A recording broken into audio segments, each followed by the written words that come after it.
All right, we should be Gucci now.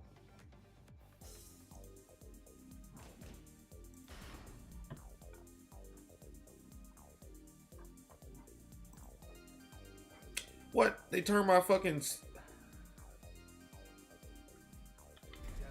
Hold on, man.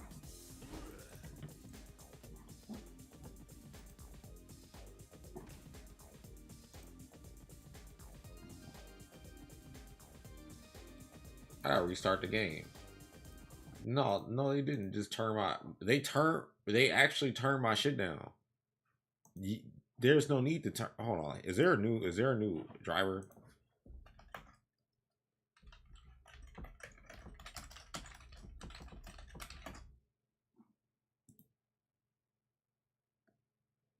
The one just come out recently. Let's see. This shit is a pain in the ass, man.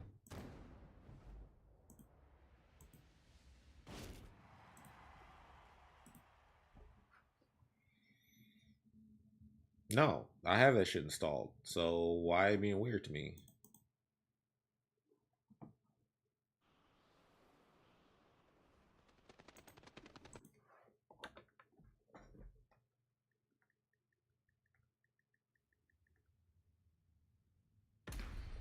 What the? We ain't playing with these PS1 graphics or PS2 graphics. No, I did not pay thousands of dollars to upgrade my PC for the game to look like this. So no.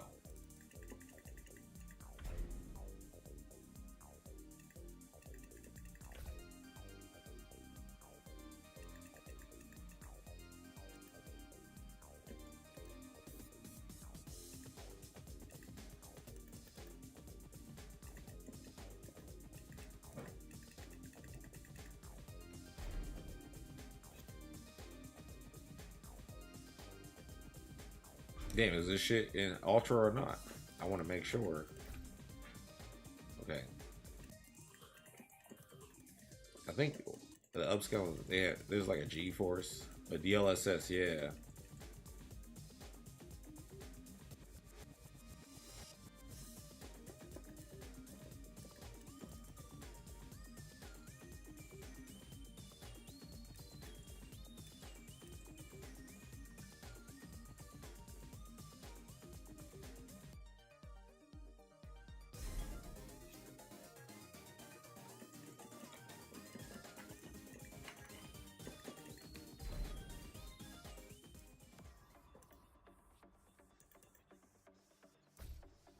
That man had that shit on the longest set. I wasn't trying to stay on that same stage. But that's not why I'm remaking the room though.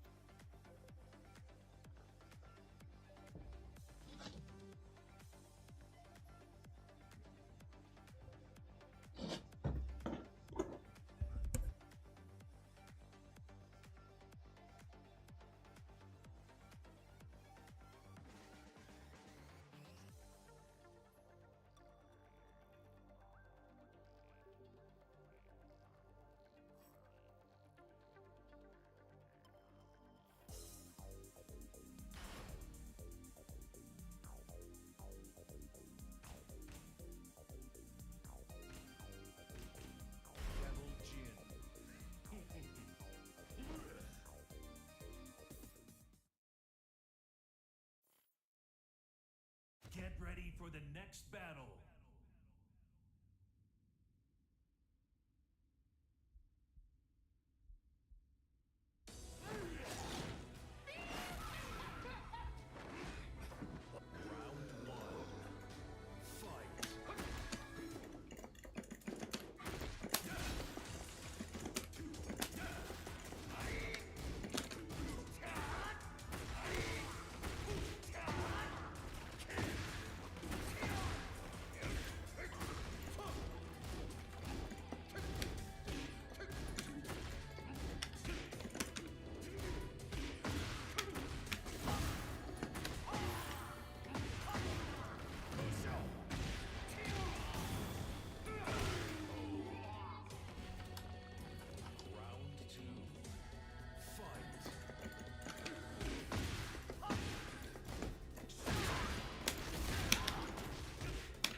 I didn't know how to get up.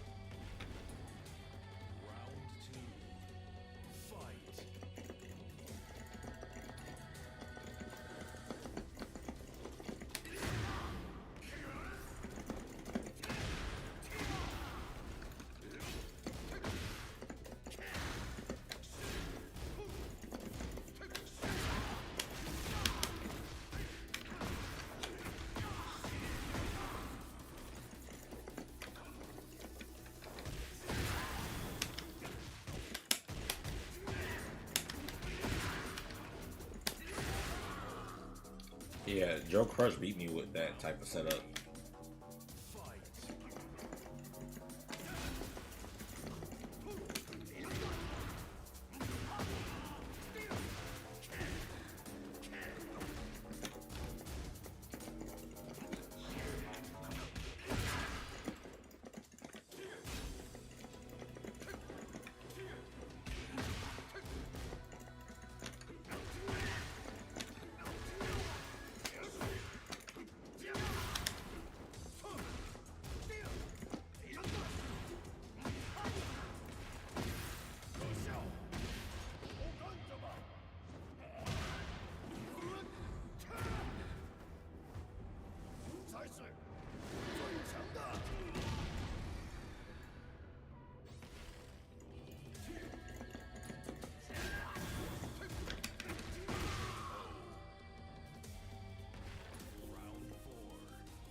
Hey, thanks, man. Who's this?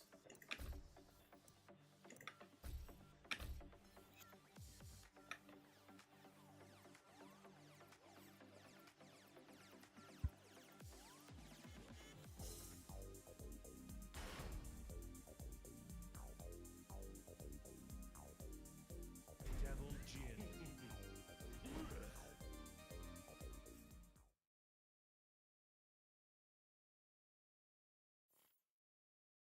Get ready for the next battle.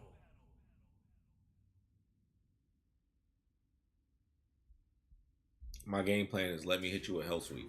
Oh, you don't want me to hit you with Hell Sweep? All right, well, let me hit you with While Standing 2 then. Oh, you don't want to get hit by that? Then let me hit you with Hell Sweep.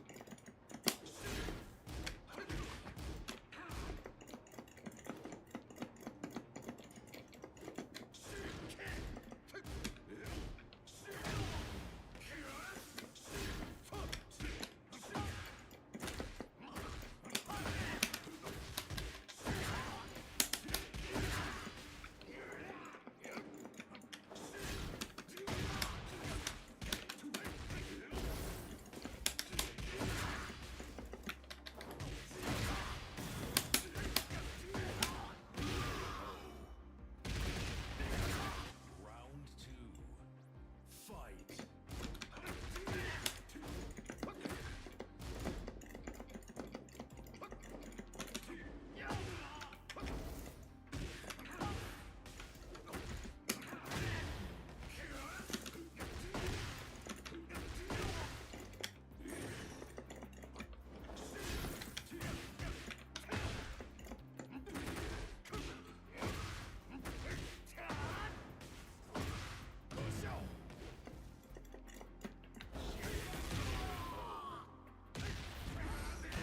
Round three.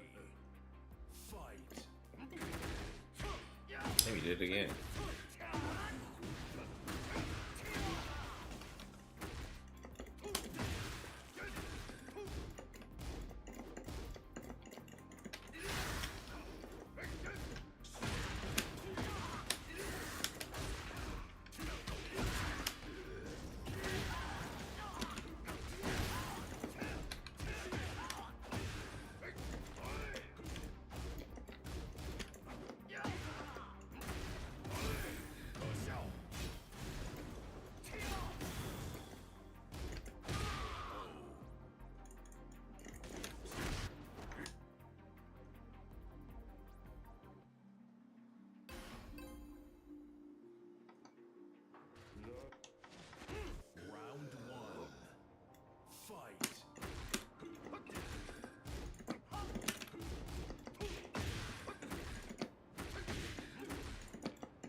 Okay.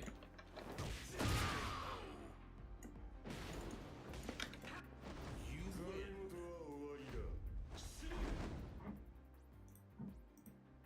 Did y'all see that? How he fell out?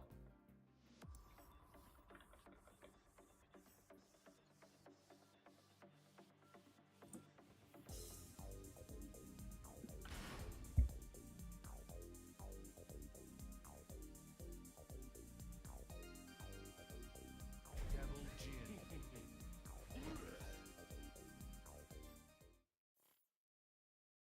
Get ready for the next battle.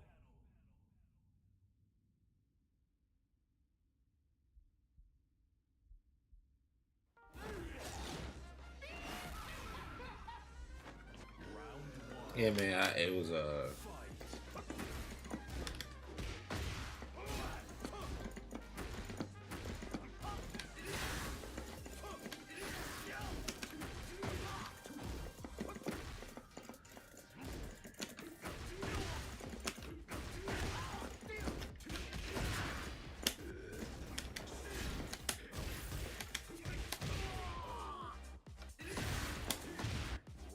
2.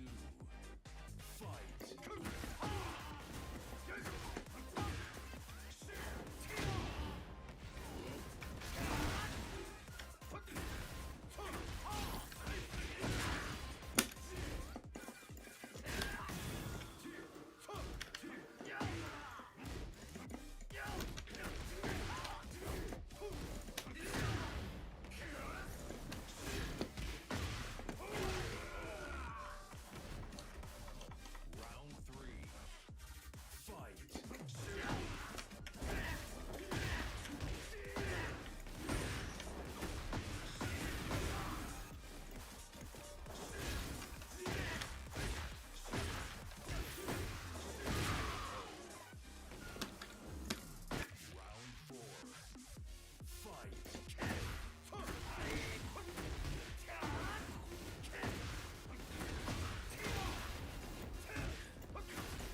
It's funny to put launchers on the screen.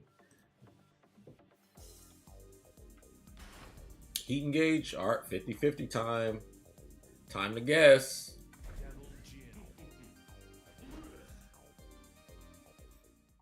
You know his mix-ups are sick. Look how hot his jacket is.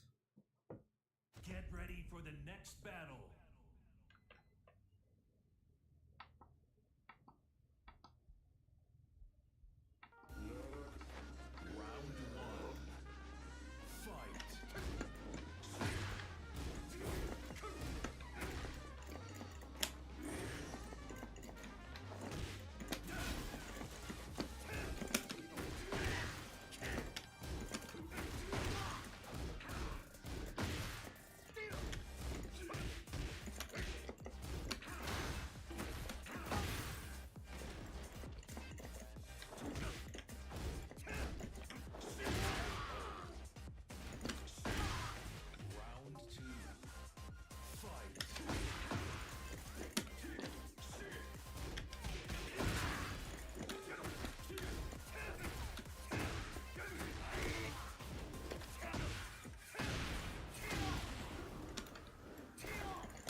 How do you get out of it?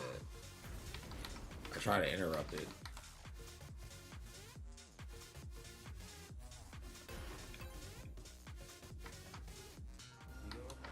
That's it, just sidewalk.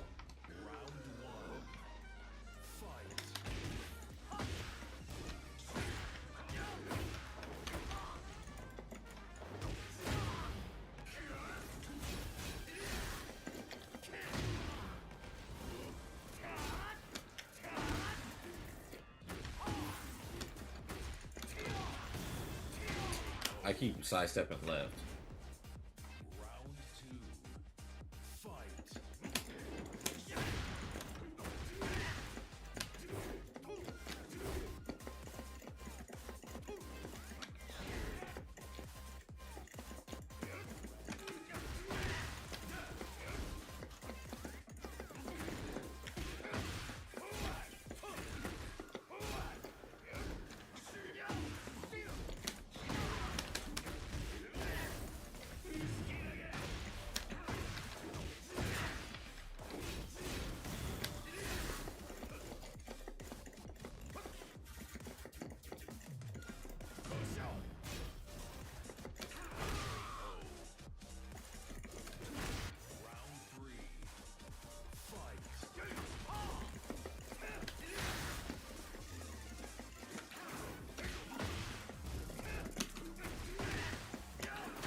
You don't see Kazuya? That's what I'm using.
We saw that clip.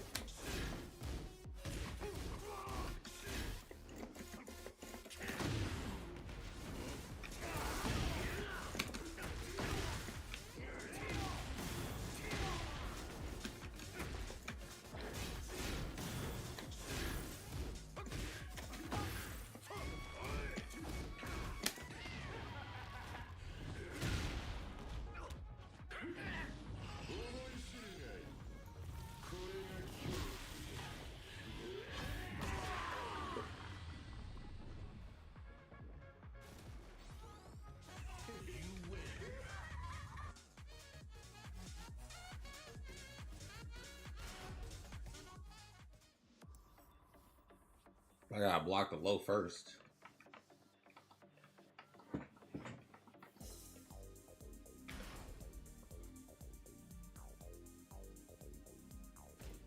All right, since we got requests,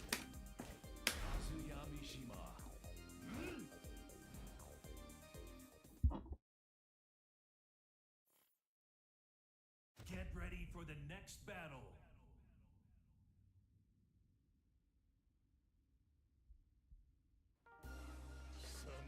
NeoX, you will have you even played the patch? I'm gonna ask that. I'm gonna answer that first.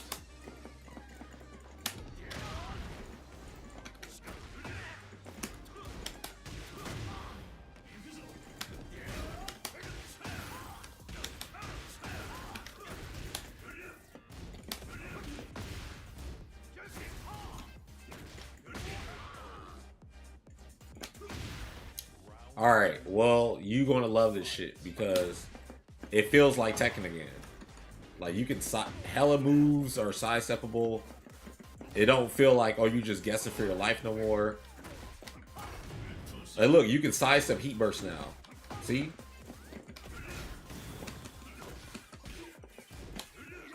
It's probably the best patch they put out like since they started doing patches with this game.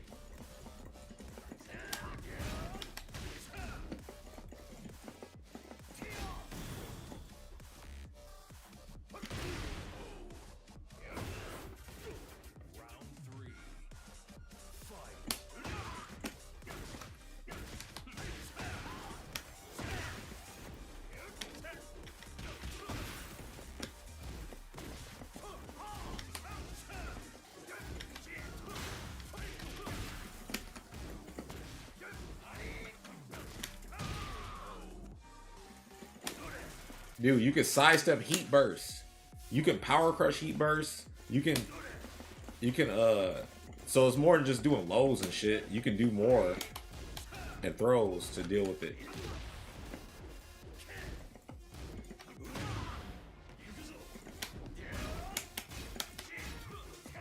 Nice duck.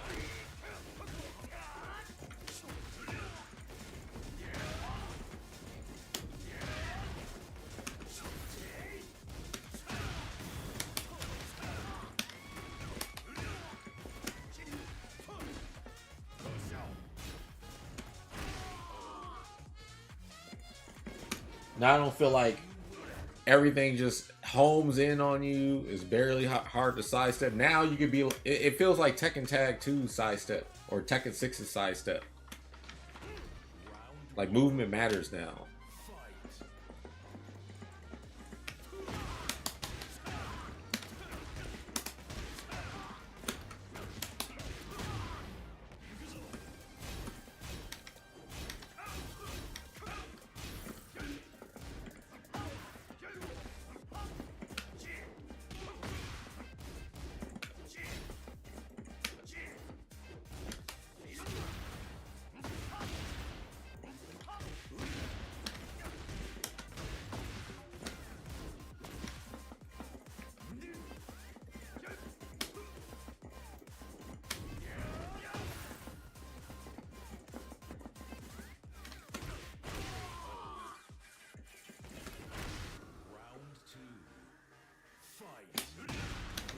Yeah, Lily ain't the only one that got side steps now.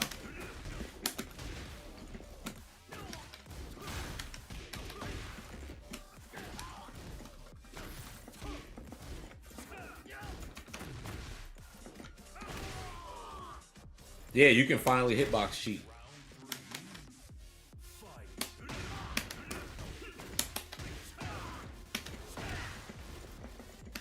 I don't think you're going to use Reina though. You might still, but like her down 4-4 no longer, it doesn't high crush no more. So you know how you would do a poke and then instant down full crouch down 4-4? Yeah, it doesn't work no more. You'll probably go back to playing Nina.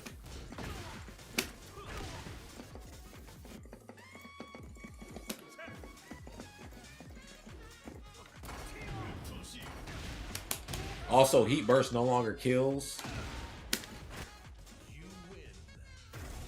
Heat Burst isn't as an advantage anymore either. And when you power crush a Heat Burst, you was doing it yesterday. I mean, you can still crouch under stuff, but the move itself isn't in a full crouch state anymore.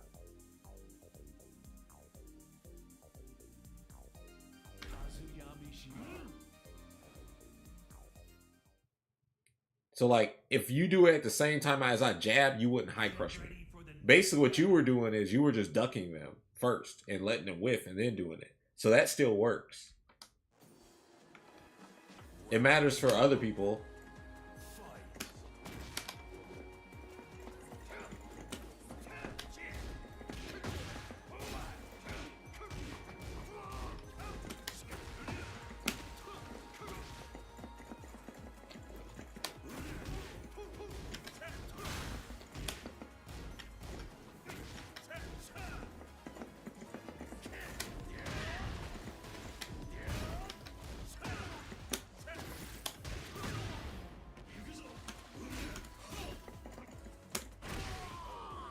Kazi is definitely cheap now. His full crouch dash 1+2 is plus on block now.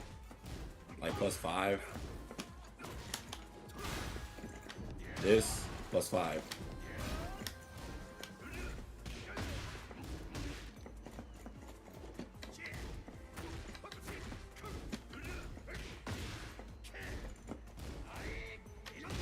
I tried to do the same thing. You think it made her even more BS? Because her new stuff? I haven't fought it yet.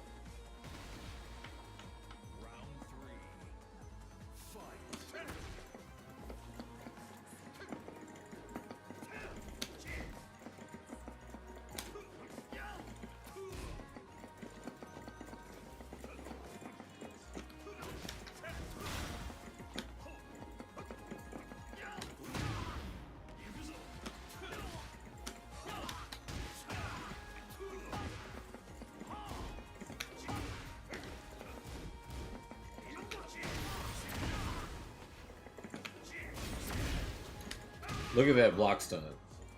That's new too.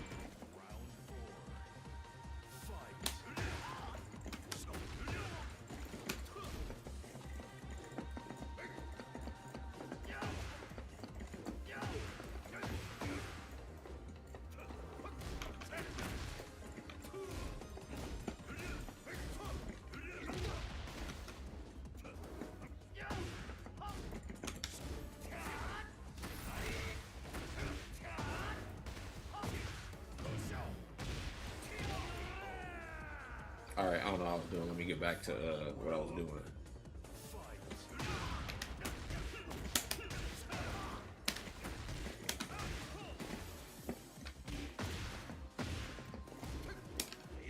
What?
Where you going?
That move is really good now.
I didn't know what he was doing.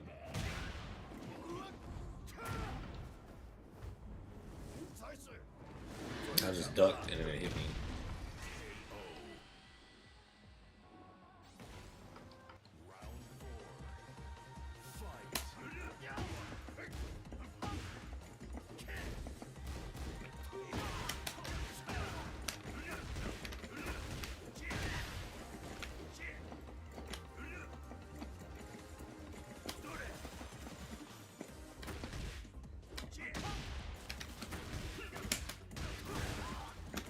What?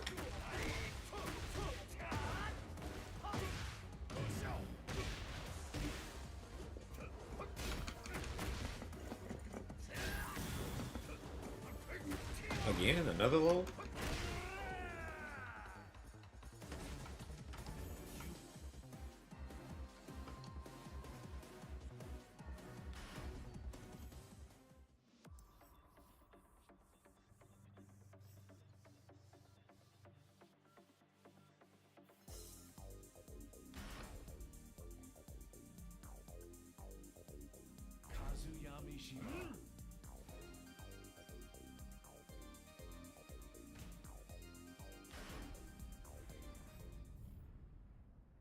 Get ready for the next battle.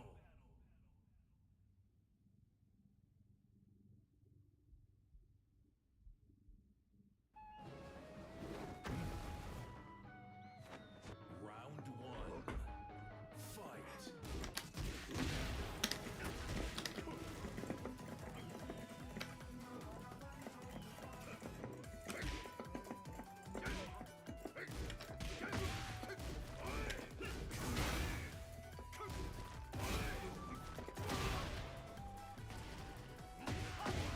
So when you say sidestep right, like up or down? His right, my right.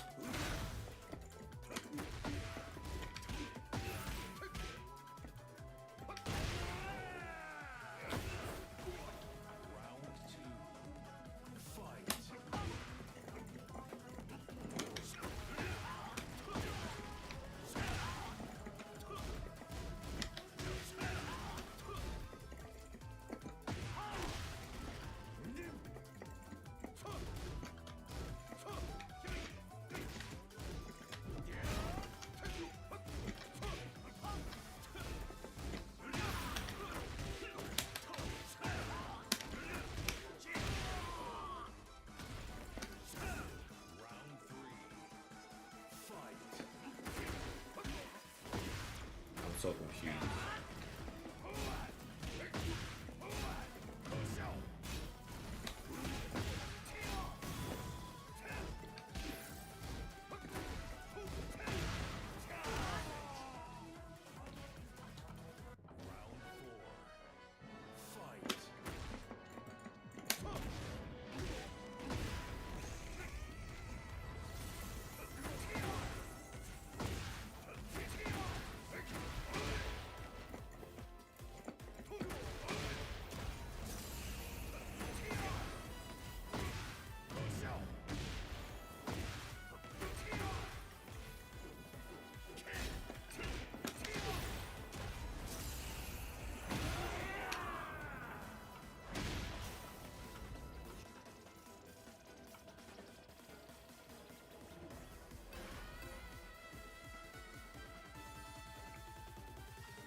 You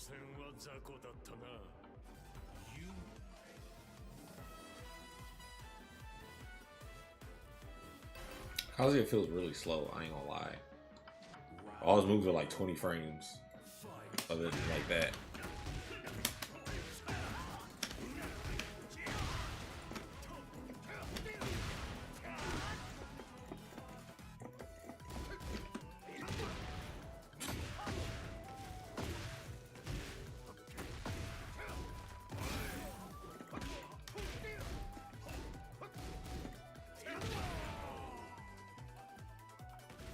Round two.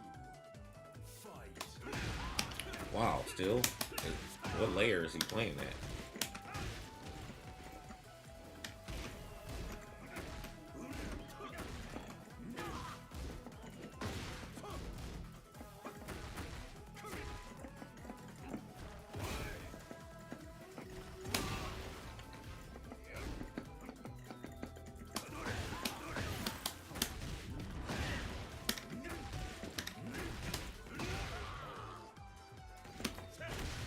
Round three. Fight.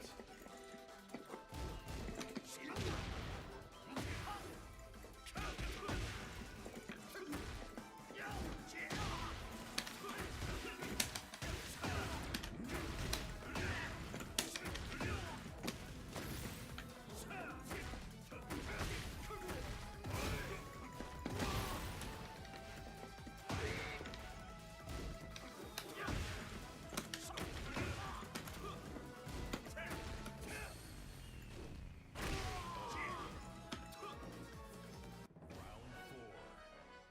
Fight.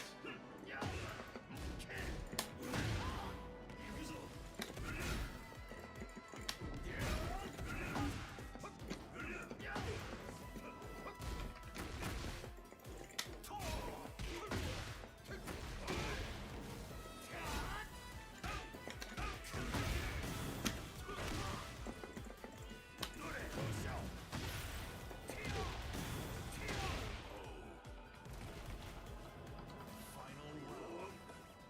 Fight.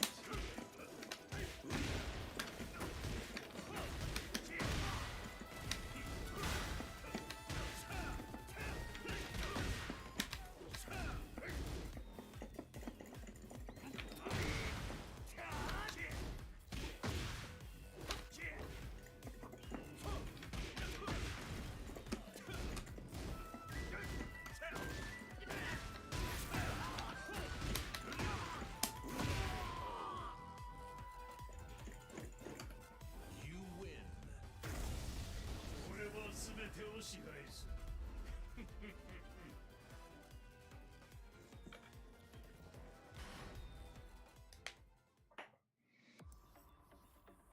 Kazuya is too slow. We can still win though.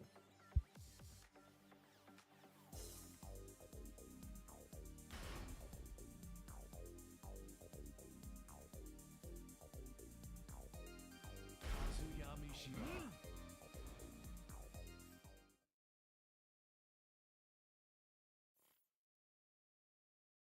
Get ready for the next battle.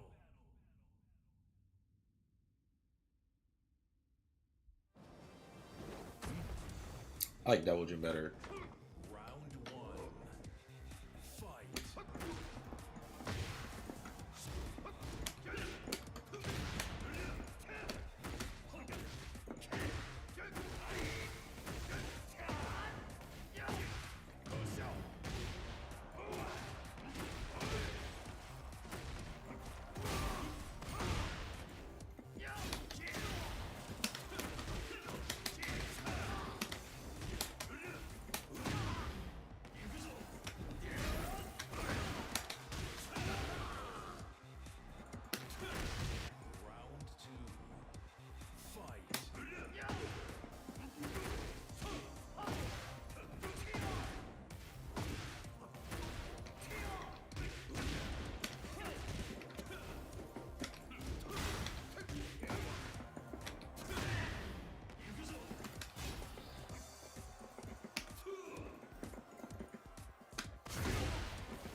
I did not do slow ass forward two. Alright. Fight. I did that time though.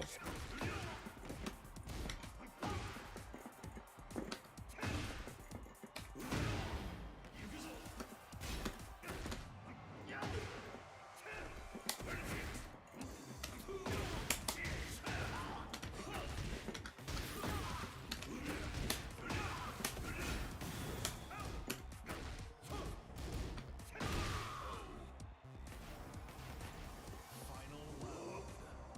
Fight.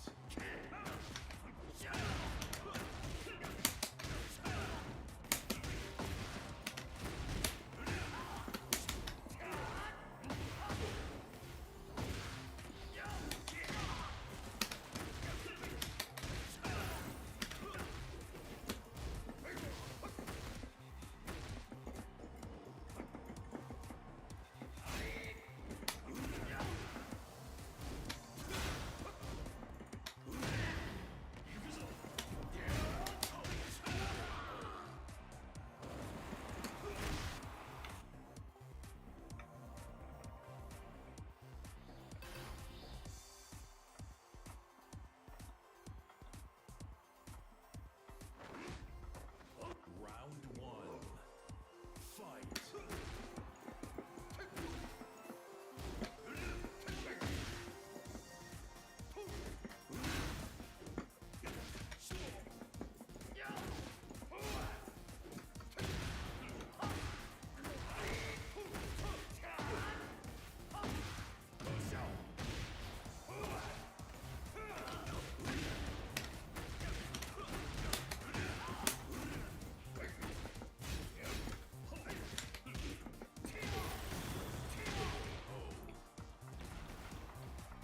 Round two. Fight.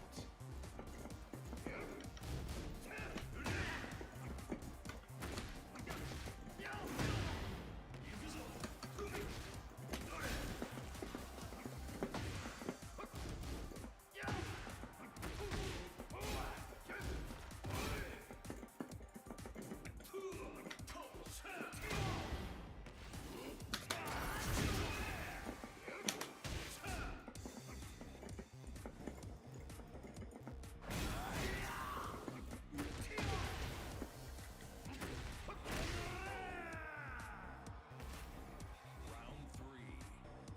Fight. Fight.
Final round.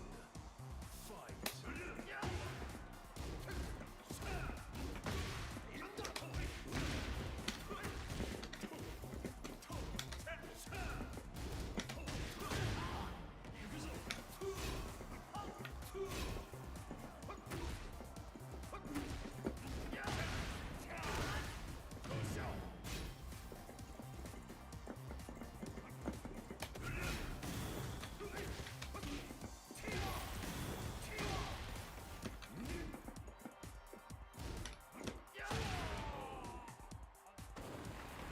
Think he presses after every time I down back for him. Every single time. He never doesn't dick jab. So I'm not just up for him. Like, alright, dick jab this. Fight. Dick jab this. Come on. Do it again.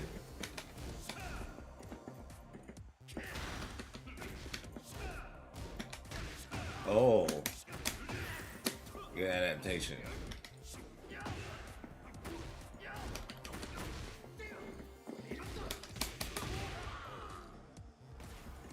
All the evasive moves.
Yeah, running threes aren't that good on Wake Up No More.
I want to be on right side now.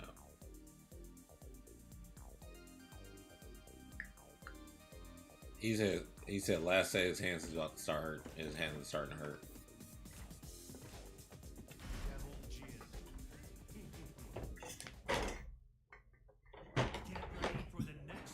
Get ready for the next battle. Yeah.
remember smiling. It's like, Pio, why don't you go for Hell Sweep right there, man? It's really smart.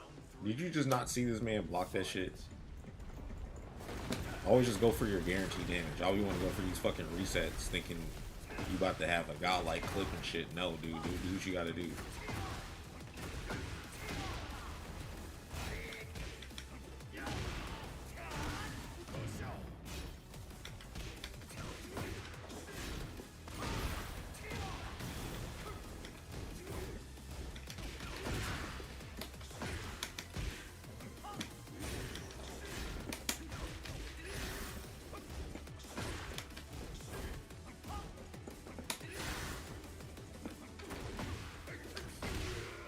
Dude, I'm so fucking tired of getting hit by 1-3, man. I'm trying to visually recognize it and then duck it and then launch him because it's not real.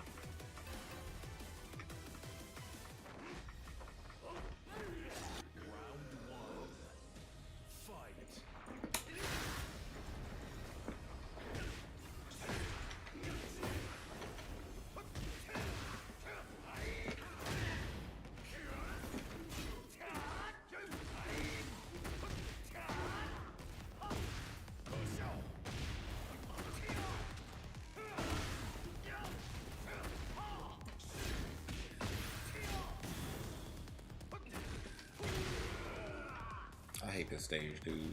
I swear to God.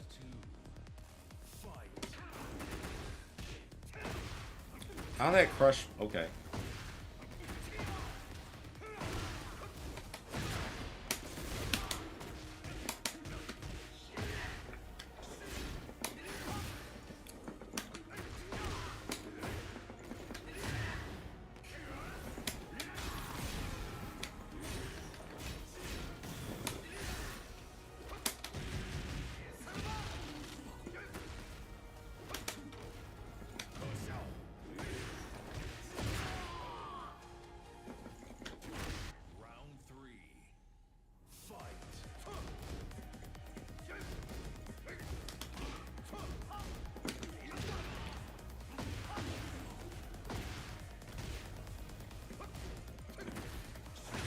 And he uses fucking thing like he's a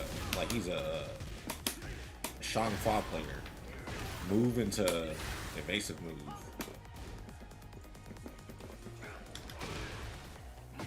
Okay.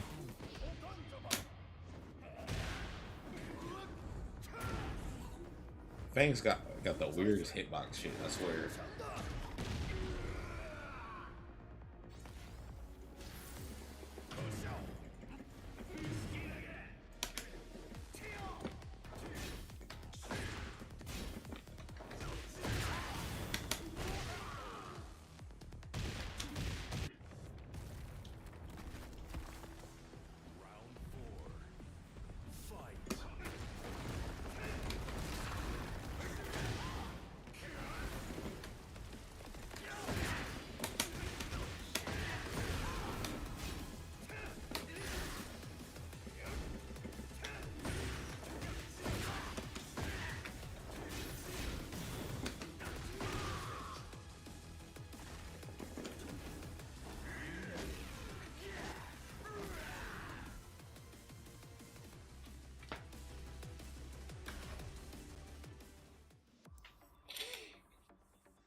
Yeah, it was like every move into up forward 2 or back forward 2 or back forward 1. I mean.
All right. Let's see if I can find something else to play.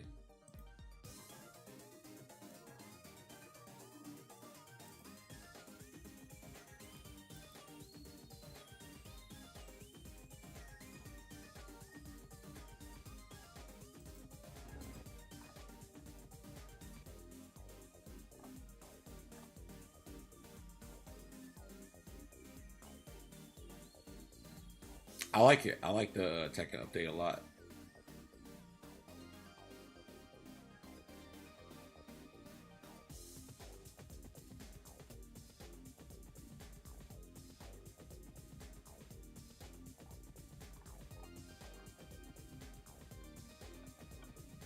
I think they cooked with this update.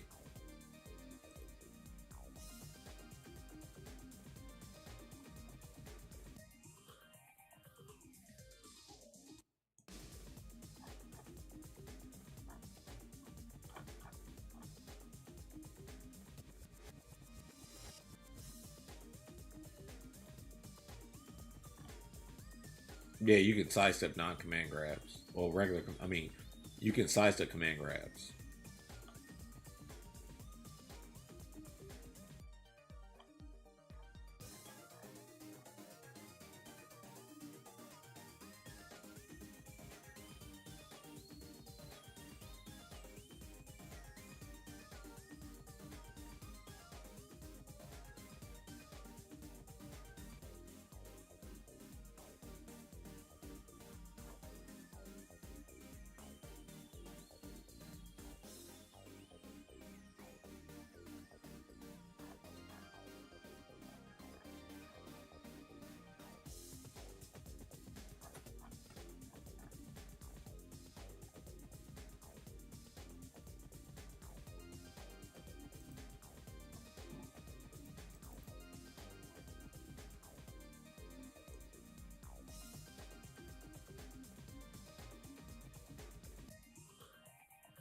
Y'all want to check out some of the LCQ? I think it's a match that's still going on. Key range there sometimes on 444, yeah, where you can't get the cancel spot, and unfortunately for Lego it didn't work out, but very fortunately for Conqueror it did, and he not only got lucky, but as you gotta do in fighting games, sometimes things don't work out for your opponent, but you then have to take advantage actively, and he did. That's right. Congratulations to him. Conqueror will be playing once more for a top 8 performance here at LCQ. Sunio in the way of that one. That's going to be an interesting one. We're going to see another battle of the Peacemaker and Kenshi going down. Gambler still waiting on his opponent as well for top 8. Hayate versus Mari still left. He said lately, like Dane said, Genshi's one of the best characters this player since release. This has been the guy Yeah. that no one knows nothing Like about. us in the bracket, man. He just showed up and he's beaten everyone senseless. Been really cool to watch, and we will get to see more of that pretty soon. But yeah, great. Most of this winner's side of top 24 through. Yeah, we've only got a couple matches left, guys, and we're going to take a quick break before we get into that. And before we get into that break, I want to give a quick shout-out to Mountain Dew that's been with us all pro competition long. Get some 20-ounce Mountain Dew bottles. Claim the codes at mountaindewgaming.com. Get some prizes, and those prizes change every single month. Just check out Mountain Dew. We appreciate you here at the pro competition. Thanks for watching, and we'll be right back with some more Mortal Kombat. The Twins coming back on. Don't go anywhere. This is the player profile of Tekken Master. Tekken Master is a legend in the community with a legacy that spans across multiple NetherRealm fighting games. Whether it's Mortal Kombat X, Injustice 2, Mortal Kombat 11, and now Mortal Kombat 1, he has been there as one of the most successful players in the history of our scene. And it was no surprise that he would start his pro competition journey in a big way when he secured a first place finish at Ultimate Fighting Arena, the European major pro competition event. Since then, Tekken Master was a powerful force in the Middle East region of the online pro competition, securing more and more points as the qualifiers progressed.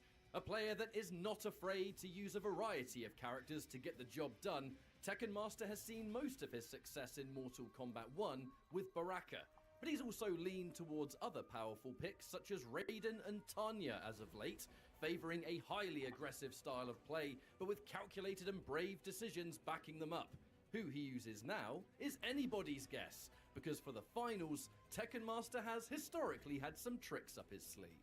This player fears no one and is coming for the #1 spot only. Tekken Master aims to cement himself as the greatest Mortal Kombat 1 player in the world. This is the player profile of Faisal. A top-level player from Lebanon, Faisal made a name for himself in Mortal Kombat 11 to start with. But as is usually the case with future games, Faisal would see his breakout performance in Mortal Kombat 1, using the skills and fundamentals he built in previous games. Starting off with a decent showing at Ultimate Fighting Arena, the European pro competition stop, Faisal wouldn't be fully satisfied with the finish he secured in Paris. There were bigger things on the horizon, and when the Middle East pro competition would begin in the online realm, this was where the success would really shine. Faisal would convincingly win the 3rd Middle East qualifier and the regional finals, defeating Tekken Master and other top competition in the process. These victories are what secured Faisal's place into Final Combat. When it comes to characters, Faisal is mostly known for competing with Kitana and Chameleon. Statistically, he is the most successful Kitana player in the pro competition, having the perfect blend of crisp neutral and a powerful ranged game. We've seen some Peacemaker from Faisal as well, and we could definitely see that character in Final Combat, but expect a combination of the two, with range and control being the #1 objective. Faisal is coming to make a name for himself in Mortal Kombat 1, and this tournament will determine just how far the Kitana powerhouse can go.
They got top 24.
It had to be a heartbreaker.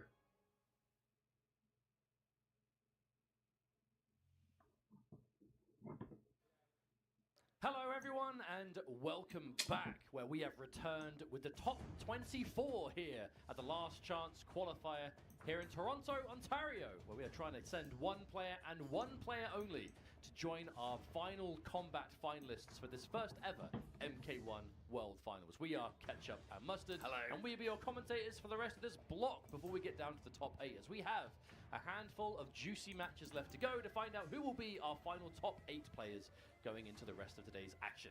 So before we get into top 8, we have 5 more games to go. What you are about to see is going to be Honeybee versus Pulse. Worth mentioning, everything from here on out before top 8, losers bracket action. Yep. Our 4 winners side top 8 is already secured, and now there are 4 players left to join. Sadly, that does mean we have to say goodbye to even more players still. Our next match, as I said, is Honeybee versus Pulse. And after that, all 4 matches are top 8 qualifiers. And I'm going to cheat because we have the matches in front of us. It's going to be afterwards, not particularly ordered, Sunio versus Conqueror. It's going to be Hayate versus Murray, Axstar versus Michael Seraphan. And the winner of this moves on to fight King Gambler for that final top 8 position. So we're going into Honeybee versus Pulse. Honeybee, we haven't seen a lot on stream today, but has been rocking this Reptile Movado all day. We're going right into it, wasting no time. Remember, losers action, my friends. You lose this, you are out. Win this, one step closer to that top 8. Now, Reptile Movado, super interesting team. You'll be seeing a tremendous amount of that sweep, turns into a launcher, extensions everywhere, a lot of invisible utility. Overall, just a really clean pair, but Pulse we've seen today, that Johnny Chameleon, Johnny Cage in general, super scary stuff. Now, Honeybee will be known currently as the most famous Reptile player, kind of known for using all the different cameos, and is definitely championing the Movado pick. There are other really good Reptiles out there. Shout out to Poseidon, shout out to Kaizen. But now we begin. Movado giving these crazy extensions one element, something that's super good, a full combo sweep. Yeah, that's going to be like the god button, because that sweep goes like, it's one of the longer range sweeps in the game. It's like safe on block, plenty of pushback, but just because Movado only comes out on hit, you're going to get a combo and never waste the cameo bar, right? But Pulse with the life lead, I like the way he's playing this. Every single sweep is buffered into Movado. Yeah, there's no reason not to be. Nice flawless blocks. Now chooses to take the combo. Invisibility, and we still extend. Force balls. Decent damage off a throw and full invis, like that's not a bad use of cameo at all. Oh, the charge overhead forces the breakout of Pulse. Dirty stuff there from Honeybee. Cannot see it at all. Now we'll be looking to grab life lead. No flawless block on the EX push. That might be enough. No, that's going to take some time. Blocks the overhead. What a clutch block there from Honeybee. We are offline. None of these last-minute overheads going to hit us. That was good defense all through from Honeybee. Even down to the patience. Full combo. Full combo. Yep, there's the Movado for the pickup. That so much looks like you've dropped the confirm, and then Movado just comes in from behind and says, hello. Decent damage, though, as well, Reptile Movado. I know, obviously, not doing the damage it did when Movado first came out, but still, not small damage by any means. And there it is. Look at that. Oh, definitely not what you... Yeah, what I think there's no way Honeybee wanted the down 2. There's no way. The thing is, it's still more damage than having the sweep by itself. So definitely a drop, but not useless damage. Either way, still a life lead for Honeybee. Oh, it's going to be swiftly undone, however. I love how ready Pulse was for that elbow dash. At that range. Okay, gets up. Wait a minute, the glaive go up above? I have never seen it go that high. What the? So that's one thing we've seen a lot from Pulse today is he's not just throwing the glaive. He's doing the alternate kind of glaive throws where they cover different angles. And for reasons like that, honestly, get a good read on how someone jumps or whatever, intercept. Now, knockdown there though for Pulse.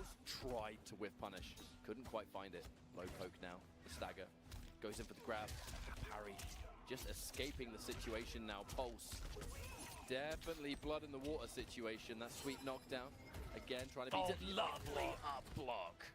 Man, with the returning glaive as well, there's only so many options you can be ready for. But Pulse showing us it's not a problem. And the quadruple shadow kick to finish off game number 1. I felt that was a super competitive game until suddenly Pulse just got online. I didn't even notice that he even built the hype meter, honestly. Was it end of round kind of torn? And just found what he needed to. You wouldn't think it's easy to build hyper games. I saw a little bit of the Never mirror. seen someone hit restart so fast. Yeah. Preemptive down 2 just in Oh, case they you try counter and here. jump. Oh, dash in, plus frames. Johnny Cage with plus frames. Why not add more plus frames to the mix for that standing 4? That's what he does. He's the plus frames king of MK1. This doesn't kill, but it's going to be so low that what do you do about it? Yeah, plus frames. I love that setup. That string is so advantage on block, but normally hard to get. Pulse meeting with it and securing another round. It really looks like Pulse has found his groove here. I think about this Reptile Movado team, it expands a lot of combo potential for Reptile, but he's got to find a hit to do it. And if you are getting smothered by Johnny Cage the way Honeybee is now, he just doesn't have any opportunities to start anything. With the sweep, but still got counter hit on the The recovery. one Used grab he up. goes for, the one grab he goes for, they crouch. Worst feeling in the world, that. Oh, Pulse is looking so good here, though. I love that preemptive mind defensive. Lovely chase down there from Honeybee, actually. Big damage for what he was able to get. Oh, hang on a minute. Oh, That you're might dead. be enough. I You're think that's dead. enough. That's built. The invincible nut punch. The fan lift was lying ready. Here's my question. Honeybee has been using a lot of Movado, but I know there is a Cyrax in there. Is this the point we change Cameo? Well, that or are we ultimately sticking it is- out but all that's the way? going to be the question, because I would expect to see the Movado more than anything else, just because we know that's what he's practiced the most going in. But you were saying before, he is a Reptile player through and through, and he'll play whatever cameos he thinks he needs to for it. But We've seen Janet, Scorpion, Cyrax. I mean, just about everything, right? Movado. At this point, we've seen Yes. Reptile with just about everyone from Honeybee. It's looking like, yeah, he's stuck with the Movado. Just going back to character select, resetting a bit, just building need a that little bit of time. Give Yeah. yourself a little bit of time to think it over. Still, though, a 2-0 lead for Pulse. Pulse has had such a good season this pro competition all the way through, from such a contested region of pro competition as well. To still be so close. Remember, the winner of this match has to fight Gambler, so it's no easy task. Yeah, this is the one match, folks, before top 8 that is Not for top not 8. a qualifier. Yeah, the job will not be done. Oh, I love that side switch first. That was Honeybee. cheeky. Good damage too as well. Almost quarter life from the throw. Okay, Honeybee, potentially an opening. Pulse trying to break. Took a decent chunk of damage first though, before the break even happened. The whiff punish. That's going to be one thing. Three, That's four flawless blocks. now that's genuinely going to be something so annoying in this matchup, because Reptile normally gets so much mileage out of doing like those long normals into the retreating invisibility, but Shadow Kick just keeps all of them in check. And he builds a hype mode as well. Pulse, match point, with so much to seal this match That out. was kind of unfortunate. Honeybee actually flawless blocked the forward 3, but I just do not think Oh, it whiffed. expected the commitment into Shadow Kick. All right, another full combo. The good news is wasted hype mode completely. Oh, absolutely. Reptile's combos are long enough to waste that, for sure. Oh, the he chase knew. down! That was a side switch too. Pulse just straight up woke up with forward 3 in the other direction because he knew. Nice confirm there, the Movado pickup. On average, you're always getting hit by roughly 300 if Movado is in the mix when it comes to random confirms. This is match point still for Pulse. Honeybee, one hell of a mountain to that climb. bait. That's going to hurt. That bait. 900 health, so this is going to be even worse. Oh, so close. Oh, no. No, he got the block. Honeybee still alive. No way, mate. There's no way. There's no way. No! The drop of drops. That is such a heartbreaker. Oh, I've seen Honeybee do combos like that a million times over, but that's the worst time for it to happen. No, there is no two ways about it. That is a heartbreaking drop right there. That I don't know if that combo would have killed, but it would have put Pulse into like almost death territory. It where would you have could put him threaten into a throw, a OTG mid. territory. Oh, yeah, that too. Oh, that could have been such a way back into the game, but I mean, you saw at the end, Honeybee, the head shake. No one is going to know that more than Honeybee right now. But Pulse with a commanding 3-0, looking like a man on a mission. He sees that LCQ spot and he wants it. Shoutouts to Honeybee, shoutouts to the Hive, shoutouts to everyone that supports that content and the streams and everything else. And no doubt you enjoyed watching Honeybee compete this weekend, but unfortunately that is where the LCQ journey ends. However, That does officially mean more matches. Yes, the 4 matches we have left of this block, they are all top 8 loser side qualifiers. So, to reiterate, we are going to be seeing, in some various order. Sunio versus Conqueror, most likely the Peacemaker versus Kenshi. King Gambler versus Pulse, and what I expect will most likely be a Johnny Cage mirror. We know Pulse has pulled out the Ermac here and there, but I'm expecting probably... And Kenshi. But probably a Johnny mirror. Hayate versus Mari in a Kenshi mirror, most likely, unless Mari pulls out the Quan Chi, and then Axstar versus Michael Seraphan, and it will most likely be Reiko versus Geras. But we're a ways away from that, as we are moving on. I believe we're probably doing these matches like top to bottom. So Sunio versus Conqueror for top 8 loser side. And again, this is a first place show, is the LCQ. You know, there's no second place makes it into the finals. Only one player of this many remaining is going to stand a chance to join our world finalists over the weekend. And we're so close to finding out who that's going to be. So here is a predicament. Kenshi is said by many people to be easily a top 5 character. The problem recently is that Peacemaker came out, and as things have developed, Peacemaker versus Kenshi is said by some to be one of the worst matchups in the game. Kenshi versus Peacemaker is really hard for Kenshi.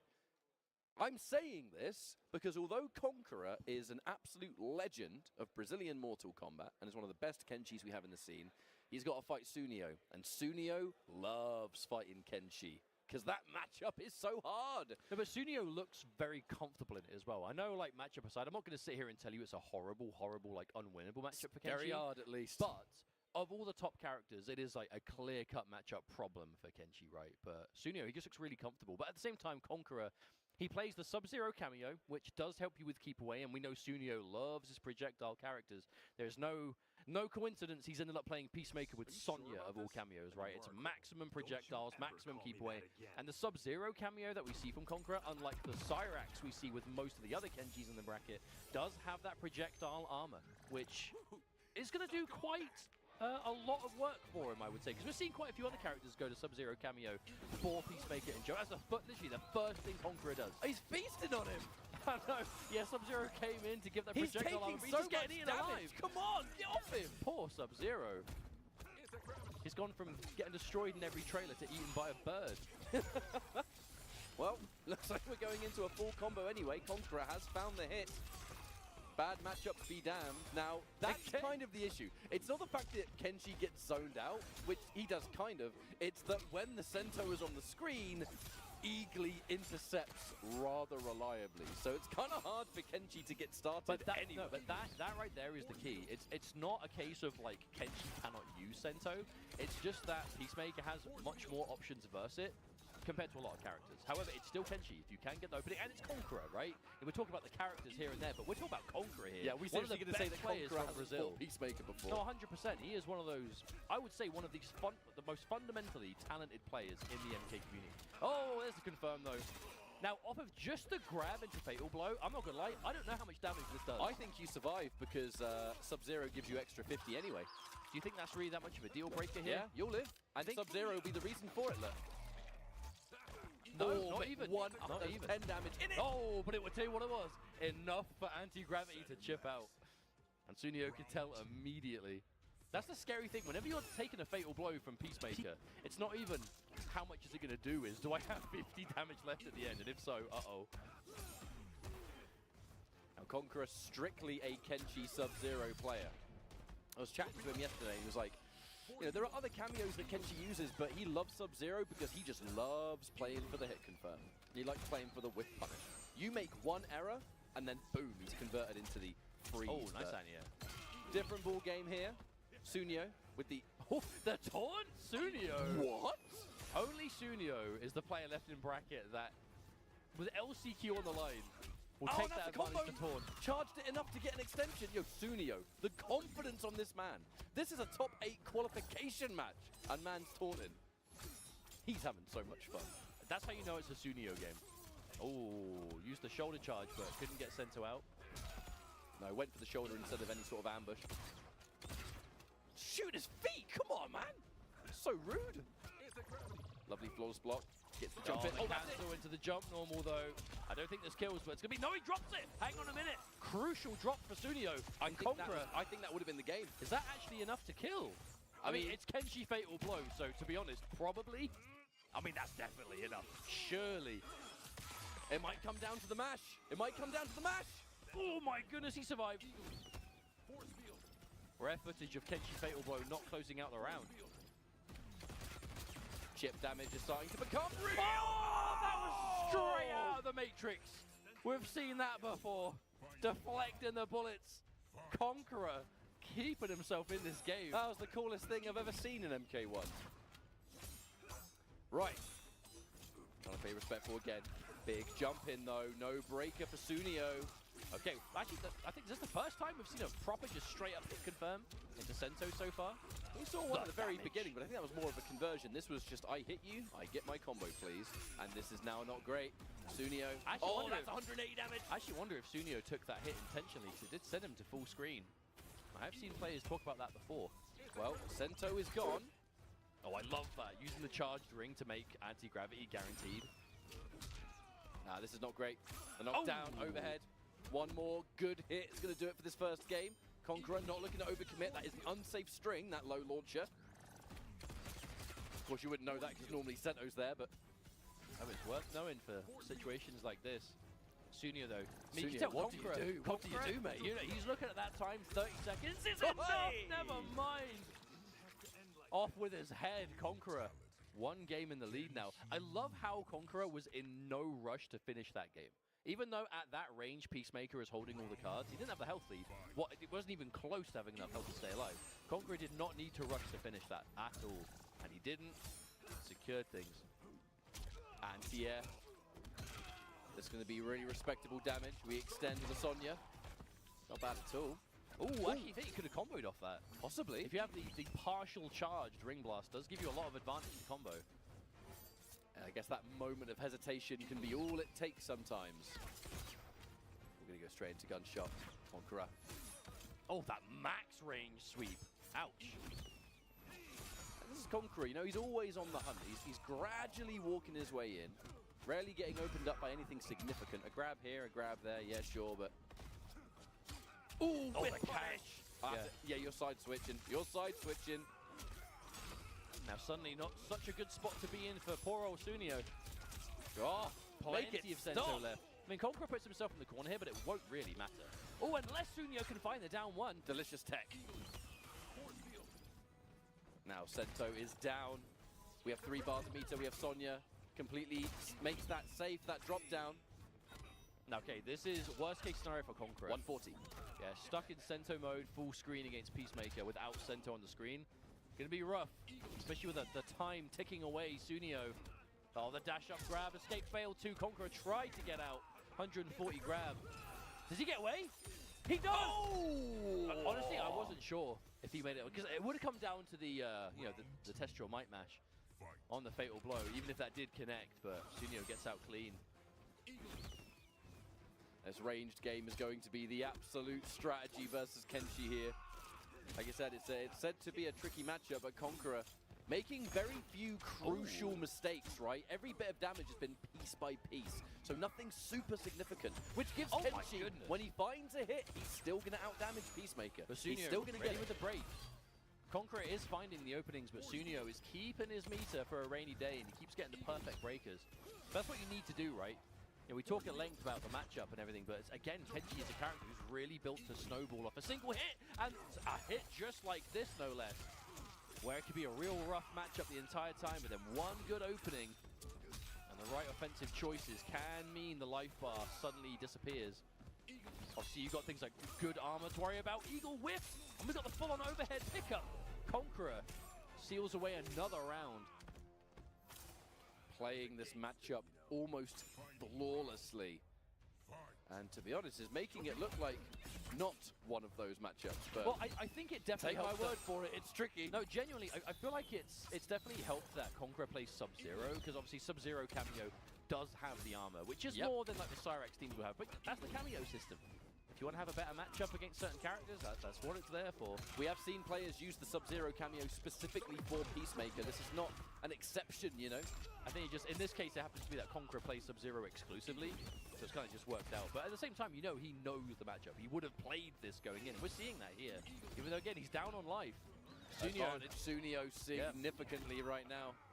Only needs a few more hits. The dash in mid, smart, because he's done so many dash in throws. Dash in mid now. Guarantees. That's it. Presses the forces button. the break. So that's good for Sunio. That break's good for Sunio. No, 100%. Oh, the ring blast hit Sento just before. The air to air, never mind. Hang on. Resummon. Hang on. Yeah. Okay, here comes the bird, the assist. It's a 3v2. The flawless block, Conqueror. The call out the air to air again. Fatal blow. Should it connect? It does. I was worried it might whiff. You'll survive this, though. You will survive. But what comes next is my Are question. you sure? Yeah, I'm confident. I They're don't know. matching. They're matching. Yeah, he'll be alive. He'll be alive.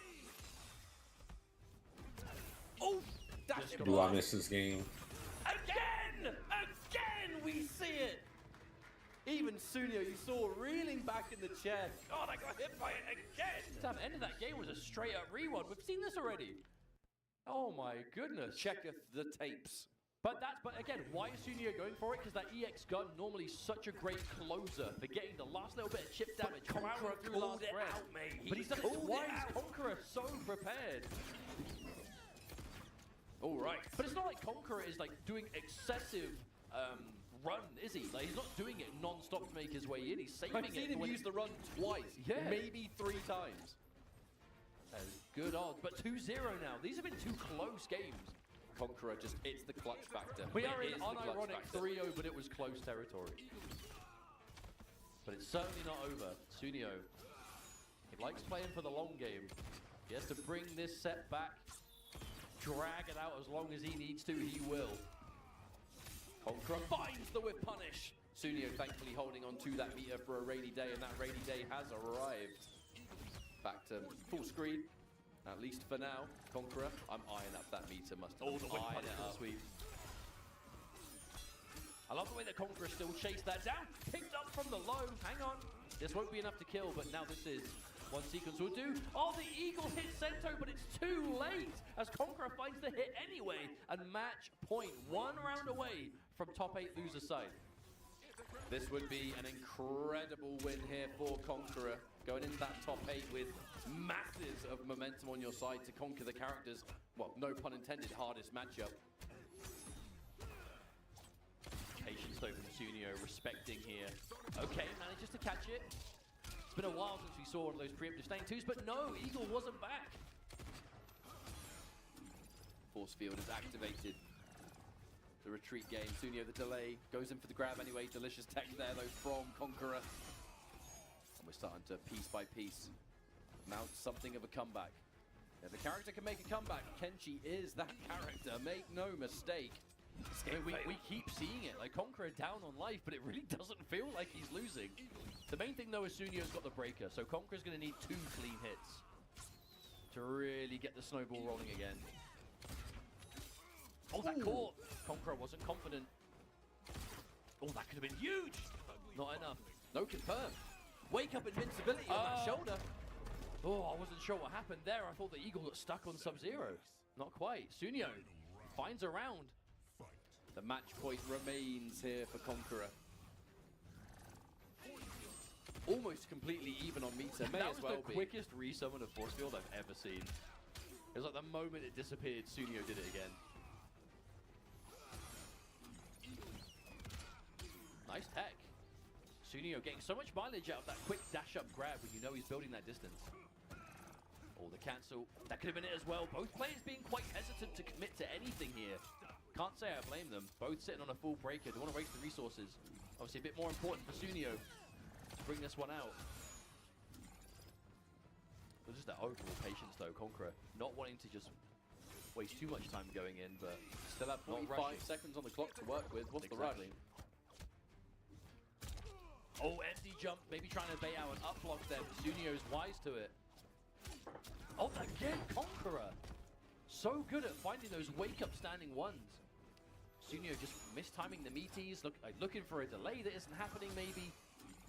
Not long now though until Conqueror, I mean now he does have a Sub-Zero confirm ready to go. And no break for Sunio. Should he find a hit confirm now, this could be the end of the game. The combo won't kill, but the setup afterwards is going to make it horrible for Sunio. 14 seconds on the clock and counting. This could come down to a timeout. Sunio currently in the lead, but how long for?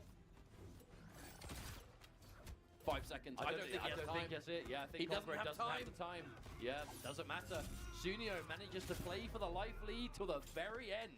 And a game on the board now, 2-1.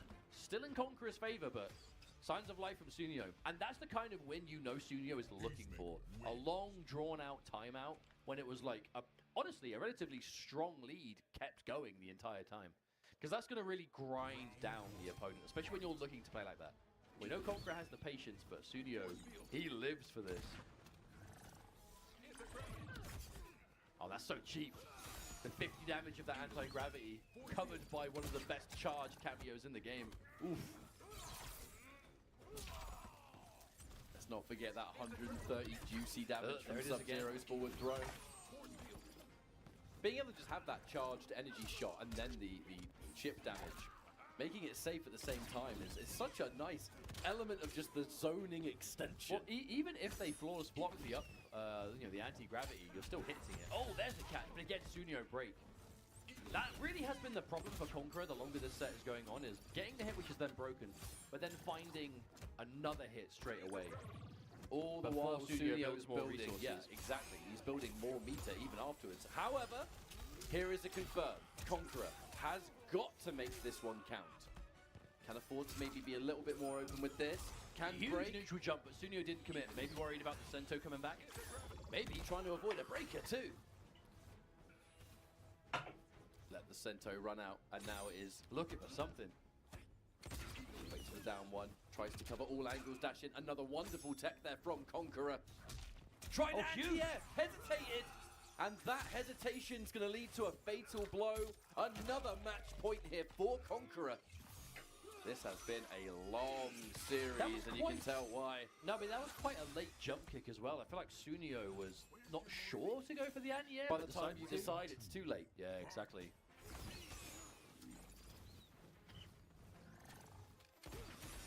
All right. That ice armor allows us to at least get one free projectile on the screen. Anti-air. Once again. Oh, hang on. You have to be very careful. Sunio knows. We lose this round, our LCQ and pro competition journey is over. But again, Sunio really saving the meter. You know one thing Sunio is never doing in this matchup? Torpedo. No. And we've seen a lot of torpedo from Sunio, but I don't think he's done a single torpedo in the neutral. He's just really playing for that distance. Oh, but a huge jump kick, hang on. Miscalculated when Eagly was available there, and that's going to result in massive damage and significant setup. And again, history repeats itself. Uh-oh, that might be it. Is that enough? Oh, you can't break!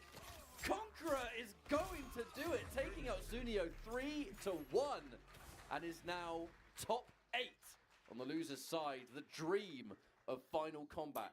Yeah, the game doesn't need to be first to 3. We'll say Brazil looking good. Brazil having a strong showing. In People are just competitively insecure. Agamoto's eye, the exception. I need 3 Conqueror. games. This Why not 4?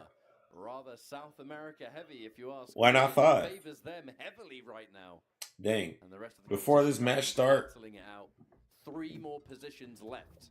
before this match started, they was like, "Yeah, man, this match is terrible for Peacemaker. No, for Kenshi."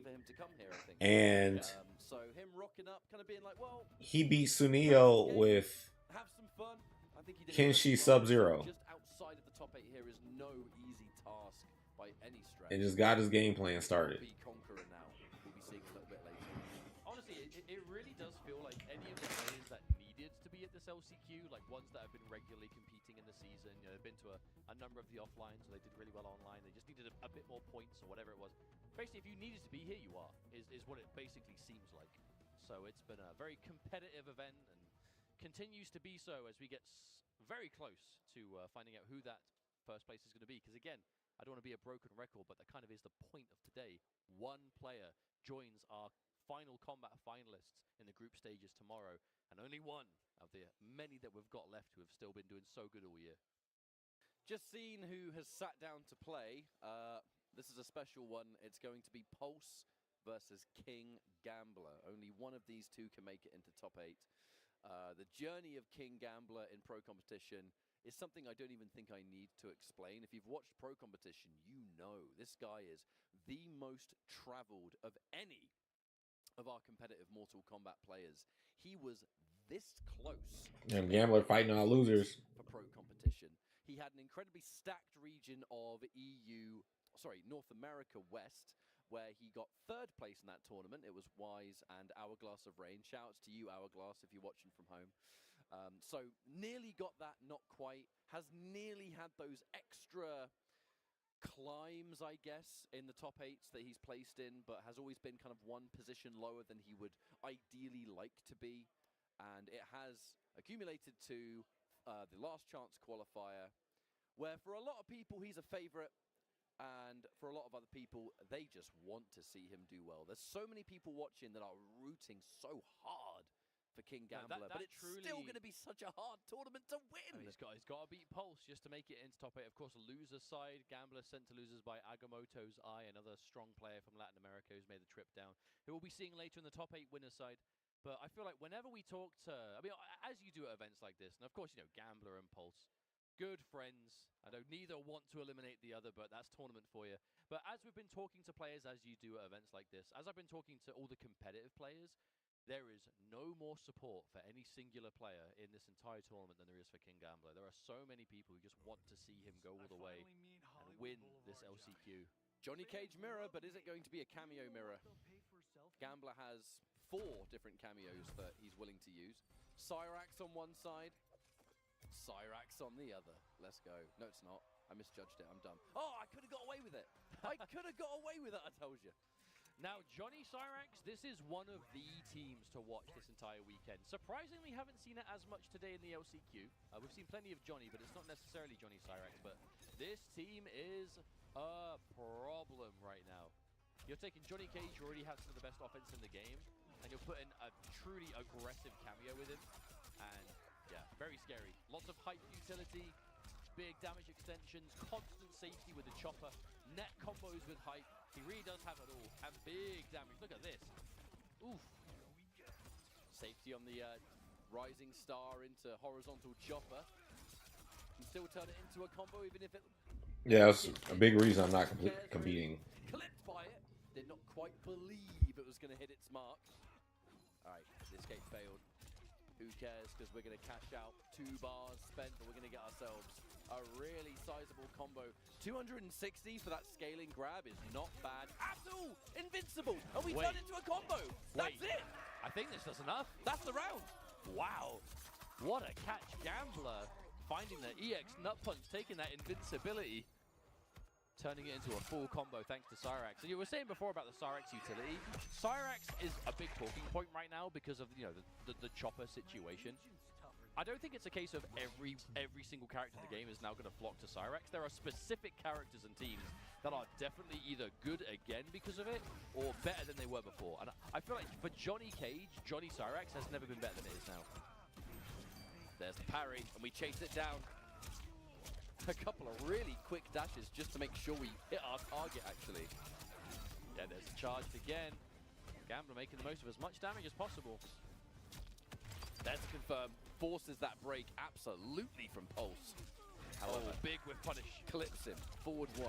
Love it, mate. Cyrax coming in. You know how it ends. Oy! Oh, the read. The delay. Oh, full rising star. Still caught. Even though he just got clipped by the chopper. Still a full catch. And where are you going, Pulse? Managing to tie things up. Keeps good corner pressure, though. No one wants to commit. You know who's got really good buttons to deal with Johnny? Johnny. Oh, activates hype, but gets hit immediately. Yeah, this combo's going to take so it. long. It's almost going to be completely gone by the end of it. Oh, he actually still caught him, though. And he got the net. Hang on a minute. And then another hype build-up for free. Yeah. Oh, no, he dropped it. But we still set up on block and get something. At least we get more hype. Oh, the chase down. He knew. He was dashing before that even came out. God, and all this coming off the back of an unfortunate dropped combo from Pulse. There's something you can do. When you're in hype mode, you can cancel nut punch into net and then use the net stun time to give yourself another hype and then continue, but Pulse didn't quite get it. Gambler looking in a really commanding position here. Good flawless block. Deliciously good flawless block. No, That but shut down that so is- much. That's genuinely going to be such a huge part of this matchup, though, is flawless blocking to prevent this constant chip damage. Gambler's flawless blocks are some of the best in the community. And a crossover jump kick going to be more than enough to finish things off. But that's going to make Gambler so good in this matchup, specifically with the Johnny Cyrax, is he's so good at flawless blocking. You know, there have been so many rounds today. I think back to when we were seeing Gambler versus Agamotto's Eye. Even though Gambler lost that set, there were some truly almost like miraculous round scenarios where he was down tons of life, and then like 2 or 3 clutch flawless blocks back to back were enough to keep him in it. And he is just that kind of player. He has those. As we move into game number 2 here, we're sticking with the full mirror. Oh, there's whip punish. Pulse was scouting that out miles before it even happened, I think. Was so ready. Over 400 damage incoming. Positioning now. Another whiff punish.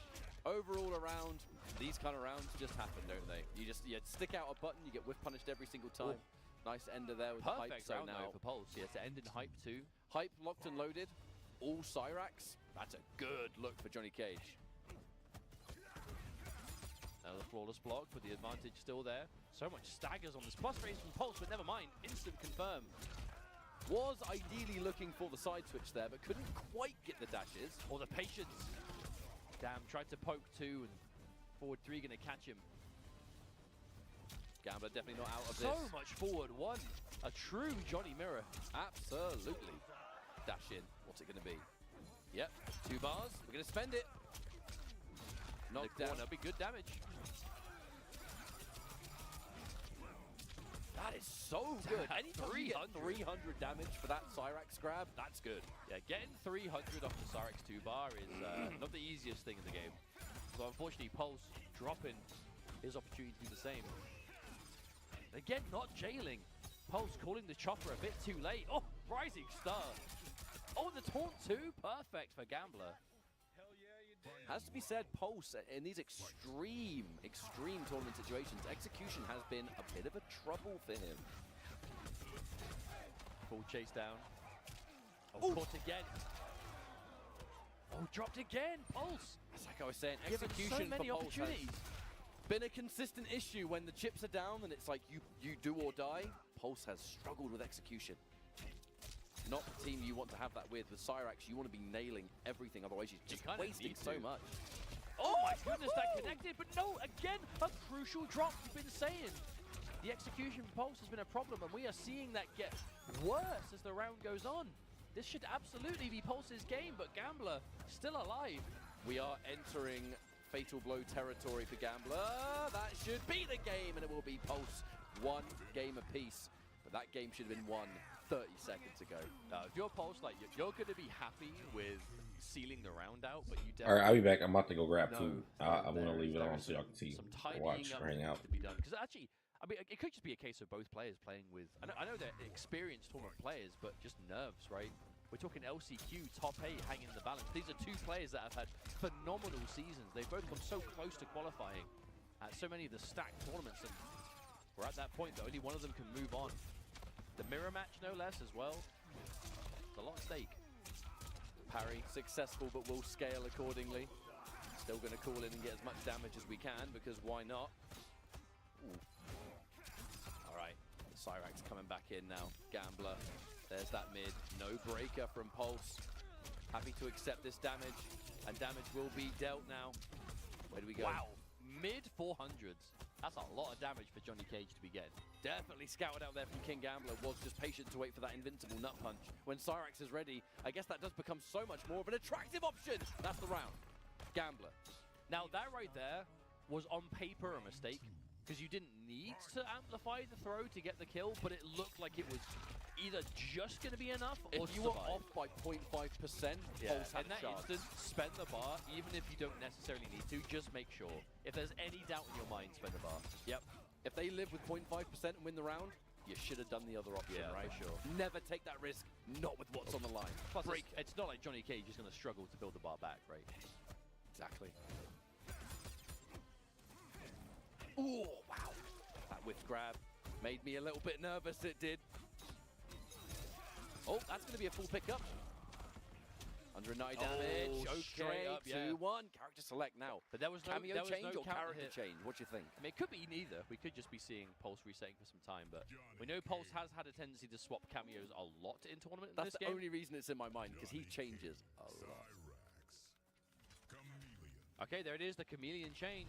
I mean, these have been the two premier Johnny Cage teams we've seen over the weekend. Is either Johnny Cyrax, Johnny Chameleon. Although we've definitely seen more Johnny Chameleon today. I think we're definitely going to see a lot more Cyrax as the weekend goes on.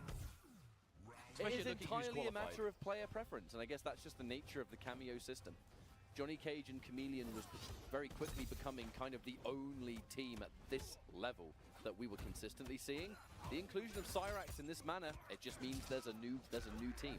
One is not necessarily better than the other. They do different things, and that's how the cameo system works, if you Well, believe we've it. been talking to a lot of the players that have qualified for finals, and there's like equal parts players that say that Chameleon does best, if they say Cyrax is best. So I guess we'll see over the weekend, but for now, we're talking top 8 qualification Gambler, 2-1.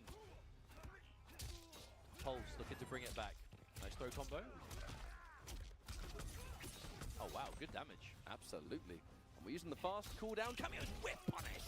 That is going to hurt, and a breaker quite rightly used there by Pulse. Now, one advantage that Pulse will have here, he is going to have, in theory, a stronger neutral. He's going to have the safety of the fan lift. He's going to have the Jade Glaive. Everything King Gambler is going to do is close range. Pulse has more range. Oh, that's Caught pick him. up. Yeah, but didn't have the resources, just broke. On the whip punish, Gambler. Had an opening, but too eager as Pulse gets the preemptive catch. Pulse is looking really good here so far. Almost as hype again. That superior neutral you were saying that Chameleon grants, we're seeing Pulse get so much use out of. Throw combos as well. Absolutely fantastic damage for what that is. Like I said, fast cooldowns. By the time the combo's over, the cameo's back, so you're really spending nothing. Looks to jump back. Meaty mid. King Gambler finds it. A Pulse, 2 bars a meter, fan lift. It's always on my mind, you know, that nut No, punch. but you have to do it. Like, we know that Johnny Cage Cyrax is like poke into Rising Star into Chopper, but Pulse can get a similar effect as long as he's in Katana mode. Lovely flawless block now. The staggers. Looking for the That back quick dash. backdash, yeah, Gambler was looking for something. Turn stealing down one, but immediately caught by that parry. That's going to do a decent little chunk of damage. And now advantage. Pulse. Meaties with the glaive. Just to freeze your opponent. Hype active. Tries to parry, but the regular parry? Surely that was supposed to be an EX version. However, now, final game. Only one of these players makes it into top 8. Pulse or Gambler. I almost don't want to watch, to be honest. It's going the distance. And this is where it gets really, really difficult, is when you get losers bracket this close to the end of the tournament. Two players that have had such a competitive season. I do think there has been a cameo change, and if it has been a change, my guess is Chameleon, because Gambler is going to say, right, you're winning in the neutral because of what Chameleon's granting. I need that. So we might very well have another mirror on our hands. So cut. Yeah, I'm on the Santa Clarita diet. This is a very, very important game. No, Gambler has gone back in with Cyrax, but just quite intelligently took Remember, that time. Gambler did play Cyrax in the very first version of the game too, so it is a team he's got a lot of time in, all in all. That was really smart, by the way. Gambler saw the Jade disguise and knew that that button could have gone into Glaive and did not press the button. He would have got punished if he tried to commit. This defense from Gambler, unbreakable right now. Dash in. All right. A side switching throw, a smarter throw to go forward, did not commit. For that advance, trade. Get off me. Crucial tech. Oh, the patience. When you get that point blank scenario, no one wants to be the first one to make the move. Actually found the parry there of all places. There's the hit confirmed. Pulse won't be able to break, and by the time you can, it's probably not worth it. Oh wow, even from that far away. Still finds the Cyrax.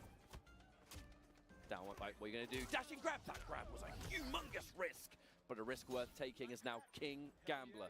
Match point versus Pulse. This match is not over. We start off with Jade. Comes in to say hello.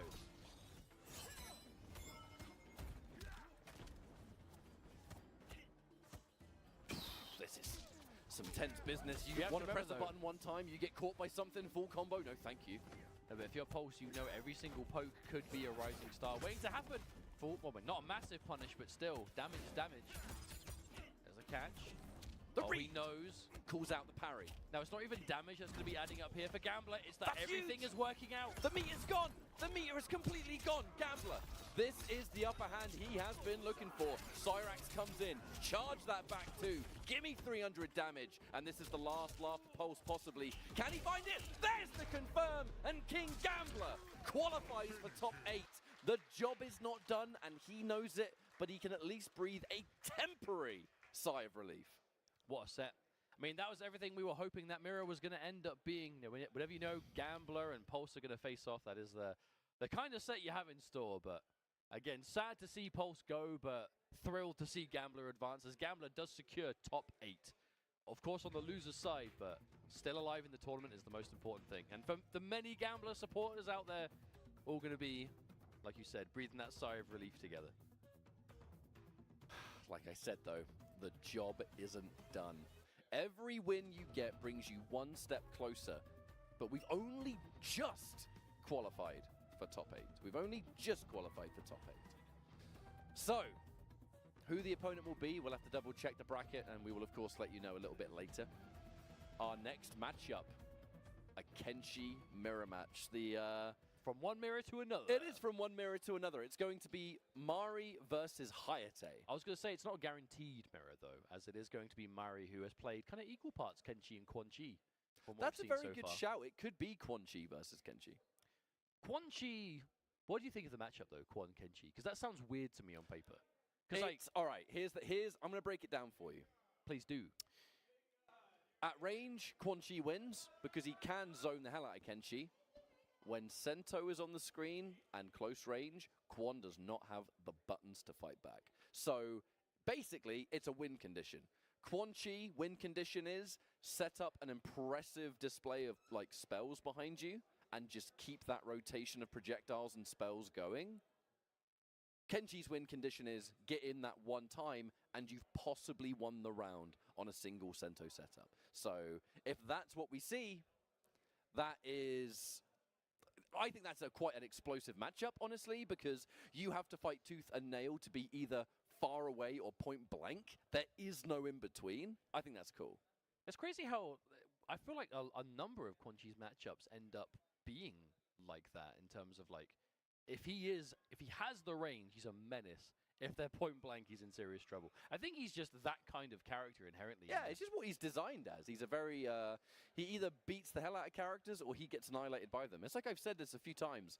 If anyone ever played Injustice 2, I actually feel like Quan Chi is kind of the Captain Cold of this game, where he's a matchup character. He destroys some characters and he gets destroyed by others. It's very rare that there's like a split down the middle. But it also makes him a decent character to have as, you know, one of the characters you play. 'Cause, you know, we're talking about the Quan Chi, but Mari could quite easily bring out the Kenshi. And then we just see another Kenshi mirror, which would not be the first time Hayate has had to play it in this tournament. But, you know, we were saying before, Kenshi is a character who is so powerful in so many matchups, but there are a number of characters who can kind of keep him at arm's reach to a point that it's really annoying for him. At that range, the long distance, that's where Quan Chi thrives. So, you know, the more we talk about it, the more we see it in tournament, the more I think that this pair together actually makes complete sense. And Mari is doing a great job of showcasing why that is. Of course, Mari in loser's bracket on the receiving end of a super competitive set against Gur earlier on today. Gur, of course, in winner's side top 8 as well, already waiting for that. But that was a good match. That was a super, super good set and one that I'm not surprised to see Mari get this close to top 8. But will he make top 8? Who knows? Hayate stands in the way. And it's like I've constantly said, we're not even at the top 8 yet. Like, these matches are so... We're close. These We're matches close. are so unbelievably ridiculous in terms of just, like, the level of play. We're not even at final combat yet. This is Technically, we are. This is like the tournament before the big one. And this is the level of play we've got. We've got 19 other players that are waiting. They're ready to go. You know, we've got those group stages. The action will be continuing all weekend long. Stay tuned, and it will be the same place here on the NetherRealm channels. We're just trying to find out who that final player is going to be. And boy, the momentum they're going to be feeling, whoever it is that makes it through, I think they're going to be kind of confident going into the finals tomorrow, right? The group I mean, stages. that's always a thing, you know, and that's not just for MK here. Obviously, a number of fighting games do tend to have. Hang on a minute. That can't be. Hang on a minute. This is a button check, right? It was Shang Cyrax. Shang Cyrax was no joke early on. It's just as soon as the chopper isn't a thing, obviously it's well, I say it isn't a thing. As soon as chopper isn't as usable as it is with the cooldowns, Shang kind of fell off with Cyrax. But if he's back, I can say I remember seeing This Shang. is not. No, it's no button check. It's no button check. No, Wait, he's is doing. it? He starts okay, no, changing. It definitely is a Yeah, button yeah, check. It yeah. definitely All is. right. All right. I'm not going to talk about the Shang Tsung yet, but if we do see it played, They fist bump. Who Did knows? they restart match? I don't know. Look, in my experience in NetherRealm tournaments, right, that restart match, that fist bump beforehand means you've restarted but match. Shang Tsung Cyrax is weird, but it's like a good weird. It's like really long Nah. gapless block strings that end every time with like the perfect range Shang wants All to be right, at. he's doing it. No, genuinely, we are going to be seeing very long block strings with no gap at a literally ended at the range that Kenshi does not want to be at. And all the you time. can become Kenshi. And I mean, he plays Kenshi Oh, anyway. that's a good point. You All can, right. No, because you can do EX ground skull into net and then get guaranteed more. Here we go. Shang Tsung does have pretty decent ranged options for this kind of situation. Oh, Hayate moved the shadow out of the way so you couldn't neutralize it.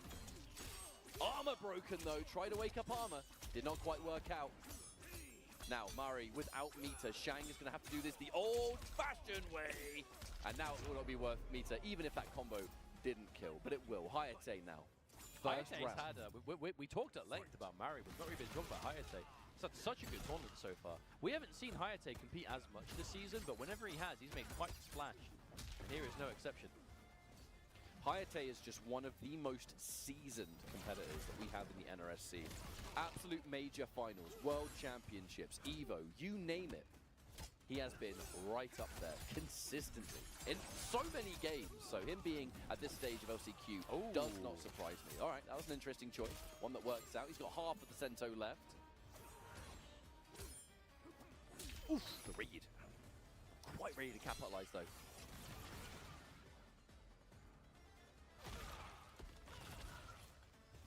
Now, this is what Mari's going to want to do with this Shang Tsung game plan though. Shang Tsung, decent at range. Obviously not where Kenshi wants to be stuck. But in the bar, okay. Extensions. This combo is going to take a long time, by the way.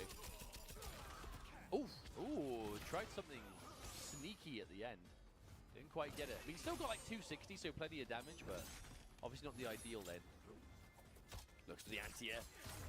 Gets the chip regardless on that spin there, Murray. You can see the idea, right? The game plan. Keep the range, keep the distance. Old Shang for the better mid.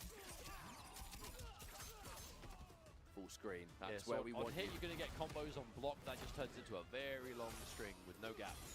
And that's the point. Oh, that's a full combo. You had to break. Because Shang Tsung kind of has that optimal range he wants to stay at. It's not quite literally full screen. It's like kind of just beyond jump distance. And he can always put himself there. There it is again. Yeah, you can sweep. You can down 3. If you expect the respect, you can do other strings. All right, activation. Armor Ooh. immediately pulled. And we try to escape. Back off. Just let that Sento stance go to waste. The spin active for so long that you really can neutralize the ghost. Overhead, but no Sento ready to turn it into anything. We do now, but it's gone. Yeah, couldn't this time either, unfortunately. There it is more. And on here, okay, no, didn't get sent towards him. Bit of a strange exchange there. Definitely wanted the opponent to fly towards, but doesn't always work out like that. The wake up down 1, risky business, but it will pay off actually. Decent damage, but needs more. Again, Same thing not again, quite the right wrong way. direction.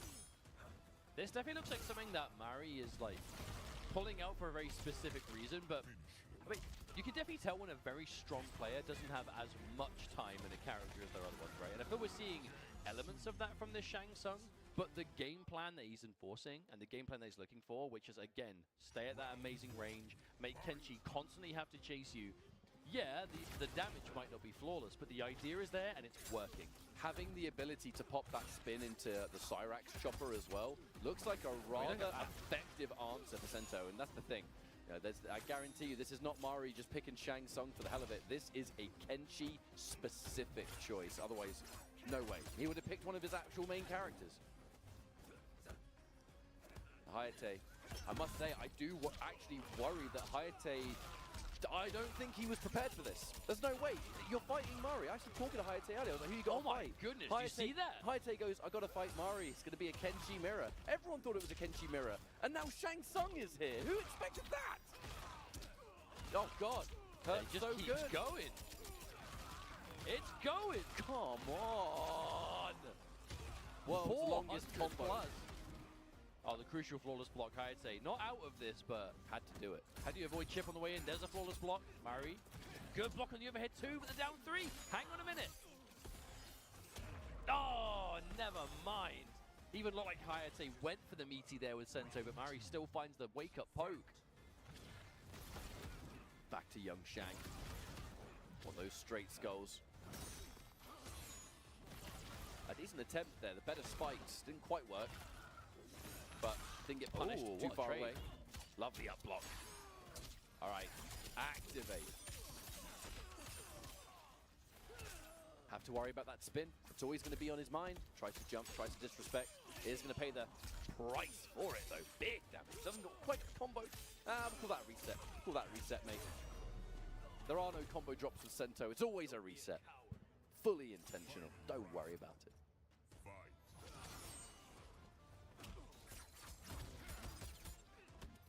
Now Mari is a rather pivotal game, you know, because it's the difference between 1-1 and 2-0. You're going to be feeling far better if you manage to get the 2-0 on your hands with this. I mean, looking like a really intelligent character choice. Okay, and now here's the morph. the We're morph. talking about this. Here we go. Yep, there Damage it is. buff. Oh, wait, no, he didn't do the stab. Ignore me. He's just Kenshi. Who's who? The defense gets clipped. And then suddenly you are playing the mirror. Oh, didn't get the combo from it. Murray did a really good amount of damage there, though. Cyrax, the spin is almost ready. If you even need it, if he finds a clean opening, he could possibly net again. Isn't going to use it, though. He's going to go for the safe reversal. Lovely reactionary block on that overhead.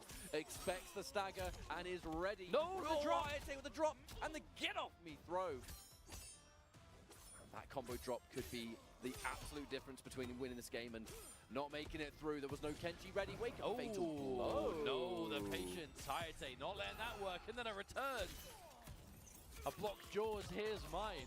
That was just, I am guaranteeing this round. There's no chance. Not messing around with nothing. No advance into the launcher. None of that. I want a fatal blow. But we have seen the development. Mari is not afraid to turn into Kenshi. And that changes things because this has just become a sort of half mirror match. Either I stay as Shang or I find a clean opening. I have a decent life lead. I force you to block my own Sento business. Hayate did earlier today defeat Conqueror 3-2 in the Kenshi mirror. So he is experienced in that mirror, obviously. Ooh, try to wake up with a whiff punish, I think. Didn't find it. Shang Tsung in that underratedly powerful down 3. It's one of the best low pokes in the game, I think. Oof, we just ate that one. We ate it. And now that resummon activated. Overhead confirmed there for Kenshi. The sandwich is created and the break, a bold breaker for Mari, who needs to make this one count. You cannot afford to break and then instantly lose the round. You need those resources, especially against Kenshi. Normally you would know that Shang Tsung is a very good character at building bar, but Hayate has been flawless blocking so much that Mari just hasn't been building meter. And that's the development of Cyrax, really. The flawless blocks shutting down the meter gain absolutely directly hurt the chopper, even with how things used to be. So with this kind of matchup, if you're really good at flawless blocking, the chopper actually isn't going to do very much. I mean, it's still going to be achieving the idea of, like, you know, getting you to the space, giving you the advantage, Bit of but you're pushback, definitely, maybe. yeah, you're definitely not building the meter. And we know Shang Tsung kind of needs meter to be the scariest. Oh, there it is. Counter poke. There we Nice go. catch. Not bad for a counter poke, so it would have been safe on block. Oh, let it go too early, I think. We'd seen some of those exceptional runs. Oh, you're still going to combo. Yeah. You're still comboing, mate. That net is +1 bajillion. No, but even if you didn't need the time, it's still optimal to wait to get the meter drain. So it's one thing to flawless block so they can't build any bar, but what if you just keep draining it? Overhead. Lovely flawless block, Oh. but too late on the button. Yeah, got the up block, but not the follow-up. spin, engage. Again, Mari doing the right thing here, building that distance, staying away from what Hayate needs. But Hayate always up on the resource department. That's the main problem here. And a Fatal Blow is attractive, but not quite yet. It will not win the round at the moment. Oh, the delay and still got caught by the armor. But Hayate even waited to look for it. But just couldn't quite find it at the end. Mari calling it the perfect timing. And we actually saw that from Mari against Gur as well. Perfect times to go for reversals. Not always instant, sometimes a slight delay first, but always effective. Gotta say, Mari there did not want to overcommit to any potential confirms with the Cyrax. If you overcommit and you whiff and you get punished on standing, you've just given the game away. Try to err on the side of caution. Oh, that mid actually connected. Hayate could have got something off of it. Just didn't believe. Now Mari.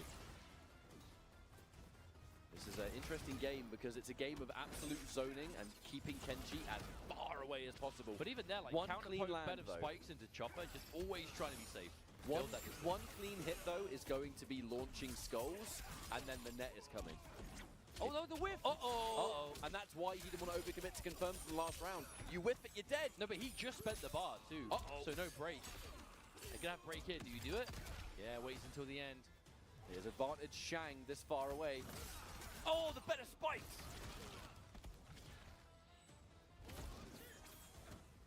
Didn't want to counter poke, doesn't have the safety. Cyrax isn't available. Beautiful overhead. But always the button to follow up. Is it sweep? Is it poke? Is it anything at all? We've seen Hayate's been reacting to the overhead, but again, Oh! Doesn't want to overcommit. he's looking Another for the overhead. final hit. Doesn't have any. I mean, meter. You can't armor, so. No, Mari just has no bar. Hayate is flawless blocking everything. Cyrax There is it is ready. again. Looking for the sweep. The block there from Hayate. And the timeout, Murray! 2-1. The set continues, but that was a nail biter. The Shang looking to be just the tool for the job. It's unusual, it's strange. Hayate adjusting the best he can, but he's having to show even more patience, and that can't be easy.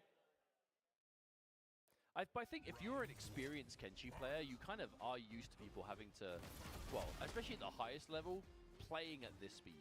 You know, not everyone is going to play against Kenshi slower with the distance, but if you're like Hayate and you played a lot of this character, you probably encountered it quite a few times. Maybe not necessarily from the Shang Tsung, but the idea is similar. The main thing that Hayate do that's so impressive though is just those flawless blocks. I cannot stress enough how important it's being, but Mari still managing to make it work. Sento, it's time to party. Looking for the sandwich. Finds the down one. You know, you sense even a hint of a gap. You have to take advantage of it in this matchup. And experience is the only thing that teaches you that. Mari being a Kenshi master himself, But Sento about to probably disappear, acknowledges however. those gaps. Yeah, that's the issue. Hayate gets an opening, but no longer can continue. And again, the armor. Not tons of damage here, but it adds up. Don't want to play around with that net. Cyrax is fully regenerated for Mari, and with 1 bar a meter, anytime Hayate wants to go in, that spin is going to be a threat, and it has been a thorn in his side this entire series. He's trying to play just outside of its effective range, but we're running out of time. There's that a trade. Yeah, he's that's been looking for it. Fatal blow. Making sure this is definitely enough. It'll scale from the net, but it does not matter. That's going to be the end of the round for sure. And now Hayate living to fight another day. Going into that next round, Mari has 1 bar to play with, is going to have full Cyrax. By the time we start the next round, Hayate's almost going to be fully back, and with 2 bars a meter. I think he's looking pretty favorable here. This could definitely be another game 5. Oh, whip punish. All right, what's it going to be? Spin, perhaps? Keep it airtight. Hayate does not want to give you an opening. Oh, even the that delay. the slight delay. I even love that choice. Think Hayate choosing not to end that combo there, just letting Mari hit the floor for the instant meaty overhead. Trying to make the most of the time that was left. Now, a good position for Hayate to be true, but stuck without Sento now. Mari. As a downside to the lack of damage that Mari is overall putting out in big bursts is this kind of life deficit. A lot harder to get back. Oh, here but we then go. suddenly you become them. Hang on a minute. Say, we're not seeing tons of these morphs, but when we do, they are at a good time. Oh, Caught changing. Oh, again. He tried again. I like the idea, though, from Murray, because it's like, look, the Shang versus Kenshi matchup, maybe I'm not in a position to get this life lead back. So let me just turn it into a mirror quickly. I have Cyrax, so I become Kenshi Cyrax. All he needed was morph into a single forward 2, and he could have got the party started. But that's Hayate's perfect spacing, I think. That's the main thing that I think is going to help Shang Tsung in this version of the game is when you morph, obviously you keep your own cameo, but if loads of characters are going to be using Cyrax, right? Like in this instance. Oh, did you hear that? Mirror. Think so. That was a mirror. If a man named Yeah, Song okay, game 5, best of one, Kenji mirror. Let's go. The This might be old days of explosive. ranked, before Combat League, back in the day, one game, Kenshi Kenji Striker. Striker. The first time we're seeing this today, but this is a team that we've seen a fair bit this season. Very scary in general. It's just so brute force with how it gets Sento out. Yep, and just as you know it, Sento is activated. And now we can start the party. But Mari, not the first time we've seen Hayate have to play the Kenshi mirror today, and looked really strong in it earlier on. the resummon. The answer back with the armor. We're trying to create the slashes. Where you going? Oh, Sento is just swinging in the wrong direction, but who cares? That is going to be a match point here for Mari. And Striker almost ready. All you need is one grenade. There it is again. It's not flashy, but it gets the job done. Against Kenshi as well, you need that range to play with. There's Oh the launch. no, the very last minute. We are just getting mixed. Hayate has been blocking pretty damn well, but eventually you're going to get hit. And now Hayate, over half of that life is up. That was not intentional. He did not want that. That self-destruct is going to put him back by a few seconds of a full regeneration. And Mari with momentum on his side, Mita. And the crazy thing, is both players with a breaker, so they're going to need 2 clean hits, which is easier said than done to begin with, but Mari That was with so punishable. much lead. That could have been it. That could have been the breaker. All right, side switching grab. Still no Cyrax. Okay, Anti-air. okay. That is one of those things where it's not about the damage of the anti-air, it's about getting Sento out. That is objective number 1. Okay, Breaker. there's the break, it's done. Still half of Sento left. God, Mari showing so much respect there, not wanting to press anything that Sento can clip. Hayate spending it. That's a huge risk. You've taken away your opportunity to break. Oh, You hang on, forfeited gets the your wake-up breaker. blow. The block on the overhead is real. The low. There's the fatal blow. Hayate cashing it, spending it on the resummon, risking not having a breaker, and it worked. But you know what was great about that situation? In the time from Hayate spending the bar to get the resummon to find the hit, built that bar right back. So Hayate now suddenly match point himself. Game 5 last round, Kenshi mirror. 3 bars of meter for Hayate. Mari with almost 2. Kenshi, you just need 1 striker grenade, 1 spin. Missed time. What on earth was that? That was missed time. Overhead, it begins. Doesn't quite get the confirm. The bulk of the damage is done, but we keep the setup. The breaker, expensive choice. And now we start again. We're swinging 2v2 right here. Uh-oh. One more hit, that could be it. I think that's it. I think that's enough. That's gonna be enough! And the pop-off from Mari, stomping the stage. I felt that in my feet. That was one hell of a matchup, and again, not even a top 8 match. Into top 8 now. We haven't even started that yet, mate. Oh. How good are these games gonna get? This top 8 is going to be ridiculous. This top 8 is going to be insane, man. Oh, and I want to say, shout out to Hayate, of course. Absolutely. Hate to see him lose, but hey, this has been what a showing for him. Again, we haven't seen so much Hayate this entire season, but when we have, it's been memorable, and this tournament was no exception. GG's to Hayate, but of course, Mari. Oh, what a showing so far. Can now add Shang Tsung to the list of successful competitive characters we've seen Mari bring out today. And there it is. EX Skulls, guaranteed net, guaranteed morph, and suddenly you're playing the actual mirror match. Just accidentally end up playing your main. Oh, what a showing though. But now, the floodgates are open. Is that the last crazy pick we see from Mari today? Is there more up the sleeve that we're going to be seeing in the top 8? I'm curious. As we check these replays, I'm just sort of recapping on, yep, there it was. You see the nod of approval there from Hayate. A good sport all the time. Always highly, highly respectful. Always very, very passionate. Sad to see him go. We love you, Alex. But Murray, moving on. Thank you, production.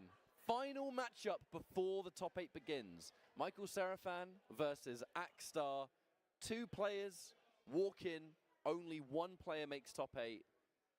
I almost don't want to watch, you know, because I'm going to be a little bit biased. Axstar, representing EU, the finest player in the French community, originally from Lebanon, so playing with the likes of Faisal and stuff like that beforehand, moving to France, becoming the French champion in all of their regional tournaments, undisputed greatest over there. Almost qualified for Evo, actually, if it weren't for that pesky Javier and that one game. So my point is, pretty damn talented. But Michael Serafan, I haven't seen anything from him all weekend. Me neither. He's been around. Really. He's been playing off stream the whole time. Yeah, like I've been seeing like the bracket results here and there, but none of the actual matches. But an exciting one to finish. As again, just to reiterate, this is the final match going into top 8 in this LCQ. Yeah, Axstar making the long trip from France. You know what? A lot of supporters here from the international players already qualified. You see them there in the front row. You got like Javier, Faisal, Tekken Master, Canon Manny. But 1 match left to go. Who's going to make it to top 8? Don't forget VGY. He's sitting right there. I actually didn't see him. I'm in a better seat than you. I can actually see him in person. So, you know, I have that Well, advantage. how convenient for you. Now, from what I have heard and seen, Michael Serafan, Gearus is the pick. Wait. Yeah, Axstar's going in for does have Peacemaker. Axstar does have a Peacemaker. Peacemaker quite good against Gearus. Okay, well, if this truly is the matchup, looks like it will be. Starting off with the Reflect, Michael Serafan probably played this matchup once or twice. I mean, there's no way you would have gone into this weekend and not played against Peacemaker. Even if you wanted to avoid Peacemaker, you wouldn't have done in the preparation. Axstar known for Reiko, but a very powerful pocket Peacemaker for certain matchups. But then, look at the way he plays Reiko. I know, obviously, he has the grab and the combos and everything, but a lot slower pace, right? A lot more of the meat shield tremor, a lot more projectiles, more max range down 4, right?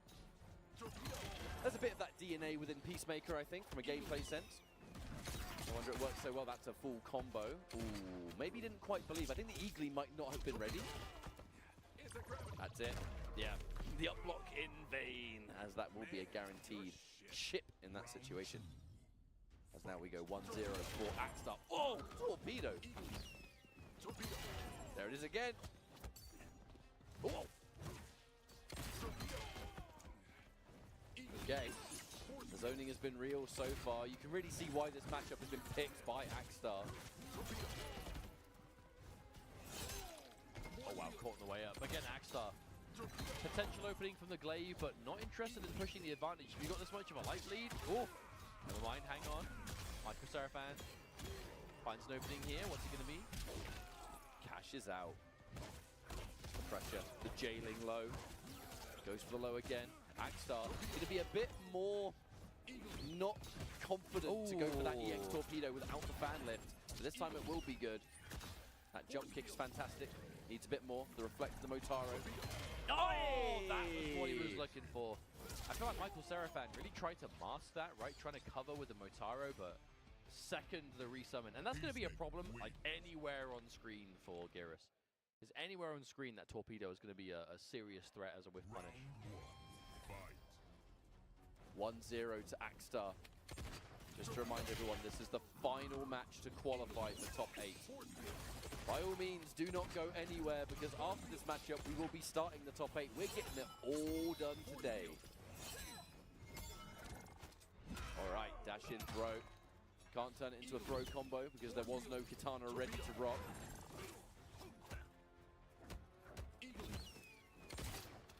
Oh, max range.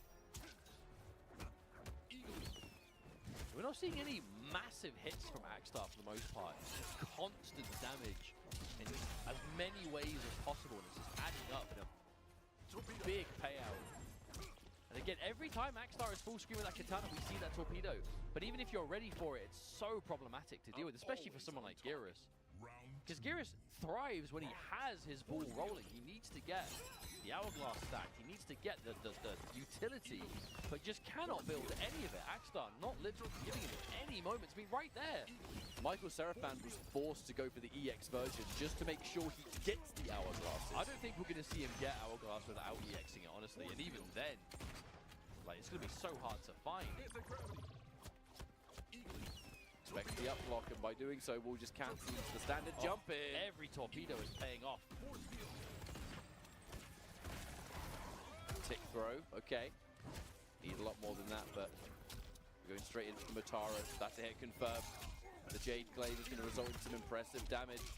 Axstar tried to keep things meterless too, which was really smart. You know, why spend any bar unless you are going to kill? Just keep the breaker. That's a punish though. No katana there. Oh, the duck's not in range to get anything. Yeah, we're punished with the overhead. Not a huge payout, but something. Oh, the micro duck. Instant break though. Michael Seraphan definitely still in. This is a winnable round, but needs a clean hit. No breakers for either player now. Not going for Motaro either. I think always respecting the torpedo. Even at the end, Michael Seraphan going for a number of strings, but with no Motaro shot on the back of him. Which I would understand if you're waiting for like EX torpedo, but I don't think Axstar could have threatened anything there. I wonder where we go from here, because you know, when Geras, he's definitely the kind of character that has not as much tournament cameo variety. There's a lot of Motaro at the moment. One of his main drawbacks, yeah, is that he will have his best and it will kind of rotate. It was Lauer for a while, now it's kind of Motaro, but you don't really have a lot of room to change. No. So if you are in this kind of matchup, you are kind of just getting overwhelmed. Straight through it. Yep. Whoa! I guess it makes sense that he immunes the sand pillar when he's got the armor on. It happens with some things and not others. I don't believe Rain's bubble goes through it. Oof. Oh, that was so cheeky. But the way that Axstar has been playing this matchup has been so problematic for Michael. It's just constant, like, he's not point blank all the time and like on him. He's just always throwing stuff at him, you know, just not giving him any space. No time. And one element of this matchup. Wow. Oh, we just bypassed that and That's we've lost crazy. the hourglass. Yeah, that cost it too. Ouch. That sucks. And every time Michael Seraphan is going for it, it's getting reacted to. Tried to snap again, but this time got caught. Oh, the rewind. Yeah, I definitely spent that entire combo waiting for that. Oh no, into instant overhead. And that's a 3, potential 0 here. Match point for Axstar. Unless Michael Seraphan can find something. What we're definitely looking at the moment, though, is the usefulness of the Pocket Peacemaker, because the way his kit works is so built around these, just use him for a bad matchup, right? Create these horrible situations, and if you have a good enough Peacemaker, why not do it? That's kind of what Axstar is doing here. Michael Seraphan has been spending so much time just desperately trying to build up these resources and just can't do it. Whether it's Torpedo, whether it's Banglin, whether it's the Glaive. Oh, it's just getting worse and worse. And a 900 health team as well, remember. That damage is going to add up even more, even the chip. Okay, finds the snap. Oh no! No, he's riding the sky! No, but still managed to make the most of it. I like that. Oh, tries to catch the uppercut, but just couldn't find it. And Axstar qualifies top 8 loser side. Keeping it alive for the French players at home. And the internationals here cheering him on. That does mean Axstar will be our 8th and final player, as we are going to now set up and engage the last chance qualifier top 8. Only one player makes it through to tomorrow. Oh, 7 others are going to be crushed. Oh, I'm not looking forward to seeing who doesn't make it. But I'm very looking forward to seeing who does. It's such a heartbreaker thing for LCQs, right? Because we're talking who's going to qualify for last chance qualifier. We've historically seen goes into the finals with a lot of momentum. You know, because you're going to be the final unqualified. You would have won a tournament the day before. That's a lot of kind of like, you know, that's a lot of confidence you'll have moving into the rest of the weekend. And you already know what group you're going into. So if you're going into the LCQ here, you know what players will await you should you be successful. I believe it's Group D. But yeah, still also play for. I guess you mustn't get too ahead of yourself if you're in the LCQ, because you've got to win the tournament first. But 8 players remain to see who will be the final one joining our players over the weekend. But it's been a good stream so far. We now have the final chunk ready to go. Top 8 is decided, and we are getting closer and closer. Have you any highlights you're waiting to see from it? Any standout players? For me, it's Gur. I really want to see Gur go the distance. Gur is going to be incredible. Whether King Gambler can, in fact, go the distance is going to be, I think, the biggest story of the top 8. But they are just 2 examples. Is Brazil going to make it in as the final? Because there are 3 of them: Conqueror, Gi Exceptional, and Agamotto. And 2 of them are in winners. So I think Brazil is actually in a fantastic position to make it. There's a lot going on here, but I'm going to be cheering for Axstar as a biased European man who will not be on commentary for top 8, so I can be as biased as I like. Get over it. It's been a really fun stream so far, though. We're going to have a quick look at the bracket. We can find out what the matches are going to be. I don't even know who's fighting who yet, so I'm very excited to see this. Let's have a look. Here we go. Agamotto's Eye versus Gur. Gi Exceptional, El Kakoi, King Gambler, and Conqueror. And then finally, Axstar versus we got Mari. Brazil versus North America 3 times in this top 8. Man. Chat's going to be great. I don't want to read chat. It's going to be wild. It's going to be busy. Oh, that is a hell of a set, though. Agamotto's Eye, Gurs, like what, Kenshi, Geras most likely, Ashra, and then Peacemaker probably from Gi Exceptional, El Kakoi. Johnny Cage, Kenshi, probably Reiko versus whoever Mari's playing at this point. Yeah, I'm not you even never gonna know who predict. Mari's going to play now. I have no idea.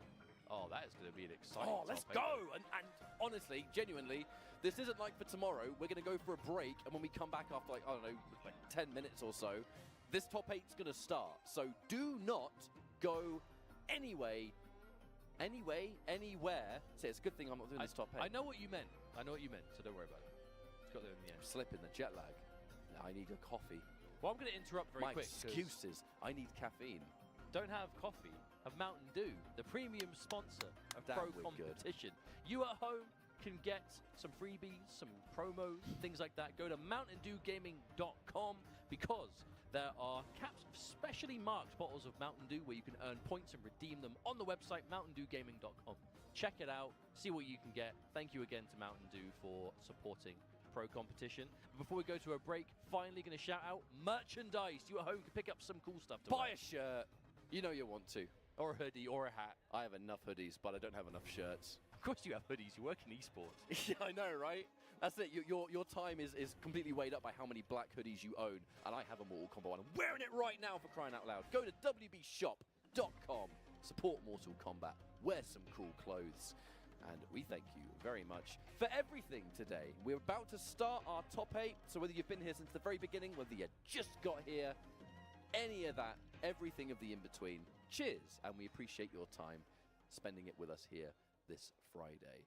We are going to go for a break. When we come back, the top 8 of the Last Chance qualifier begins, and we find out who the 20th and final player at Final Combat is going to be. This is the player profile of MK Javier. The journey of this Spanish Scorpion master is certainly an interesting one. Javier has been playing high-level Mortal Kombat ever since Mortal Kombat X, but it wouldn't be until Mortal Kombat 11 that Javier would really thrive, as that game was the start of his competitive success. Mortal Kombat 1, however, has seen the debut of Javier in an offline space, and he has started with major results. Javier finished 3rd place at Ultimate Fighting Arena, the European pro competition event. Having already set himself a high standard to match, he would then go on to secure 2nd place at the Brazil Pro Competition event, and every step of the way, this was accomplished with Scorpion. It is no exaggeration to say that Javier is the best Scorpion in the world right now. This player is dedicated to the character, and for as long as anybody has seen him compete, Scorpion has been the character of choice for many years. As Scorpion is more of a defensive character in Mortal Kombat 1, that is how Javier plays the game, using Scorpion's incredible backwards movement and long-range punishes to seek out an overzealous opponent and capitalize with high damage. The question remains, however, can Scorpion secure a victory at Final Combat? If anybody can do it, Javier can. So, let's see how this character specialist takes on the rest of the competition. This is the player profile of Chocolate.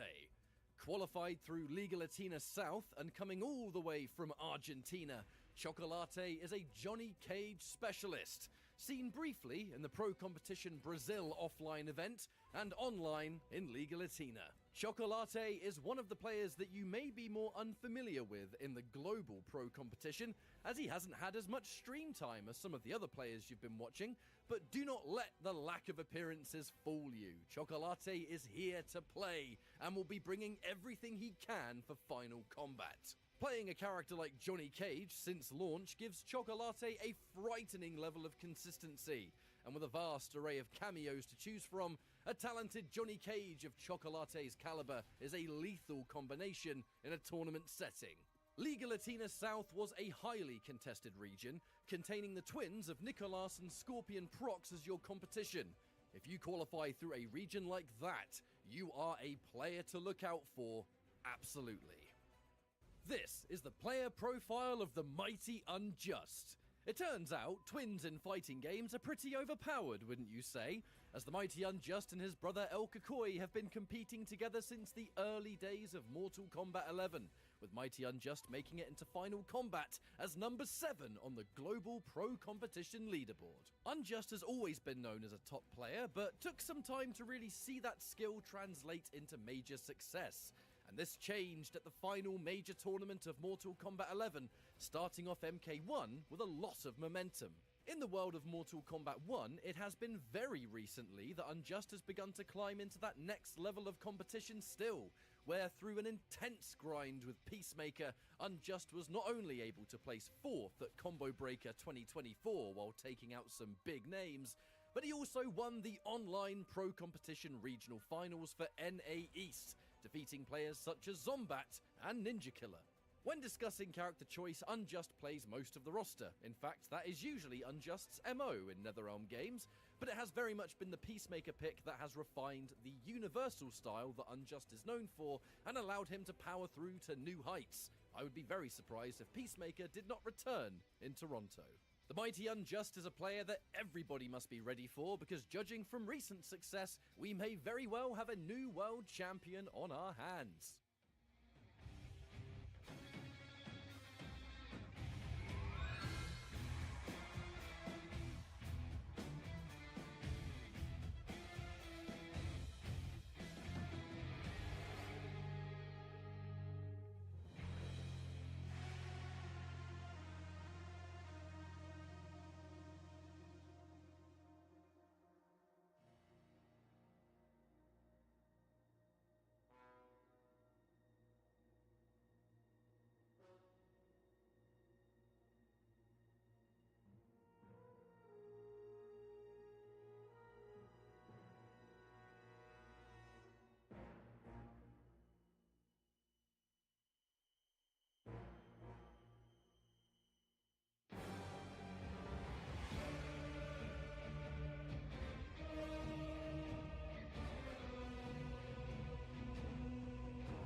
And welcome back, everyone, to the last chance qualifier here at Final Combat. I'm Mr. Aqua. I'm joined by David once more, and we're going to be bringing you guys the top 8 action of this last chance qualifier, where the winner will make it into the $200,000 World Finals for Mortal Kombat that begins tomorrow. We're narrowing down to 1 tonight, though, and let's take a look at the bracket that's going to be unfolding before your guys' eyes, beginning with a nasty one. Gur and Agamotto's Eye are making their way to the stage right now for some Mortal Kombat action. Up next, going to be Gi Exceptional versus El Kukui.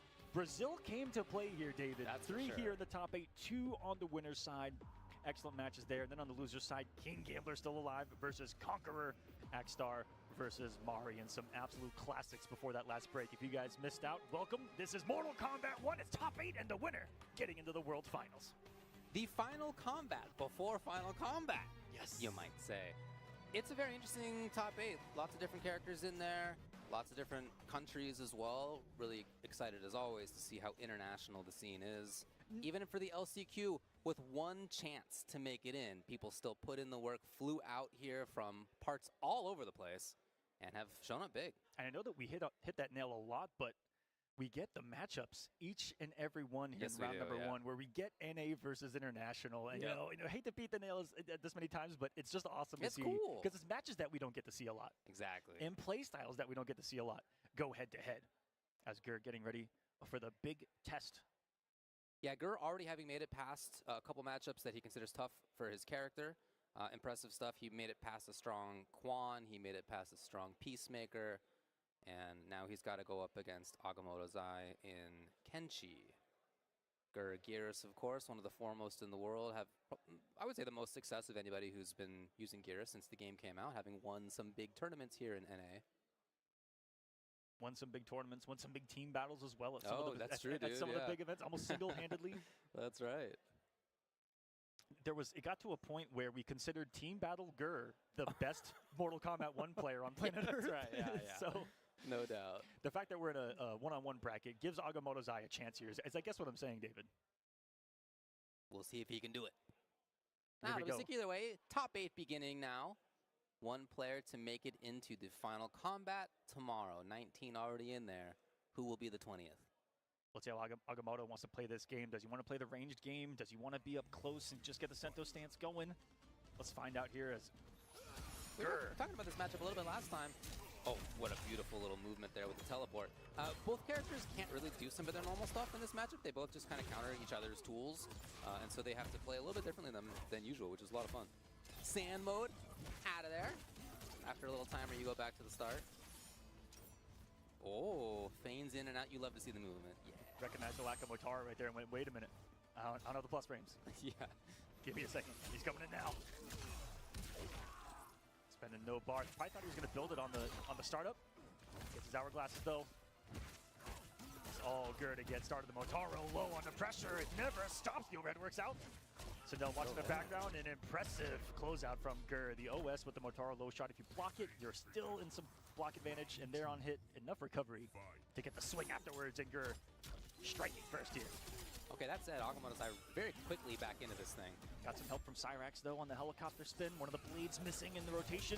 I really like that Gur is letting Motaro do those attacks for him. Now, they're not ambushes, right? You have to summon, but nevertheless, I like that he's putting those hurt boxes out there, not Garris's. Yeah, seldom used like he's doing at the range. Yeah. Definitely going to be hard for Great footsie tool. Kitchen to deal with the start of those normals at that distance anyway. Gets a nice side switch behind the Sento. Gonna work out? No. See ya. Never happened. See ya. Not in this timeline. Champ. Again, Motaro busting through. Gur tries to move away. Punish, yeah, minus 20 plus. Oh, so smart of Agamotto to reset the Sento. So this is part of Gur what I was resets talking the about. When timeline. it's like not this sort of normal matchup where Kenshi doesn't just get started with the boy and then he gets the snowball all the time. Yeah, If Gears has the 3 clocks up, it's a different story. Oh, it's a big opportunity in Agamotto's Eyes, and he makes the most of it. As soon as he saw that, he thought, all right, we're in the next round already. Only thing he could do, too, no meter to extend that in the form he was in. A round apiece here. Yeah, very quick recognition. Good work. No clocks on Gur's side. He'd love to set that up if possible. There it is. Came off the bar for just in case. And sometimes you like the Motaro teleport off of that too for some mind games and remove some of the recovery on it. I should say Sento pressure coming in though. Overhead works. No Sento to back it up with Launcher though. And was it because Agamotto was looking for that? Yeah, gotta play it a little bit differently. Way too far. Not teleporting in time. Agamotto's Eye brings back Sento. Vertical sweep. Sento to sleep for just a little bit. The command grab gonna get him out of dodge. That's for sure. Lovely backdash. Again, the mobility is so important. He's got a little bit left of the boy. So smart for the ender to put Sento back in the range as well. The overhead finds the mark, and it's Agamotto's Eye. Taking the first game up 1-0 in our first winner's match of the top 8. Winner of this guaranteed top 3. Which top 3 doesn't mean anything unless you're top 1 today. Yeah. But hey, winner of this it's guaranteed one more step. Nothing.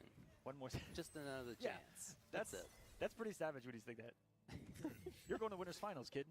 You're guaranteed nothing still. Situation. I think I heard Kung Lao. Feels like making it into Willy Wonka. You get nothing. Yeah. Hey, but you know what? It all worked out. Maybe it will here too. So yeah, it is Lao. Gears Lao. Pat. What he likes to hang out behind. Yes, just like this. To get the clocks going. Being able to attack full screen, as you can see, not just at about mid-range. I believe mounted a comeback earlier. By coming off of Motaro, switching to the Lao. And we saw just how more active he was. Because you can put out that low full screen then follow it in versus the Motaro shot, he's had to work his way in to that range. Nice sweep to again put Sento to sleep. Perfectly timing the second one too. Some people are too early on the second wake up, and that's what's cost people. Gur not making that mistake here. Those sandy active frames of the sweep.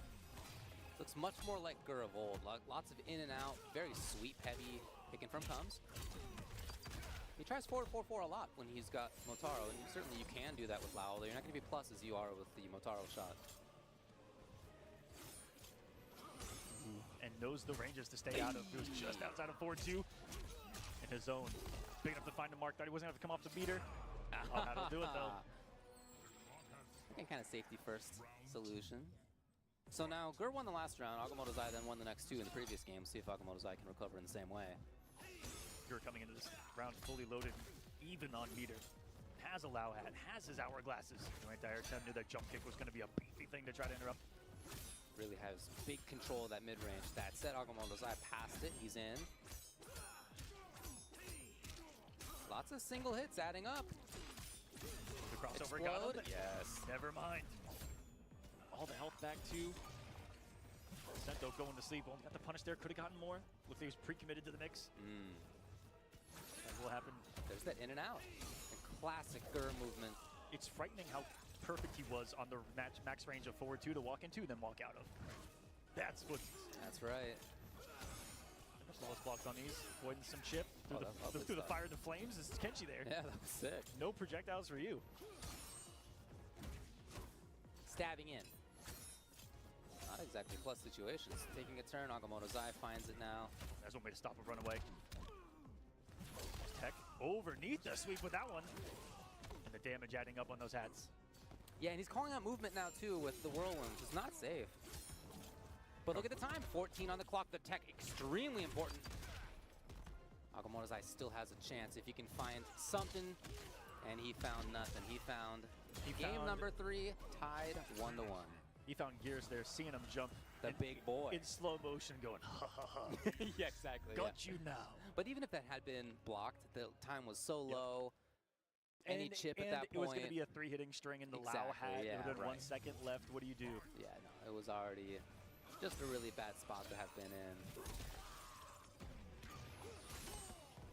Taking his toll on the health bar. Obviously, Gur cool with the trade. And you know, that's a great, interesting thing to think about is in that instance at the end of the round, that's what, you know, some of these characters have is a character like Kenshi has so many destructive tools, but there at the end, he's not a mix-up character. And so the comeback factor in a situation like that is much different for him versus a character that would have an overhead threat and a low threat at the same time. The life of Kenshi, the stance character. The highs are very high. The lows are, well, not that low, but, you know, not as high. The mids are midding. Yeah. The mids are definitely midding. Back two, forward two. yeah, for sure.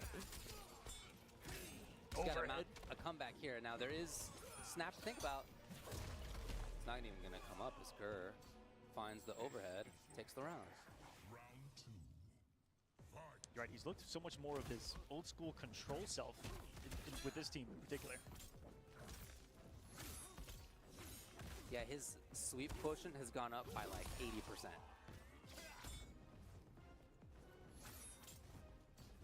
And he's much more comfortable at this range, where he's not worried about getting into the Motaro low shot range. Stay outside of it, set it down, play around it. There's something I know about Gur the most is he loves to play with the space that's around him. Sure. Oh, man, the classic patented backwards movement. Back to safety. His backdash is a teleport in and of itself, it seems. And now that there's no spirit to think about, you can do the whirlwind and not be quite as concerned. Agamotto's Eye in trouble. The resources are gone. Building back Cyrax, though, which means he can get the party started under the right situation. Maybe this is it. Disrespect there, but didn't get fully punished for it. Sento's the sleep. And Agamotto's Eye makes him pay. Not too early. A little the bit. conversion was there. Second the end. From downtown and it misses. Man. The blade wasn't quick enough, but Sento had his back, the homie. He waited. He waited. Punish wasn't there. Oh no, just outside the range, and Gur gonna send an Imhotep storm. Agamotto's Eyes way as Gur takes the lead. 2-1, a snap of the fingers. Agamotto's Eye made a great call, a great understanding that Gur was gonna snap out of there. And yet, he just couldn't quite get the punish. So head in hand now, thinking about what it is that he could do better. Where are the spots, right? Like why, you know, thinking about like what has been going better for Gur. Gur's had these amazing ranges, right? The back four range, the overhead range, like that half screenish, right? That kind of mid-range area. It's been all Gur.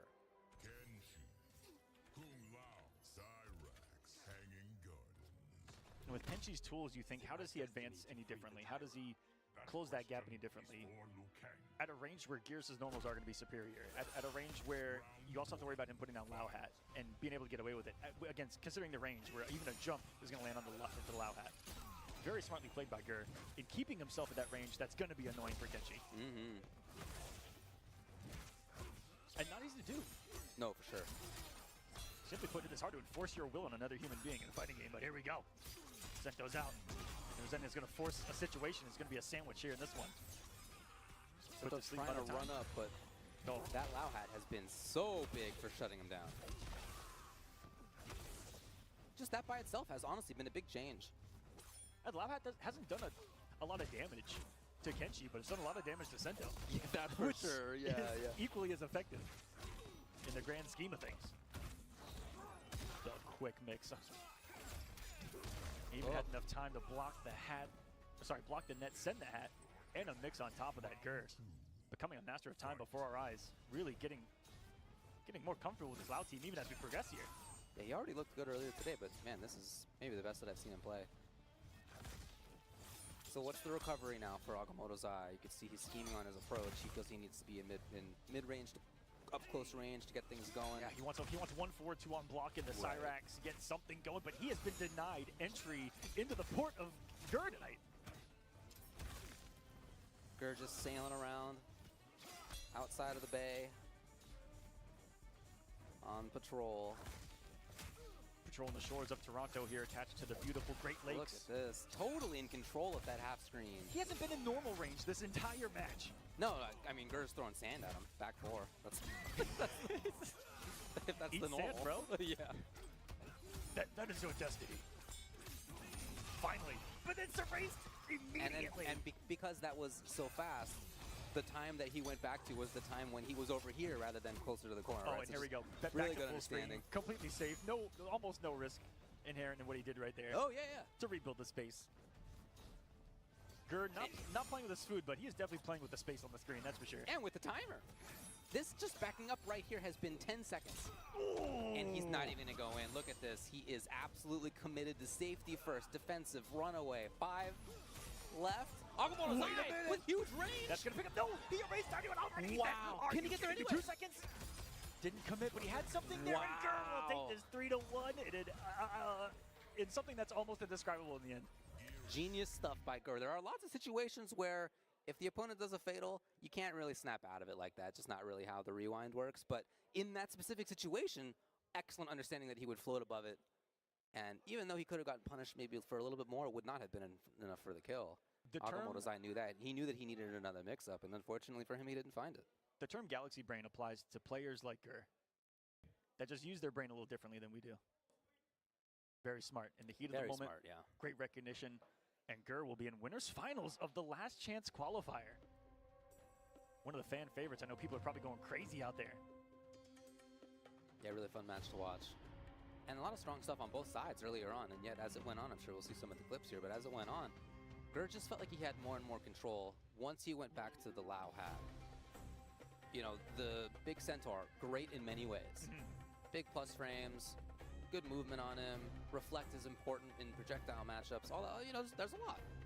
But having that Lao hat help him clean the screen of the Ghost was huge. It negated it the entire time, and I want to look back at that Motaro match to see how many times Agamotto was able to close the gap because Sento was able to get in a little bit easier, and then he was able to jump in behind it or something, or dash in behind it. Very good match. But Agamotto's still alive. He's going down to I on the start GG, so he'll be playing the winner of Oxstar and Mari coming up, and on stage we got Guy Exceptional and El Kukui. Another big battle. Another Brazilian on the stage.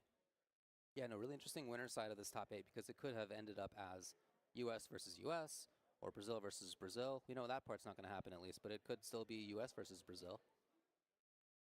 Again, always really cool to see players travel and do so well from all over the world. The players are setting things up for themselves. Yeah, really interesting match to start things off. You love seeing Gurr playing that way. I really liked the Kenshi ideas that we saw out of his opponent, right? Agamotto's Eye, one of the best players in Brazil, has been for the last game and a half, basically, in the NRS scene. And yet that changed. It really felt like it was hugely impactful. It's not super common that you'll see somebody go for a cameo counter pick, right? We see it, but it's not like it happens all the time. And yet I think in that moment you really see a big moment where it may not seem like it's a huge change to go from this character that has like your button into safety, whether it's the shot or the hat, and Similar your teleport. tools. You have a teleport. They kind of It's are there as well. And yet you can really see how it has a big impact nevertheless. Yeah. You really saw it towards the tail end of the match. I just realized how much hitting the Sento with it on its way on the hold was so important in reestablishing that. And then he was unafraid to go back up in the sweep range and then start his own bullying outside of the range. Let's see how Gurr, or if Gurr, can close the whole thing out. He's got a couple of more matches to do so, and we still have a long way to go. We still have a lot of bracket left to cover. We're just jumping over to the other side of winners. And then we got Gambler versus Conqueror still, my goodness. And then Axstar versus Mari. So we're looking for Astra here from Guy Exceptional. Yes. Probably looking for Peacemaker from Kukui. Guy, one of the lone Astras in the building today, which I thought we'd see a little bit more of. But glad to see her here in the winner's circle side, still fighting against El Kukui, and he's going to have a big, tall order in El Kukui. I mean, he plays the whole cast, but we've seen the Peacemaker primarily, and that's what impresses me about these guys, especially the twins, where they, if they want to, they can show you that they can play every character at the highest possible level, but they know what to do in tournament. They know what's going to win, and they come in with the strategies. And we'll see what it brings to the table. They're not trying to give themselves a harder time to win. It's exactly. already hard enough to beat the actual humans They who are out know here. and they get it. The competition's already hard. But that's not them.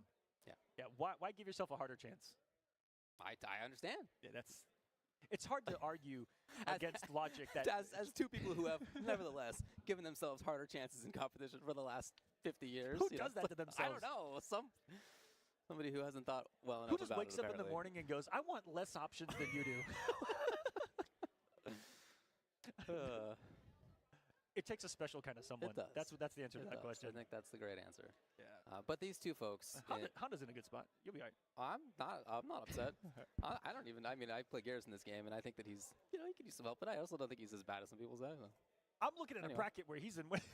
I know. Yeah. Well, now I guess I have to start downplaying. I was starting my propaganda in the crowd earlier where I went, there's not a single rain in this last chance qualifier. No one was buying it. No one was listening to me. Oh, yeah. Everyone shut me down immediately. No, that's not for sale anymore. Nope, it certainly isn't. I put that sign down real quick. But it is interesting that you mentioned that Astra hasn't shown up big time, and that's kind of been part of the tale of the tape throughout the season. Yeah, and since the game came out. I mean, we all think she's good. Yep. and yet it just hasn't been as popular of a character as maybe the strength might recommend. Yeah, and it all kind of depends on where you are. In like different parts of the different regions of North America, there's like a lot of Ashras here, a lot of Ashras there. And yeah, just not making out here to the last chance qualifier is really the only thing I can think of. All the killers still at home. At Texas Showdown, I think there was 19 Ashras in top 24. I am lying, and I am over-exaggerating, but it felt like it. So yeah, she can be and is still, I think, Very good. Yeah, very good. Exceptional. Very good player with showing her. off some of the really high level stuff too with the Chameleon cameo, with those conversions into launchers, off of the special moves, off with the armor. The mix of the stand too. Some insane lethality to this team. Now, if El Kukui does go Peacemaker, this isn't a matchup I get to see a lot, but you know, Ashra is such a cool. She's a great character in that she has an equalizer move in her armor that no one gets to stop. And could that be a factor? Could be a great way in. He has the lift. So I think this matchup might be close. Looking at Tools v Tools, it's a matchup I don't get to see an awful lot. You know, a little bit here and there in the onlines in North America. And I feel like Ashra's got what it takes to stick a little something to Peacemaker, especially full screen. Kukui's here, having beaten Hayate 3-2 in the last round. In a close one, as you can tell by the games. But, man, those rounds were super close. And the Exceptional here, having beaten Akstar by 3-0. In a pretty solid performance, must say. Yeah, one of the most dominating ones on the stage in the last couple of hours. And starting off immediately with armored launcher. Getting us started right. Making sure Kukui's going to be on his toes. You know, he'll go with different cameos for different matchups. I really like Peacemaker Kano, though. It's hilarious. Knives constantly. The forward moving control of the team can be huge. And yeah, Combo Breaker, the team showed up big time. A couple of different players up there. Kind of came back to life there, Combo Breaker. Yeah, for sure. It was great. Full display. Get the jump in with an Eagly. And back to the full screen of War of Attrition. No. Was very stagnant after calling out that force field. Walked into a down 4 though to Gee. Ball for the 2-2. Choosing just back off. Spending his advantage frames after her minus frames by just getting backwards a little bit. You definitely see some respect of the Ashra buttons. And quick mix that can come with that overhead. Always threatening. He's staying out of it perfectly. Gosh, I'm saying, whoa, whoa, whoa. It's the idea. Easy, Demon. Here she comes. What the range! One of the furthest reaching normals in Mortal Kombat 1, right there on the blade of Ashra. Gonna have pink. Yep, there it is. Exceptional trying to scheme up into a closer range. Tried to snipe him with that one. Not a bit advantage for the combo. Woo! That one got smart. El Kukui. But it was safe to move without the cabin. The Exceptional reminded him real quick. Not today, Molina. Not gonna save him. He got away with one right there.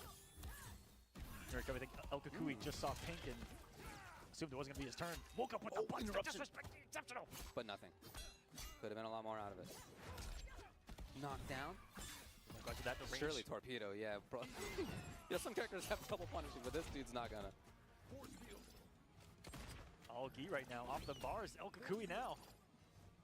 And now's the time if he's gonna deal with an actual one-on-one situation before Chameleon comes back in. There she is. Taking off the 2 hits of that projectile armor very quickly. In, finally. Oh, boy. Opportunity, flawless. No chip as a result. Go for it. Hadn't done the overhead all set long. That's why he's betting on the low working. And El Kukui with a dash up. 2-1, I believe it is, right into the fatal. It's going to be close. These guys are good at getting those shields. Wait a second. It actually may come down to that right here. It's not enough. Yeah. That looks great round closer. Maybe an aerial advancing special, the back forward 2 in the air. Maybe. Possibly could have gotten her out there, but hey, in to start this round is Gee. Fully swagging out there near for 370 off the Molina pickup. Kukui's just gonna get the grab it. Another 4-2, just unexpected, to say the least. when he's deciding to go for these big range normals, catching LCQ off guard. Another Taking a one. bit of a turn. I think that would have gone into a combo too because of the Molina. Excellent early break, and there's the mix. The exceptional 1-0. Yep, tough situation to be in. Overhead and low, both credible. So the idea by Kukui to try to control that mid-range space outside of her forward two, where he tried to be a lot of the time, he didn't get too much out of it. I also just want to say that back-to-back matches on stream, the winner was the one sipping water throughout the set. Hydration just might be key All right, Rain. for today's success. Rain propaganda. No, hydration propaganda. Everyone, stay hydrated, Trying everyone. to cast water on Please me. drink more water. Every single human watching this and hearing my voice, drink more water. Please. And thank you. And welcome to Final Combat. I'm trying to save lives, David. Well, you know, maybe. So Chameleon is the choice for a Kukui. Kano, he felt didn't do quite enough. He's going to get back to mid-range. His zone blew in, but doesn't matter. It's the exceptional. Molina here. He was threatening corner, but has allowed Guy to just walk out for free here. Well, And not an easily cornerable character, now that, you know, I say it out loud. But that's certainly how the match has gone so far. The exceptional consistently forcing Kukui back, but at the same time, I mean, it's not forcing. Kukui wants to move backwards a lot of the time. It's oftentimes how people play, including him, Peacemaker. You know, there's a lot of times where if you would have just crouched and had the read on some of the forward twos, would have been a completely different story. True. A big drop there. No. Pressure's on. Gets for the second glaive, but armored immediately. That's the exceptional. And that's the thing that's an equalizer I was talking about. It's multi-hitting armor. When you got the Molina, you can just, you can really try to react with anything to it. That's what makes this team scary, the more that I see it in action with the Chameleon. I feel like that was the first big combo that we've seen out of Kukui in the set. Oh, lovely! That was sick! The perfect answer. Oh, that was so good. What a series right there, including the follow-up with the cage control. Tech of the throw as well. It's just all El Kukui right now. Glaive didn't come back. This one does. He techs another throw. He's playing so hard to get on the defense. No, he was there for him? Ooh, baby. The exceptional now. Trying to move back in. Careful, blocks the Glaive coming back. No. Doesn't fall for that. The Glaive does this time and saves him. Not for any damage, but split gap close for Peacemaker. El Kukui gonna bet on the throw. And around a piece flexes the big guns. He bet on the backwards movement into the throw. He thought that would show the exceptional that he was moving away and not getting the grab. Really nice mix. And they're kind of a similar situation where he walked up or dashed up into what could have been a throw range and then boom, immediate forward four. Boom. Both in fan lift territory right now. Okay. No big risks. Yeah, Kukui prioritizing building some meter, staying away, trying to chip down the life bar a little bit. Again, those falses have been huge because there have been so many forward 4-1-2 strings. If that had all been actual damage, that really could have added up. Great cancel there, not the most punishable situation. Didn't punish the up block though, so it's going to be the normal damage. 90 in a restand. Glaive, finally a raw one works for the exceptional. How much damage is this doing? One bar, 361, a decent knockdown, but El Kukui said I'm not dealing with that whatsoever. Don't fly right to your face, key exceptional out of nowhere. The eruption and the EX wake up shut down. Try to get some space with the EX force field to be able to get some buttons on the screen and denied. Algi except now 2-0 right now. And here comes the brother. Here comes the wild card, the twin. One of them already qualified for Final Combat tomorrow. If they wore the same shirt and the same glasses, they could do a mid-match swap. Do you think nobody would see?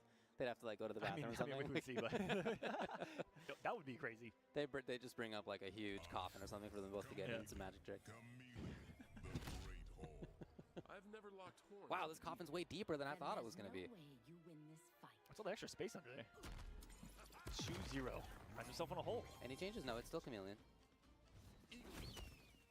Exceptional, by the way, has not lost a game in the top 16 winners side yet. Yeah, we were talking about how, good he looked in the last match, how dominating he looked in the last match. It's just continued here. Auction, are you kidding me? The jump kick has beaten our Torpedo. We've seen Torpedo lose to a normal. It's pretty rare. Very, very rare. Someone record that. I mean, first time happening, and optimal ender too. All exceptional. Like, none of this is working for El Kukui right now. He's in big trouble. Back to the wall. Tough situation to be in. Instantly exceptional in. No meter to fully extend. Okay. Ready for Kamina though. I like that aggression from Key though. He wanted to just sequence that to the end, and he wanted it over right now. I understand it as like identifying like, well, this is the last round. Yeah, like I have to make it end now. But that's riding some momentum. Let's see if we can jump back on. Beautiful coverage of the jump from El Kukui. I love that he does that. He's really smart at knowing when people want to jump. That second part of the glaive, which is goes from the chase. You going to the corner? Yes. Trying to jump himself. Overheads haven't worked for Gee, but he keeps trying and keeps making him react. Finish the string. The exceptional now has the corner. We've gone from the right side to the other. Oh, that was sick. Can he end it? Over what just like he does! 4-13, 3-0. Gee Exceptional catapults himself into winners finals. Unbelievable anti-crossover anti-air right there into the optimal pickup. 2 bars. Over 400. Incredible. Gee Exceptional in winners finals of this last chance qualifier. Man, that was a pretty sick solution. So for Kukui, it's got to happen down in loser side if it's going to happen. But yeah, let's take a look back at this thing. Just so much control, so much of the time by Gee Exceptional. We talked about how he kind of chased Kukui from one side to the other. And again, that's oftentimes how it goes as Peacemaker. You're moving backwards a lot of the time. But Gee Exceptional rarely let him out. Yeah, it felt like in game 1, Kukui was, had the momentum in his favor. It was like 2 forward 2s into Half-Life that erased it entirely. Otherwise, he was playing really well. We saw the rare beat out of a Torpedo right there. Jump kick getting behind it. And a 400. And look at that anti from so far away. The stand 2, the swiper. Wow. Swiper, no swiping, stand 2. That was sick. Love that answer. So that's your winners side. In winners finals, Gur versus Gee Exceptional. We're not going to go there yet. Not yet. We're going to go down to the loser side instead, and we're going to have King Gambler versus Conqueror coming up now. Gambler, of course, very close to having made it into Final Combat outright. 1 spot away. 1 spot away. Very close. Is here to try to complete what would be the Cinderella story if he were to be the one to make it. Now, unfortunately, he's on the loser side. Still, I think 6 matches from winning this thing. He's got the longer 1, 2, 3, 4, 5 matches away from winning this thing. If you think about the consistency that he's had, he traveled so much throughout this tournament season. I think the most for the Pro Comp. That may be right. And when he did, that dude was making top 8s, And unfortunately for him, it wasn't quite far enough within the top 8s. But nevertheless, again, he finds himself in the top 8 of another stack tournament that another set of people have traveled across the world to get to. With a multitude of people that have also made top 8. True. In premier tournaments on the pro competition. Absolutely. So again, the consistency that he's had is incredible, and that consistency is why he was so close to having qualified for the Final Combat outright. But unfortunately for him, the consistency hasn't been within that top 3 or big W this season. At least not on the Pro Comp, I should say. He has had. Whereas he has won almost everything right, else that you can win. No, he's nailed it otherwise, unfortunately for him. Had some really great moments, great tournament wins this season, this year. And that really is one of the biggest stories when it comes to King Gamblers. We all know, and we've seen him beat almost everyone. It's can you do it all, all in one setting at an event like this? That is the question. He needs to get through Conqueror, one of the best in Brazil, for so many years. He and the crew have come up here from Brazil and have showed up big time, 3 in the top 8. He was the Liga Latina representative at Final Combat back in 2020, the last Final Combat, 4 years since the last one. If you guys were there for that one, we appreciate it. We appreciate you guys being here for this one. Hope you guys are having a beautiful day. Welcome to Last Chance Qualifier at the beginning of 3 days of Mortal Kombat action, the World Finals. Winner of this joining 19 other players in the big one tomorrow. 4 group stages, 4 groups. Round robin play to make it out. As we begin combat once more. Conqueror, King Gambler. Round 1. Fight. No change from Gambler. Nope, It no is the surprise. Johnny, the Chameleon. It's the Kenji, the sub of the Conqueror, still rocking the character that he made Final Combat with last time around, which was the Sub-Zero. What a different archetype of character that he's playing this time around. And Yeah. Conqueror changes it up too. I guess it's kind of close. Not really. He didn't have a clone or anything to play with in the last game. Oh, no, they're different, dude. Oh yeah, and at 50-50s. Never mind. This is a Oh, completely different it's game. sub? Yeah, Completely totally different different dude, yeah. I mean, but he's always different. He's always shown up as a But- pretty different archetype. Conqueror was known as the defensive Sub-Zero. Yeah, and, yeah. You know, Footsie so sub, yep. Footsie Anyway, in sub. the meantime, he is not totally in control. There was an extended period there where I liked that Gambler was trying to stay away so that he wouldn't get Sento'd, but man, Conqueror made it happen eventually. staying low, limo to the ground on that glaive. Gambler in a fetal position there for a couple seconds. Didn't move. Frozen stick. This is the most I've ever seen. Not a single button was actually pressed right there. Neither one wanted to be at minus ramps. They were hoping that the other one would put themselves into it. And this is why we've had so many timeouts against Kenji tonight. The hesitations. Throw. And whee! Katana pick up. Getting some lovely corner carry here. Caught Conqueror pressing. He rotated so smartly into the toss, which is going to cause us to launch. That is such next level usage of Chameleon. I really like that. Oh. I like the bait too on Wake Up.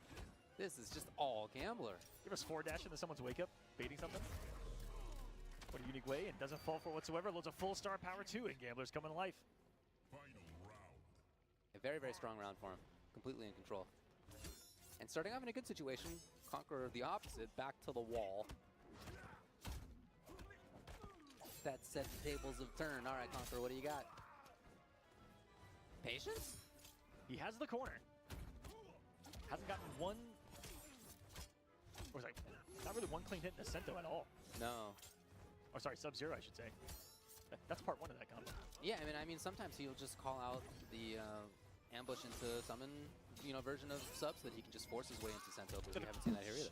Nice little pickup. Beautiful.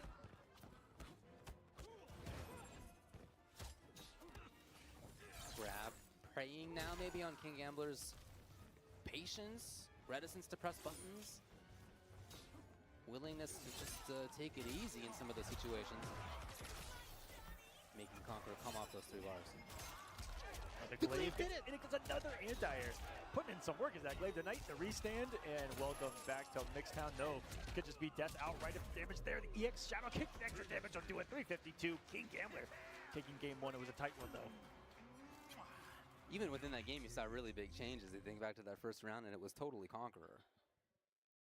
But a different story in the second and third. We've seen such great lengths of time where you didn't even see someone get a clean hit because someone's defense and movement backward has been so clean and game on display in this particular game. You saw Gur a little bit earlier too. That hard to get. It's been so perfect from these guys. As he might get sent out, but he's to sleep. Trying to follow him in. You see Gambler playing that, am I going to be in that overhead range? Are you going to send it or not? Trying to bait him into it. Kenji comes back out. That'll be enough. Just kidding. Backdash! Good movement. Tried to get a whiff punish to put some damage on the Sento. There it is. Spirits are here, the ghosts. Trying to stay in front of Sento so he wouldn't get caught in a bad spot. Again, just excellent positional awareness by Gambler. Yeah, and right back in right away. Going to the corner, a little bit of the air right there. Conqueror just taking his turn, and he finds an awful lot of damage here. And that's some good damage for just, Sento stance. 1 bar. He's got the sub here. Can he close out? He's about to have a breaker to worry about. The parry works, and that's going to be all she wrote. Stand for fatal. Yes, that'll be the close. Every time I see this, I'm surprised at the damage. I've been getting surprised at the damage of this for the last 9 months. Ever since the game I know came it's out, going to be like 500. you're I've seen it. You're But like, I was like, "Look, there was a lot of green left when it goes to this animation, and then you're like, wait a dang minute. Is he? That's wait, what? Was there? What was the huge scale at the beginning of it? Okay. I guess I didn't pay attention well enough. There are times. Was it a glaive that began it? I don't remember now. I don't know what would have scaled it that terribly, but I'm assuming so.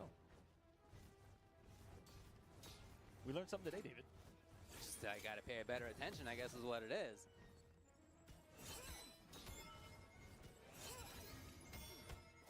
that glaive has a mind of its own sometimes. You see, at mid-range, sometimes that startup will go really high and people can crouch under it. In rare instance, double sweep. Dump backdash at the end. Caught Gambler pressing. And lethal is the Kenshi backdash into the back two. That nice little semi-advancing mid. And look at the reward off of this. One mid, off a backdash, caught a button for 470 damage, and back into a little mini sandwich. A quarter of one. A quarter footer. That was defense. No, not long enough. And one of the highest damaging special moves in the game. Resummon Sento just to have him out there. He's gonna chip. Yes. Yeah. So smart to get ahead of it, and I love that I'm seeing Kenshis do that more and more. They summon a Sento, and they'll forward dash a couple times so that they can hide behind the overhead coverage if they want to take a risk, if they want to do something, or continue pressure. I've seen them do that, get hit, take the hit, and Sento actually saves them with that overhead. Assist protection. Classic and important tech in any assist fighter. Stuff like body blocking and using your assist as the meat shield. And on the other side, using your point character as the meat shield so that you can attack from behind them with your assist character. Yeah, two extremely important ideas. Which I'm seeing more and more and more. At Combo Breaker, it was Rewind's usage of the Reiko body block was really impressing me. Sorry, the Tremor body block, I should say. Yep. It was on Reiko. I feel like that's why Tremor comes with 100 extra health, but I don't know. Should Chico too? Yeah, that's my guess. Yeah, I don't know. Making it up, but that's my guess. So Conqueror beginning things well. We'll see what the defense can be from Gambler. He's got great blocking. Man, look at this. Patience. Knew it and punish. All right. Conqueror tried some weird timings too on his pressure. He waited a little bit, then tried to sick. throw his mix, and Gambler just wasn't falling for it. He's back in it. Let's go. No, he's still not immediately. Defense is so sick. Oh, wait, punish it was! It was as Sento was coming from the back too. Wait a minute. This is the round where there have been two big Sento pressure series, and yet Gambler lives. And not only that, but he's threatening to take it. He goes out here. Don't have enough of a launch to go into Fatal. Cashed out at almost 200 there. Caught an advancement, and in the hit advantage of down 4, you do have to respect so many things. He can jail in the high, jail into the mids. Man, there were two Ganagins on the other side, and he still won the round. Love it. You know, in other sports, they say defense wins championships. They do. And King Gambler lives that kind of life sometimes. Puts up the crystals. He wants the glaive. Beautiful ice armor go through it. Next damage on the following hit. Or block. I even know what normal Kenshi just did, but I realized it was a Sento down 4. Oh, yeah? Trying to chase. Conqueror saw the idea coming, but... Oh. Couple of moments there. Could have been very different. Conqueror knows there's not going to be a lot of damage in that situation, so it does not come off the breaker. Maybe here, though, yeah. Conqueror might need a better job of recognizing when he's in that katana for when the throw is going to be a threat. That's been big in Gambler's ascent to the 1-round lead in this match. He's got katana now. Shadow Kick's a threat here. No Sub-Zero armor. Conqueror 1 Sento. Can he get it? He's playing patiently enough. He's looking for the right moment. Maybe had a chance there. Hard to have seen everything coming. Has opportunity. He's still holding on to a sub though, so he's got his dream alive. Look at the time, 14 now. If Gambler gets anything, oh man, it's gonna be a real tough spot now for Conqueror. I don't know if it's doable. And I've never seen so many people bully a character with the clock like they have Kenshi tonight. Just weathering the storm, and that time when Sento's gone, they erase so much time with that back movement that it's just eating away at him. Yeah, I think it's a great strategy. Killer Shinnok coming up to get into the ear of Conqueror. As I mentioned, they're still in this, but the top 4 players from Brazil are all technically still alive in Pro Comp. One's here and made it. The top 4 in points, in season points. Yes, and the top 4 from the regional finale. Of course, yeah. The 2, 3, and 4 are all still alive here. The exceptional, Conqueror, and Agamotto's Eye. That's insane. Brazil pretty strong is moving high on the regional tier list if I'm going to make one. Yeah, oh yeah, no doubt. As they should. They still have Mortal Kombat 2 tournaments with like 80 players. in Brazil. Shouts to the Brazilian Mortal Kombat tournament, or sorry, Mortal Kombat community. For sure. They're crazy out there. Gambler looking to eliminate their first one here. He gets one more on the board. Catch the gorgeous one there. Yeah, Glaive as the idea. So he gets to force his way in after the safe jump. And ready for the tech. Conqueror's backs to the wall. Getting harassed. Doesn't fully come off sub, try to force his way into Sento. I'm shocked I haven't seen that more on block. Like right here, he could try to get Sento going.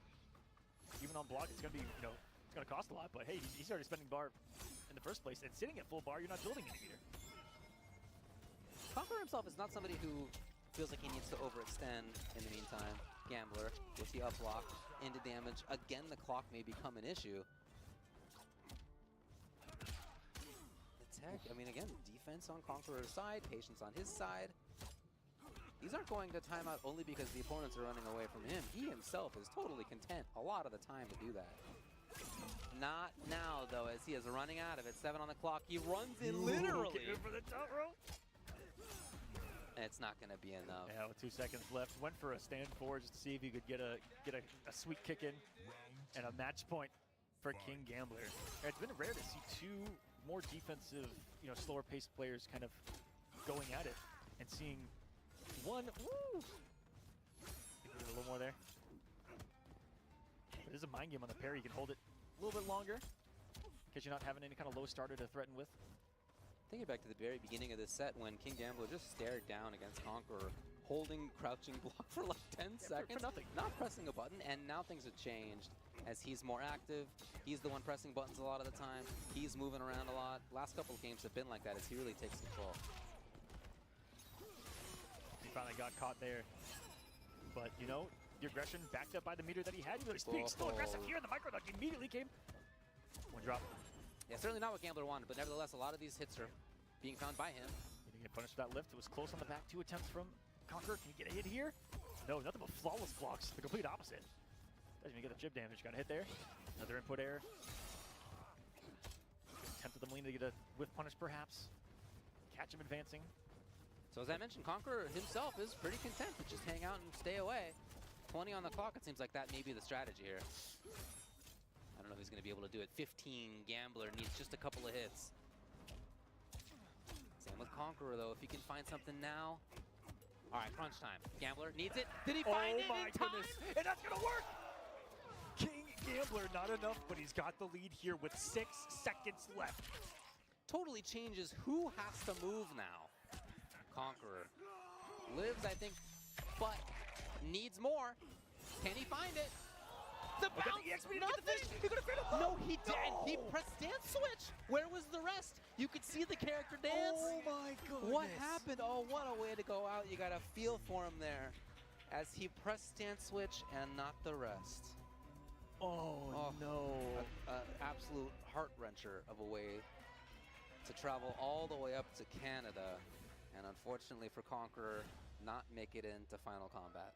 That said, Gambler, as somebody who has had the consistency throughout the year, had the high performances throughout the year, and didn't quite do it yet, well, he still got his chance as he moves on in top 8. A great victory there, a big test for him. And I want to see this ending back. What an error to get here. And they're pressing on the block advantage, I should say, trying to get one poke out. Did he have the assist though? No, right? Was Sub like still out? Sub was recovering. I mean, So you can't do a fatal if the assist is on screen. But I didn't see if Sub was like just running away still after only right before that putting the ice armor on. Or did he just miss time? You know, we've all been there. I don't know. We have all been there. You know, a bummer either way for Conqueror, of course. Definitely a heartbreaker as he is eliminated from this tournament. Conqueror 7th at the last chance qualifier. Gambler will be facing El Kukui in the next one. We got Agamotto's Eye waiting for Oxstar and Mari, and that is going to be the next match on stream. And isn't El Kukui Gambler a run back? From a lot of times, probably. Oh, today? Yeah. Well, from a lot of times too. that's an accurate statement. No, oh, it was Agamotto that sent him down here. Right. Yeah, 3-1 in the top 16 winner side. Oh yeah. So Mari in the top 24 had to get past Kerbo 3-0, Hercules, he did it 3-0, and then had to get past Hayate 3-2 in a very interesting set where he used multiple characters. That was an awesome set. Yeah, the Shang was there, the Kenshi was there. Nothing like showed up big. Nothing like showing off the power of the sorcerer to take your own character and use it against you. I love it. That's the absolute filth. It is pretty sick, to be honest. Yeah. That's Mari on the right. Yep.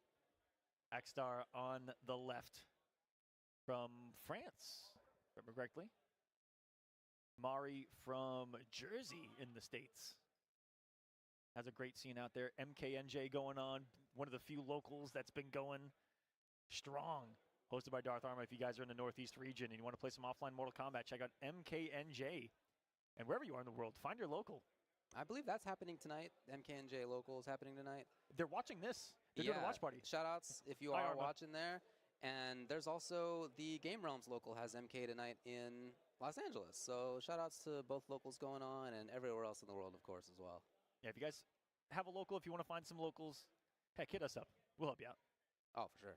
Yeah. You got a mass document of all the locals. I still do. There are over going 500 locals that are now on that list across the world. Worldwide, right? Yeah. Like 50 different countries represented. Yep. Pretty Incredible. Cool.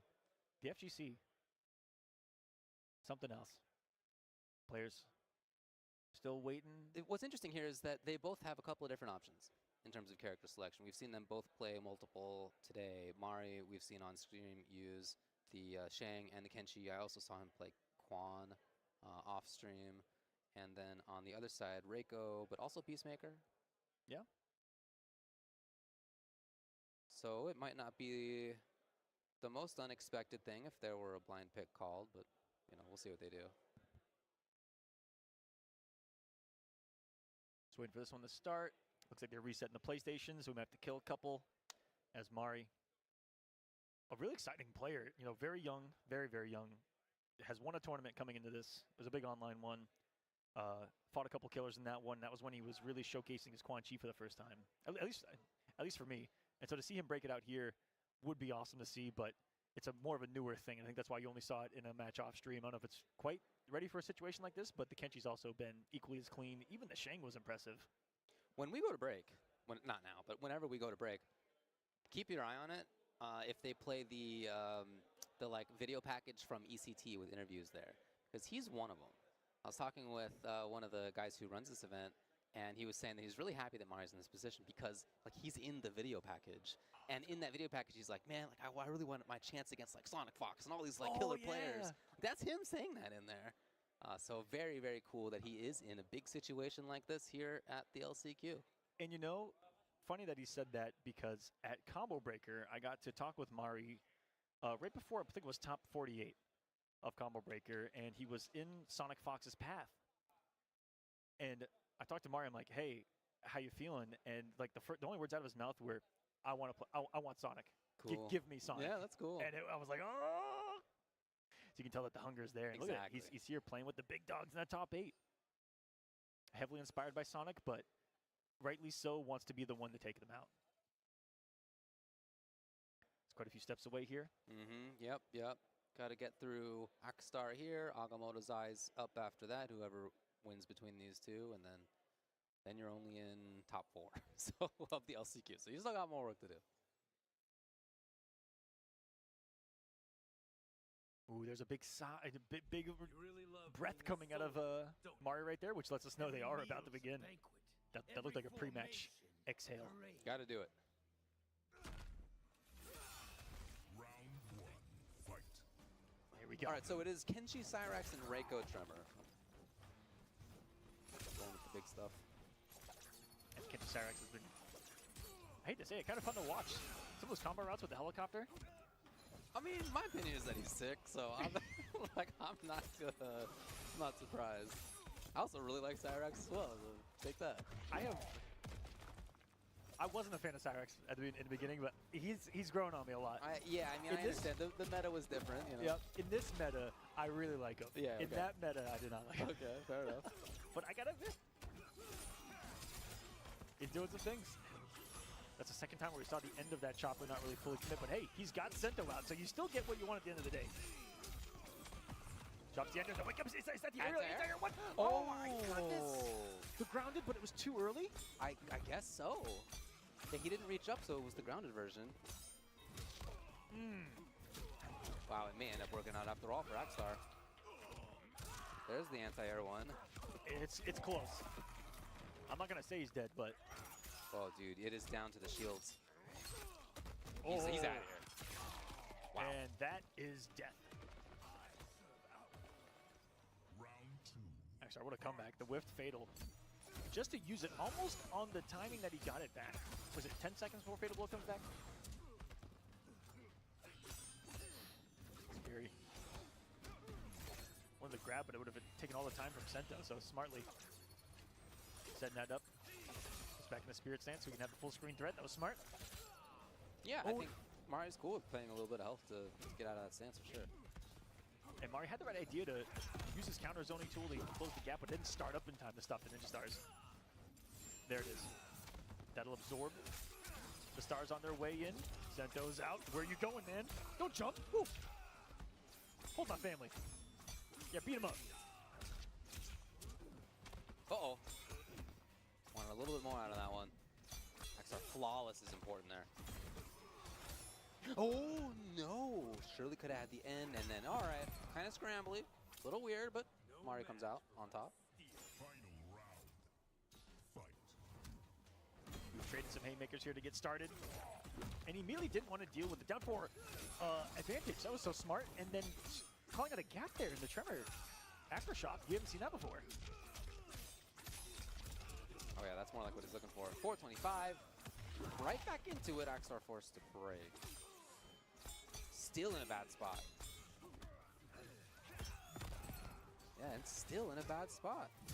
All right, Can he now, get out? Now's the time. Yes. Underneath. Oh, wonderful call of when he's going to go for the star. Keeping it unbreakable. Oh my goodness. The pressure is on. It's plus. He still has 3 bars. Oh, baby. Mari can take any risk that he wants right now. Fully in the driver's seat right now. Has a breaker if he wants to try to risk something here, even if he gets punished. He does have Cyrex. Yeah, Axstar needs to find like 3 significant hits. One to take off those resources down on the bottom left, and then the next to do the damage. But it's not going to happen as Mari takes game 1. Finish him. Nice comeback there. Man, he was in a pretty situation there towards the end. To have 3 bars, to know you have a breaker, it only can lead to a situation like that where it's... Round 1. Fight. It can be tough. It can be tough. Seeing your opponent ride the momentum in front of your eyes is not a good feeling. Yeah. Daunting, in fact. The lows, and he's still at the audacity to hold up right there. Got to make a read of some kind. Those Ninja Stars, yeah, doing the work. Oh, so what a smart set of movements to force the... Well, okay. Sandwich was a great idea. Didn't quite do too much for him, though. Hey. And finally, we see a combo with the Tremor. Mari going to allow it. Only 300. I'd say smartly not broken. And he is going to just believe. Oh. He believed in a drop. Okay, Maybe he let's was go. right. But nothing else. If he had Cyrex. Yeah, no Cyrex yet. He needs quite a bit more, and Axstar puts up the wall. Mari almost forcing a scary situation right there, but both of them holding on to the detrimental resources in the bottom. He doesn't want to deal with any of that pressure. Any of that chip that sequence sets up. I love that sequence. Into the Aftershock low with the daggers and then follow up after. Stealing that immediately, as they would say.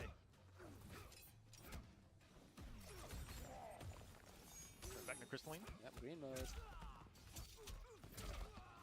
A little bit of damage. And some of you may be asking what Crystalline Tremor does. He allows you to go into Aftershock. That's really what Crystalline does. Yeah, that's how it's used oftentimes. Caught a Cyrex. That lengthy down 4. Really important for Axstar. But he now doesn't have to worry about activation in the same way of EX Sento, so he moves forward and finds the end of the game. Talked about Kenshi having one of the highest damaging special moves in the game at 180 on the Sento Sword Toss. That being the other at 210, the EX command grab, which does make it a mid, so uncrouchable right there. Very, very great stuff by Oxstar. And in a world where you know all of these kids are microduck OSing, a mid command grab stands alone. That's why Cole didn't come back.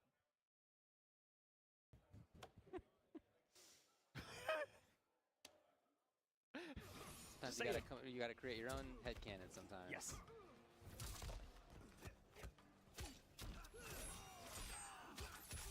And with ungodliness being made in the background. Yeah, I was gonna say, I was thinking about the canon of what's going on in the back. Yeah, I was looking at the thing in the tube for some reason. Me too. Did you get both of our What was attention at the that same about? time? That was weird. Like, what are you Has cooking that back been there, there the Shane? whole time? Put that in the game too. That actually is canon. Just put one of Shang Tsung's abominations in the game. Again, really good use of what's the... coming next, Farah? Yeah. Taking a little tax here and there. Oxstar very solid.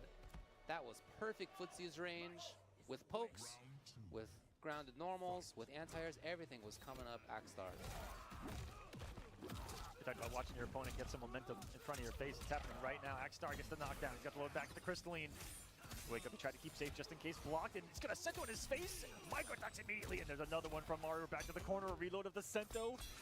And he's getting this going. Overhead blocked correctly, but the perfect armor, and Reiko blessed with the armor that side switches. He's out of the corner. He's out of Sento range. And I love that people are giving up the offense when it got Sento knocked down by Sento and just getting the space. You see how important being away from that spirit is versus challenging it. Hey. It all adds up. He's threatening it. He was threatening it, yeah. Goodness. He had been threatening that for like 15 seconds. And then there's the low when Mario was hoping that it was the overhead. You saw the up block come out, and it was exactly the opposite side. Oxstar now 2-1. That's the exact thing that broke me earlier, and he just did it again. Like, who does that? Who just keeps putting out Tremor faintly, by the way, faintly, and then just lets a low rock half screen and converts off of it? He might be him, David. It is a different style than many people play. I love to see it. You played us false. I warned you not to trust anyone. Now we went back to character select. It's the Quan. Okay, Quan Chameleon here for Mario. I like this. And he's going to have to win the rest of this set with this character.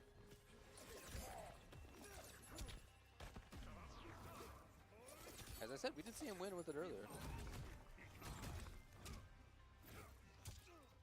And this is a matchup that's been talked about as, you know, Reiko doesn't get to do his full screen stuff entirely. They kind of check each other really well with the stand for Quan Chi. Oh, he blows up the armor too. Of course, if you stand in that long enough, you'll get Quan armor. And he did, but still the Ninja Stars blew it up. I think he blew up twice there at the end as well. With the technical. Hey, I love this. And I love the degeneracy to teleport behind it. Have yourself an armor so on landing. cool, yeah. I hope you Sick press the character. button. I hope you press the button. Yeah. Sends the tentacles out. All Mario right now puts out another zone. Got the slight lead. And for 12 frame that hits anywhere. High, but nevertheless, anywhere. And Mario able to close out that one. Once he got the distance, and you see there the bone cage and the stand 4. Great checks for Reiko at full screen. Yeah, checking for the startup of it there. Oxstar's got him positioned, and one stand 4 caught him walking backwards this time. Okay. Nice pickup. That was just disgusting from start to end. Yeah. Everything about it. The setup and everything. Uh-oh. To full screen to the cage. Now you're in the corner. Tremor's a threat, and Mario taking the biggest risk. I'm just kidding. He had the Chameleon to back it up. Got him with the stand 3-ical. Puts up the cage yet again. And those projectiles are just a beast and presence on the screen. Safe active, and that it's a normal different from story. so far away finds its mark, and he's putting some pressure on Mari here out of nowhere. And putting as much damage as he could on the life bar right before there was breaker. So denying the easy break. 470. He's gonna do for chip. Against 9. Oh boy, yeah. The character, of course, of Quan, as you can see, the health bar that just went away. 900 versus 1100 on the other side. Very different situation. Oh. So keep in mind, Quan Chi, let's see, how much damage did he do here? Reiko still has a health kit. Okay, now it's gone. Yeah, Oh, right. Blocked. He's just breaking that throw through it. Love that. It just rains armor on this man. When you're in his zone. When you're in his wasteland. Now the purple's out. Changes some of the properties of his zoning tools, like the projectiles. Didn't have a chance to make a count there, though. He denied Tremor. Tremor will be gone for a little while after that. Mari's been the only one to kind of show us that on block you can just disrespect him after the second hit. Shout. Get him out of there. Avoid further chip. Okay, he's away from that portal, meaning he does not give armor to Quan. He can go in. He is. Mari has to break. Yeah, In that trouble. You don't want to be in a range where just a simple throw could kill. Follows that in perfectly. The overheads have not worked out for him at all. It over works for him this time.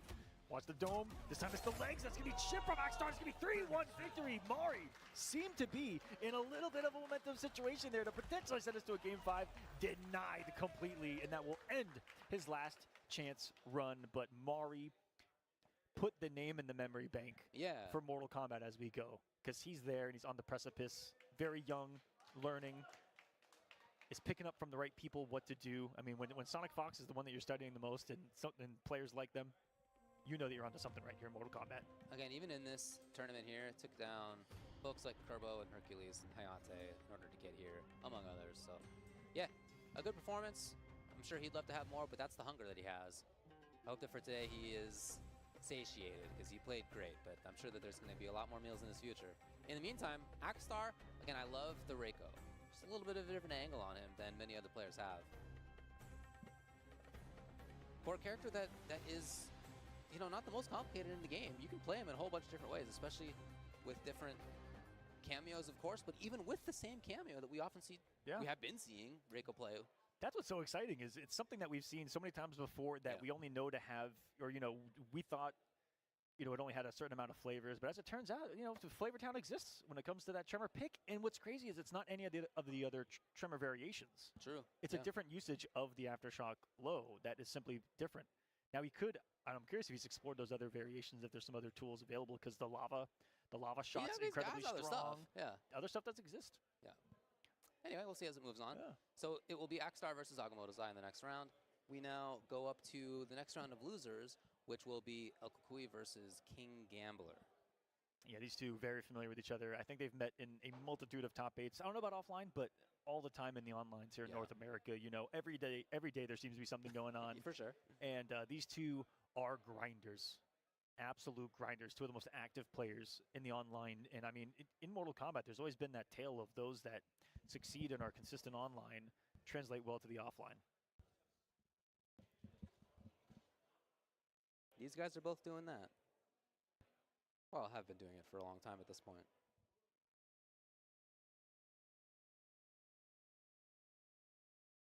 Gambler regularly competing in all the big ones here. Coliseum, Champions of the Realms, even competes in Rips Arena. He competes against EU players. He's not afraid of the connection.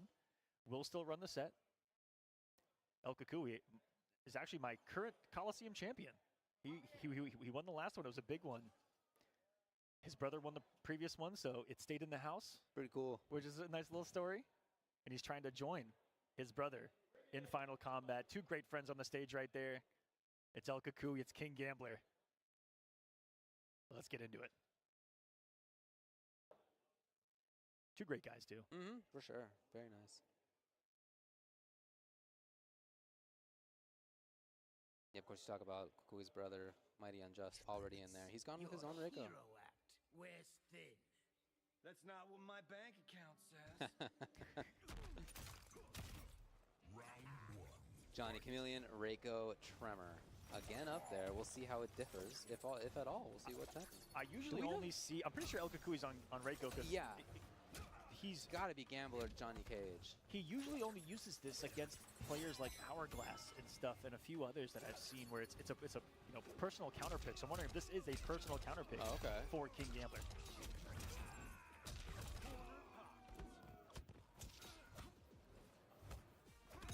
Still there. Still trying to harass. Huge range on the normals. For Kukui's Reiko. Ooh. And so, you know Seeing what? all sorts of moves. Did you know each variation has different moves? You know, I was talking about Aftershock and what only Aftershock, I think he still has other things in Aftershock that he can use, like a launcher. Yeah. For one. Got to make sure that it hits, but yes, definitely. That great solid round there. Uncle Kui up. Scoreboard Blue fix, guys. Just give us time. Hey, there she is. Shasta production here. You guys are great back there. The whole team here. LCQ has been a breeze so far. Yeah, I don't know. There's like a snake in the background with like a right? Like a dragon's head or something. Is this? Are there dragons in this game? Onaga? Yeah. Oh no. Is that Onaga back there? Is he a snake now? Is he a Slytherin? Is that what he used to make Reptile? What's going on here? Like he's not there, not quite there. I like the idea of the attempted whiff punish by Gambler, but he was not quite at the right range. That said, still harassing. We'll have to pink one after this, yes. That throw combo is a piece of art. That jump to get behind perfectly on the frame. These guys have done some nasty work to figure that kind of stuff out. Back to the corner you go this time. Beats on the $400 sunglasses. That's messed up. Don't go for the face. He's got another one in his pants right now. Anywhere but the face. Oh, that's good. 25 on the clock as Kukui finds himself in the corner this entire time. The whole round. Not there. Oh, he's denying breaker. I like the idea now. 15. But Gambler's there. And he didn't have lift, by the way. He was on Molina that whole time. He was susceptible. One micro duck. A grab. A fatal blow grab. To work around that breaker. He still has it. Kui just erased an awful lot of partners. Down path 3. One of the most delicious mids that exists. It's one of those satisfying buttons. It's like a flash kick of a normal. Yeah, it's pretty good. Great balls blocks. What's a That is movement right there. Expecting the opponent's movement and then getting underneath as a result. When you forward dash and have the reactions and the awareness to be looking up while you're dashing, dude, and be like, oh, you jumped. Hey, that was too spent. And he is going to get the kill because of it. Kukui. Another beatdown 1-0. Kukui Gambler's been here before. A couple times he's been down 1. And has settled into a match. Not quite one like this where there's a lot of familiarity between the two. Yeah, you could tell earlier when they began the match. There's a lot of camaraderie there. Kukui showing us the spice of variety in his arsenal. As we said earlier, they play a lot of characters. Just you really usually see a couple when it comes to the bracket, when the money's on the line. Sure. This Reiko looks up to the task. Looking really good so far. At the right spots a lot of the time, putting up the right walls of normals. His defense has been good when he's needed it. Swing there. Stops a little bit of the bleeding. Take it to the coast. Leaves them standing. Don't worry about a wake up. Missed out on some plus frames and some mind games there. Like they still use that 4-4 string. One of the forbiddens. Guess who's running the stagger. Or there wasn't ready. A block non-successful. Really different situation all of a sudden of Kui. Sweep. Gets some space for himself and the range. Connection. Gonna go for the kill. Gambler. Everyone on the board.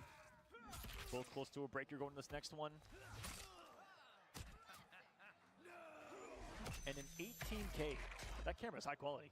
Like that? Hell yeah, you did. Round 2, fight. Kui backs off. Wants that range. to make sure Tremor's in the right mode. One of the few characters that he can't just EX Shadow Kick on reaction to the projectiles either. Yeah. Those stars going to shatter him. Blows up armor that goes through it, multiple hits. I was looking for it while I had the lift active, but it's going to be hard to make the read. Close the gap the old-fashioned way. Got him. Ooh, perfect. Okay, so now having spent the meter, there's no breaker if that comes up. Too close. And then on the EXification of those daggers. Feeling himself being punishable there. Let's go over. Opportunity. Oh. Gambler sees. And he's going to get damage. He's going to get corner. He's going to get whatever he wants. No meter on Kukui's side. One bar to worry about with Reiko can be a difference maker with the corner. There it is. Now he puts you there. Go to sleep. Oh, crap, you woke up. And he backs off. Out of the very safe style. Forces the breaker. And now time running down, 20 on the clock. Very close in life. Doesn't have to worry about a fatal blow here. All right, Kukui with a significant lead now. It's Gambler who's got to make his way in. The timer. He's got the blue one. I don't know if he's going to get the chance. With 3 seconds, if he would have got that whiff punish, perhaps, but no, with 1 second left, El Kukui will stay alive. And another timeout. It just, you know, credit where it's due to the players that have been playing such good patience in the spacing game that's eating the time off the clock. Which I never would have thought Using it as a resource. would be the case in Mortal Kombat 1 with as much firepower as exists. 413. Oh, he's going to pay for it. Case in point, in 10 seconds he lost 800 health. Man, you are so right. Oh, Into some more. yeah. Forces the break Gambler. Pretty bad spot now for Kukui. So we've seen a lot of zoning from him. See if he changes the tact up. Is he going to try to go for more offense? Doesn't matter as Gambler put up the normals and he gets the game. Just outread in that last one. He did an empty jump. Waited a little bit to try to change up the timing, which can work out in your favor. Yeah. Catching someone going for a micro duck and they try to do something afterwards or something. But it was Gambler who, you know, counter-read that with the immediate buttons. And that is the mind game. That's the mix, as we like to say. 1-to-1 is the same choice from Kukui. No alteration. They have enough experience against each other. You gotta bet that they know what is the best idea coming into this thing. Probably not gonna be a lot of in-match experimentation with different stuff. Whoa! Swing and a miss on that one. Yeah. Unsure what it was, but it was a miss. Unintentional strings. Let's see if he can keep the concept going, though. Those daggers are still finding their mark in the chest of Johnny Cage. Oh, they're still there. That sucks. It's gotta hurt. Gambler trying it out. He's right. And now just like that, he's got the corner for himself. He's gonna have Melina on deck. And you can tell that there are so many layers that he knows that he's going to be respectful of the poke special, but he's already at layer 2 where he's doing poke special, poke special. Yes. Not bothered Who knows whatsoever. what layer they're on? Layer 2? I don't know. Layer 200 maybe. So much experience against the same opponent over and over again. Yeah, layer 200s. You will get a little weird with your decision making sometimes when you know the opponent that well. And throw back out. Looking for a wake up that neutral jump. Hey. Kukui threatens to back off, and Gambler looked like he wanted to chase, but there's Kukui nevertheless holding onto his spot. Can I ask you a question, David? Yo. When are they going to add the character in the background, right there in the middle, to the game? The Mortal Kombat Christmas tree. Yeah, the Mortal Kombat Christmas tree. It looked like he was wanting on the action there for a minute. Does he move? He moves.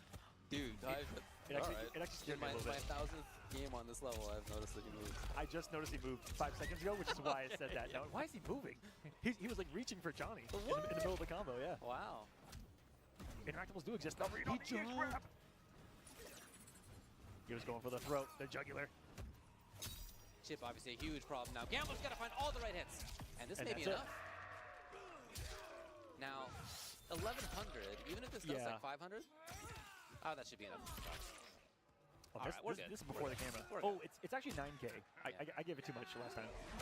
That's still high quality. There it is. There's the 5. Like that?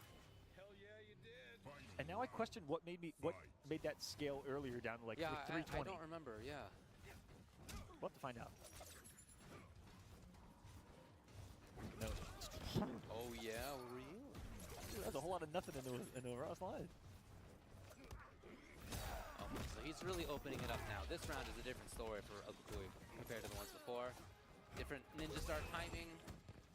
Very different forward movement, obviously with the slide and also a dash and command grab that he had before. Who expects a quad dash in the command grab from Mariko in this game and in this meta? Goes the Tremor on the defense too. Look like he might be setting up some kind of block sequence. Or no, he's gonna go for the kill. The X grab will do it. No, 210. He didn't have it. He didn't have Tremor quite yet. It was close. But yeah, he'll not need very much. That said, neither's gonna Gambler need very much after this.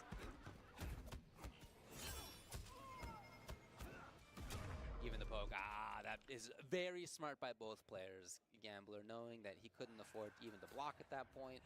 Okukui knowing that he couldn't take a risk that there would be a parry, so bring out his very excellent low. Wonderful call out. I just heard, Cyrax. Johnny Cyrax. Nothing like war.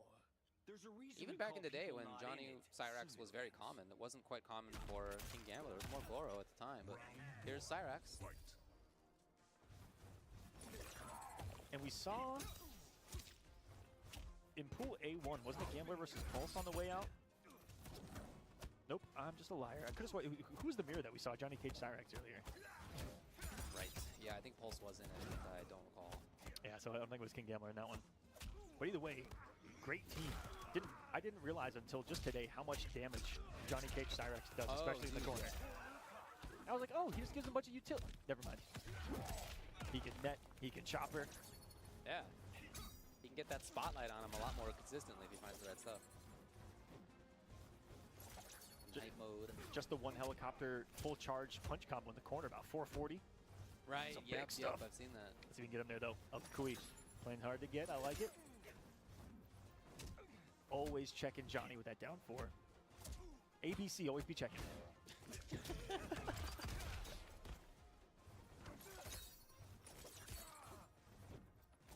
That big no man's land, you can tell Gambler does not want to be inside of it. And as soon as he got there, he pays the price. As Kukui finds the big hit. Maybe the round, yes, and match point now for El Kukui. Humidity is for the round 2.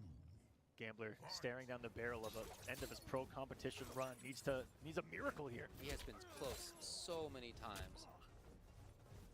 Of course, one spot away from having made Final Combat outright. Cyrax taking a hit. Here it is. Get him back? Yes. Add just a couple damage onto that. Spin can, be a little weird. Yeah, would it have been better to save him for now in this corner on a knockdown? He's going to get a chance again. We'll buy some time to get him back. Radius, he could have come off the X grab, but nope. In a battle of resources, he realizes that would have put him in a huge detriment in the final round. Just keeping it simple. The throw works. He did come off the bar this time. So much offense suddenly for King Gambler. That was such a better half of that round. And he's got the corner to start out this one. Oh, attacked after. That took some bravery. Big cojones. Yeah. Still forcing the situation. This has been El Kukui in the corner for 30 seconds. Finally fights out. Took a Spartan boot. The down 4 hit advantage. He's been playing with it all day there. Used it to get some more space against Johnny. Looks like he doesn't want to be too up and close. Look at this push. And personal this man, but he's back to the core. He's back home. No bar either. Finally a meter. Gambler, here come the buttons. But yeah, right. Yeah, like to what? And he's right about that too. Oh man, everything's coming out Gambler at the moment. He's gonna need one more good hit. Oh, there's the ender. Some solid stuff there, 384. In trouble in life, but still in a pretty good spot mid-range, especially now. Pressure comes. This is scary where Fatal Blow can be real close to he's a 950. Oh, which one? Oh my goodness. That's it. Wow. Is that the GG's? He was willing to do it. 950, it's right past the threshold. I think that's he's dead. it. I think that's it. To the back of the skull. What a way to go. Kukui. Kukui sends Gambler out. He knows what that means for King Gambler. It means that the final combat hope has died. It's over. It's over, but it still is alive for El Kukui, and fascinating that he went with the fatal blow as a way to get the kill there. Of course, just a 50-50. If the opponent stays on the ground and you do the ground one, they get got. If they jumped and you did the anti-air one, they get got. It's just a mix between the two. He didn't want, I think, to risk El Kukui, King Gambler breaking out of an actual combo, right? So if you have the opponent there, just end it on this 50-50. You know it's going to be over after that. Just one decision between you and the next round of competition, and that's where he finds himself. What scared me about that is, we'll see it back here, it looked like he was still in hit advantage, and it gave me a heart attack. I thought he did it too early. But little did we know. It all worked out. And of course, that's such a fun 50-50. You go up into someone's face, you activate it, and you go, yes? I love the jerkery of it, right? Yeah, okay, so it was a back one, and I thought he was still in hit advantage. There it is. But wow. Yeah, tough spot. You can tell for both of them. Yeah, they both. Round of applause for King Gambler's pro competition run. Yeah. Again, one of the ones that traveled the most. Super nice was guy, one of the super fan consistent. favorites. A lot of 9th place, 7th place finishes throughout the pro competition. Great run there, Gambler. We'll be seeing him again. That's for dang sure. Yeah, absolutely right. Well, okay, so that means that for Kukui, he gets to move on. The character selection, by the way, you talked about how he'll have characters that he likes to use versus people in particular, even if typically it's something like Peacemaker. There, he made the right choice. Now we're going to the other side of losers. Agamotto's Eye and Axstar is there. Winner will play against El Kukui. That's right. And we still got waiting on the winner's side, the winner's finals. Gur and Guy Exceptional. And looking at this bracket, everything I predicted didn't come to pass. Pretty much everything. So I don't know who would have predicted Pretty tough to be that right. winner's finals. This is a wild one. Agamotto's Eye, Axstar.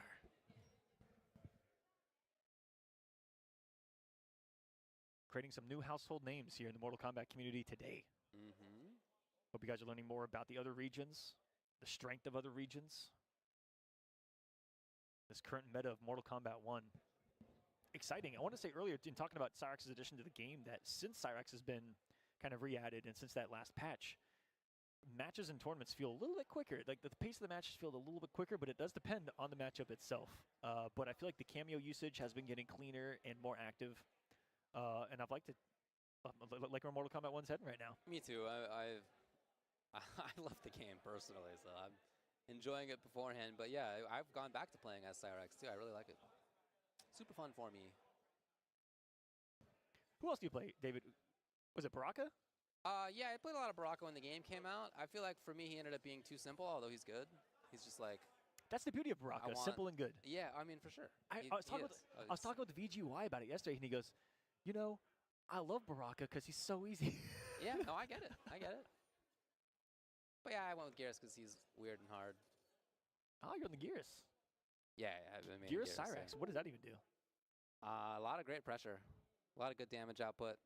I imagine there's a lot to lot of safety. There's a lot to explore with that one too still. Yeah, I really like it. So for Agamotto's Eye, coming in here, having been sent down by Gur 3-1, he goes back to the Kenshi, of course, and on Axstar's side, having made it past Mari, he's in here again, and his Reiko comes up to play again as well. And we'll have to battle another blind man, the Kenshi. Really the character of the tournament. Yeah, just based on the players who showed up, right? Yeah. Like, you knew that there was going to be a Kenshi who made it far because there were so many good Kenshis who showed up. And Reiko's too. Still as active as ever. Perfect timing. He gets to back off, wipe that screen clean. No, he tried, actually.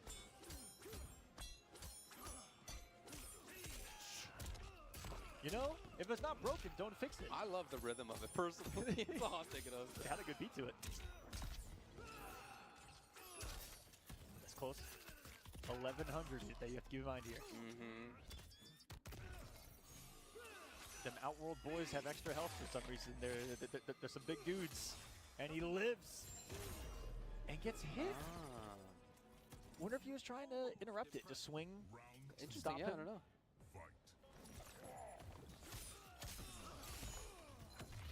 Time will tell. Agamotto trying to swag out there. That is sick whip punishing right there. The footsie's excellent, immaculate play. Axar gets to play some offense. All right, Agamotto's eye. Cyrax just came back to play. Oh! I keep thinking that these Kenjis are doing that unintentionally here, but that is the 4th time I've seen it, I feel like, on block today. And they are just doing it. If that's not audacity, I don't know what is. I say big balls at pelotas masivas. That's, that's what that is right there. Agamotto's eye taking game number 1. And Is there gonna be a change? Tell me that that's not what it is. To You gotta have guts, buddy. to Sento summon in someone's face, raw. It takes something. It takes something. How else should I have Genius. spent my youth? Well, that's messed up. I know that Reiko fought in a war when he was a kid. That's what that was. I know, yeah. I've been fighting since I'm 11. You have no chance. Oh, what? That was super cool. All right, on a scale of 1 to swag, that was sick. that was a solid 11. Yeah. Yeah, I love the just like excellent utility of that. Ah, he found the hit. Some of the coolest combos in the game only do like 100 damage. Yeah. No, you're right. Because yeah. there's such cool conversions that exist.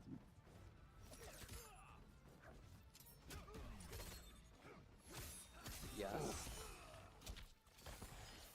Got Brings full him Sento out. here. Here comes the blue fella. You know, something that's separated Agamotto's eye with other Kenchis and their Sento pressure is sometimes he'll keep it short. He's like mix versus those longer staggers into it. Oh, using the backward movement of the toss to escape was pretty nice. A man just holding his sword right now. Now he's got his spirits. Oh, Oxar very much in this still. He's threatening, you can tell. Yep. He's threatening. He There threw comes the the boulder. ball. It was boulder time. Still alive though. Oh, boy, that was a close one. If he had That been was a just a lot of little bit recovery. forward, he would have been forward. Yeah, he would have been able to whip punish that, of course. Scary for you to jump anything. Other side, setting up the sandwich. What do we got? Patience. He was looking for the armor there. Then he was right about it this time. He's gonna keep the corner too and get his Sento back. That's messed up. That's so sick. It's like watching 2 people beat up someone in a parking lot. That's what we're seeing right now. Fight back. Uh-oh. Uh-oh. Is Sento blind too?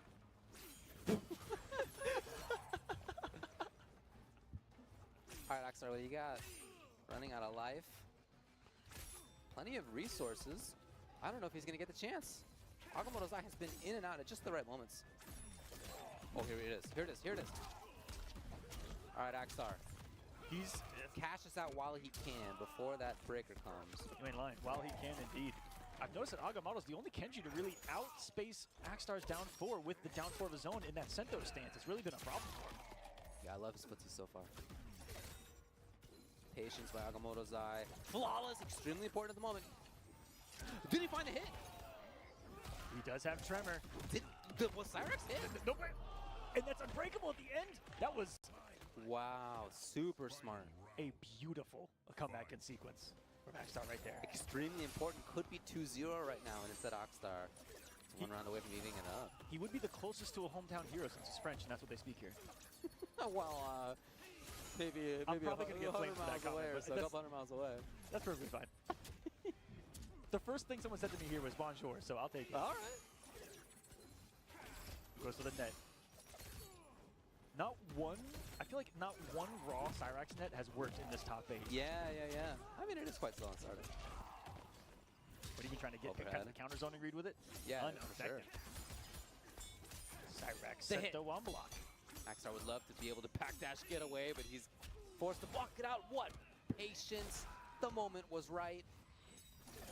And now he gets to deny Agamotto's eye the round in the game. Man, what a comeback in the previous round, That and then was. excellent work in the second. first game, it was looking like a one-player match. Rockstar said, hold on a second. You want to see something special? I got you. And it's... I never factor into just how much damage the Fatal Blow does when he hits you at like 3/4 health. He puts you in a kill situation afterwards from a really far, I don't know, far range away, but from a really high health deficit. Some people talk about when they talk about Reiko's comeback factor. Is it catches up on you quick. You're like, wait a minute, that did like 600 damage. Yeah, very interesting character. A lot of the mix-ups that he does are just individual hits, like the overhead or whatever, right? But then every now and then, that dude deletes health. And then the big one.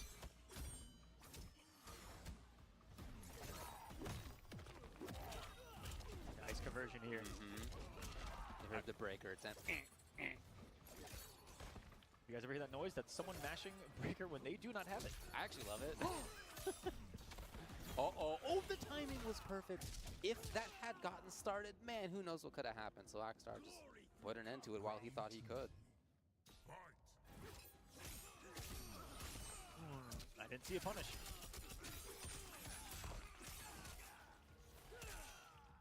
.401. Welcome in. Star's going to be able to recover after the forward forward. Press the button. Sento said no, you cannot. He's still swiping. And he has been right more times than not in the last, I don't think, 3 or 4 Sento summons. He's been able to shut it down effectively. We're seeing a lot of great blocking. Oh, nice. And good big confirms as well. The offense continues to be good. But yeah, in those moments when it's Sento that he's facing, his defense has been super strong. Okay, here are those individual hits adding up. The sweep was there, the down 4 was there. Again, the tremor doing good work and forcing Agamotto's Eye off the bar. Akstar now with a huge lead. Can he hold it? I'm wondering, did he let go of that special? Let go of, yeah, I think he was the start of the swipe there. Unfortunate. What a unique move that Kenshi has right there. Yeah. But slow on startup and on the end, because we've seen people, you know, projectile hit him in the startup, and they're at the end. So it has its tolls. And he found one there in the Sento pressure as well. Again, that defense. He's armored through or poked perfectly in the last 2 games straight against the Sento summons. Kenshi doing, well, tried to do some body blocking for the assist, and now the boy is gone. Back into the shadows. Start spacing it a little bit better too. That down 4 harassment has him in his front, but he called out the raw summon. He said, I'm not gonna let you get away with that twice. That said, the summon happened. Oh wow, okay, there it is. And it's gone. It is. All Akstar right now. Had the aftershock just in case he moved forward or jumped, I guess. Okay. Alright, Agamotto's Eye. He was too far. Oh man, and that connected against Sento as well. Agamotto's Eye in trouble. He needs to get this round, yeah. Absolutely right. Fatal Blow will do it. Agamotto trying to send us to another Game 5 and just be icing on the cake in what has been this wonderful Mortal Kombat 1 tournament. Wipes Making the blade off. Comeback. Yeah. Wasn't ready for that to hit. Cyrax is gonna force a little bit more of a block, you know, sequence. What's good, y'all? I'm back. I think 5 for 5 on tackles right But now. kind of briefly, because I'm about to step out. I've been invited out, so it's like, Here's the Sento yeah, instead. man. Oh, there he is. Here we go. Setting it up. Hey. Gotta get the juggle. How far are they? Right back into it though. This is last chance qualifier. What does that say? Giving up damage in favor of more offense. He needs to end it is his idea here. To end it before breaker. There it comes though. Akstar, small chance. Not gonna happen. What a Using again the backward movement. It is, Casey did a really it good jump. is dark in there. Very smart play. I mean, a bunch of smart players in that round. Prioritizing keeping Sento going rather than getting some extra damage while he could have. Maintaining that offense. Using that move as a anti-air by just removing his hurt box from the equation. And so we go down to 2-2. Fascinating set because at times each of these players has looked like they have been in big control. It's been polarizing. It has. Who will gain a grasp of the momentum in this game 5. Be able to seal the deal. Let's get into it. Immediately into the crystalline is Axstar, ready to rock, roll, and load. He goes, now he's fainting. We've seen this before. There's a little, he almost falls into a pattern though, it looks like, of just a couple and then going into it. Agamotto was very patient. And now here's what he wants. Earliest that he's had it too. Plenty of Sento left to play the mix-ups with. Holes in there just in case of the armor. He was looking for the attack. Here it is! I can't believe it. He's right again. Agamotto was like, I'm ready for it. I'm going to show you that I'm ready for it. Don't do it. And he still did it. The success rate of that has forced Agamotto's Eye to do less consistent pressure, right? Like he's not actually getting some of the mix-ups that he otherwise could have. And I don't like I it. know. It's a two-player game, apparently, I guess. This is a two-player game. We're watching it. 1, 2, 1, and then 2. That's what he wants. Come on, the success rate. Get out. This is amazing. Axstar played so well. Sometimes you're right. And when you're right, you're right. But you know, you can get enough off of it. It gives Agamotto a yeah, talking all of that successful defense. In the meantime, as you say, Agamotto's Eye is the one who took the round. And this is a great start for Agamotto's Eye. Tough one for Axstar. Have all this meter in the face of a Sento, who's still 3/4 active, now getting down to half. The mixes are still. Let's go. Let's go. Oh, the block. That was so sick, man. He blocked too so well good. that he had to throw him. I got shrimp That's when you really and the defense, that is super basic shrimp and soy sauce. Not only successful defense, but directly into successful offense, into the footsies. All of a sudden, the health lead out of nowhere off of blocking for 60 seconds straight. This man has the health lead in the corner. He's mixed in. Even though he flawless blocked it over, he said, it's still my turn. Watch the dome. Oh, the jump over's huge. He's going to go right into Fatal. Get what you can get. Get back to the stance. Axstar now in trouble. He's got resources. Chip mounting. Can he get there? Not quite. Chip may be a big issue for both, though. He ducks, but there it is! Agamotto's Eye finds the connection afterward. Neutral ducking under the Cyrax. Great idea to get under the Cyrax, but not that. And Agamotto's Eye will move on. Wow. Axstar, though, really making a name for himself here. Just in the last couple of weeks competitively.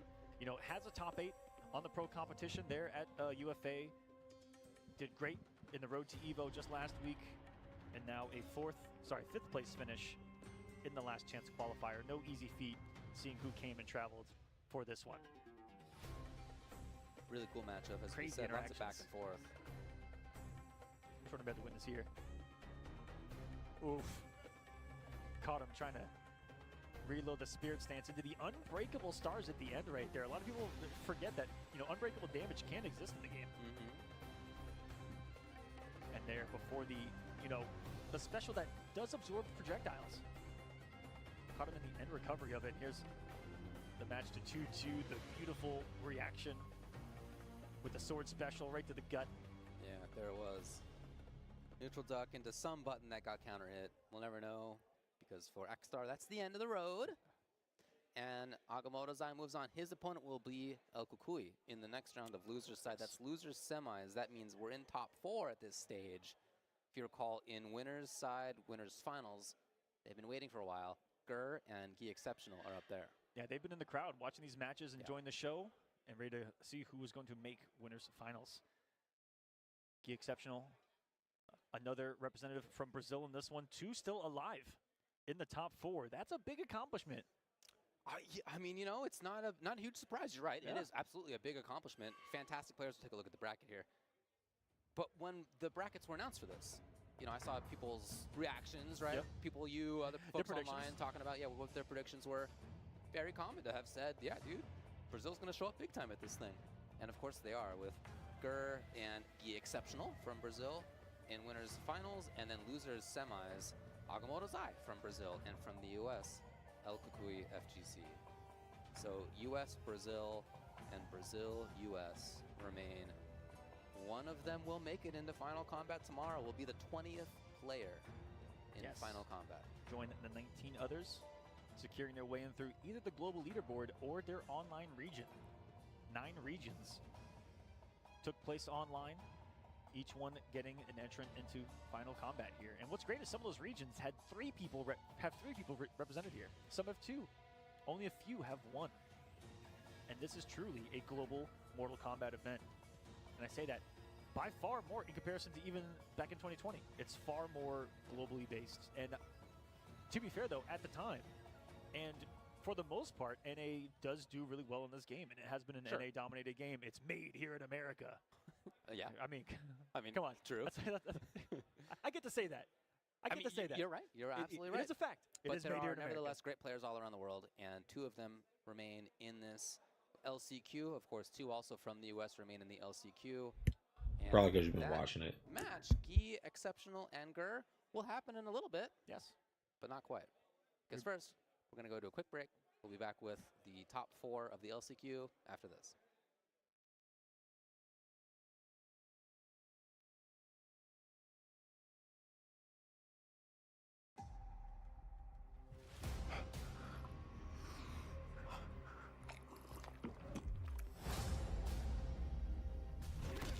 You have chosen war with a god. No, you have.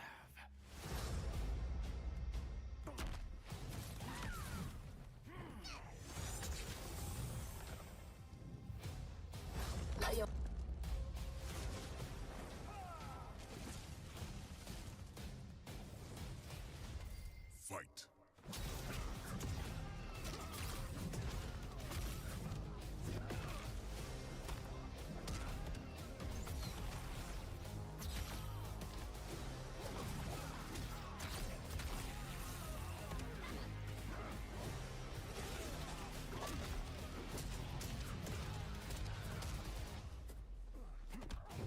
That'll get ratings. You are the most insecure, most selfish. Sticks and stones, Katana. Why you say that? You feel like it's difficult.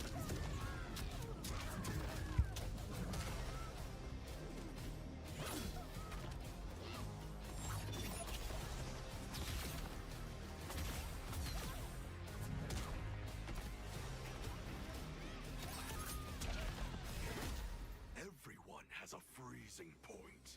Take your best shot, Frosty.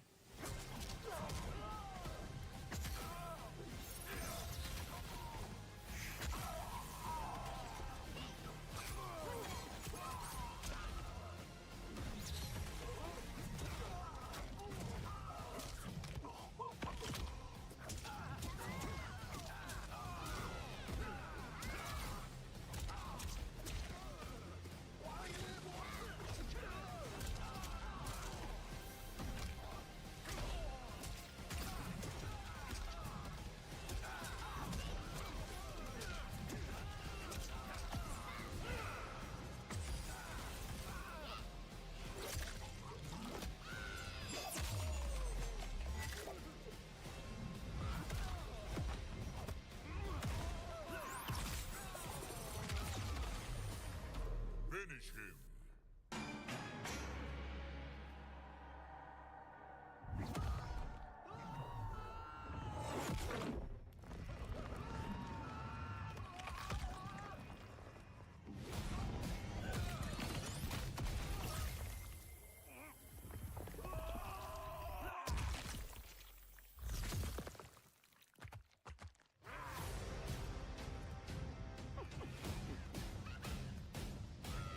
Fatality. Homelander wins.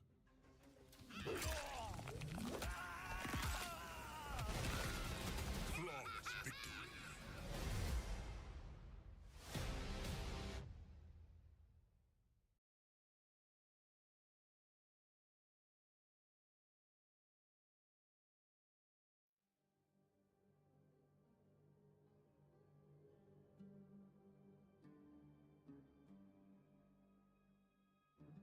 Profile of Makaran, always playing from Austria and the winner of the EU East regional finals of the online pro competition. Makaran provides rock-solid fundamentals and historically uses characters that extend that idea. By far the greatest and most successful Scarlet player from Mortal Kombat 11, the playstyle of his previous main would assist his character choice in Mortal Kombat 1, leading to Ashra as his tournament choice. And why wouldn't he if there is a character with range, strong neutral, whiff punishment, and incredible damage for good reactions? Makaran competed at Ultimate Fighting Arena, the European offline pro competition event. He would place respectfully, but knew there was major room to improve. And improve he certainly did, as he dominantly took the competition of EU East in the online pro competition, across both the qualifiers and the regional finals. Now Makaran is no stranger to competition, competing heavily offline and online in Mortal Kombat 11. And although he hasn't had many opportunities to take the offline world by storm in Mortal Kombat 1, there is no better place to do so than Final Combat. One of the players in this tournament you have to be looking out for. Makaran is one of the most patient yet explosive players this tournament has to offer, and has every chance of becoming your Mortal Kombat 1 world champion.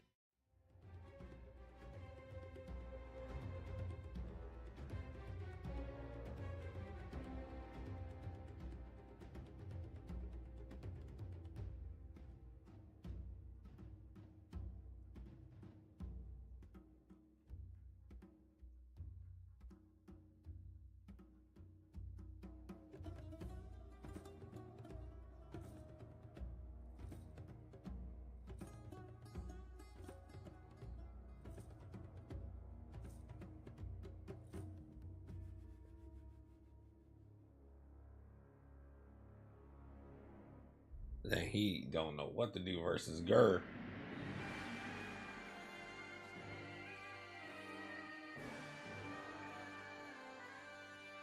I think Gur's gonna take this.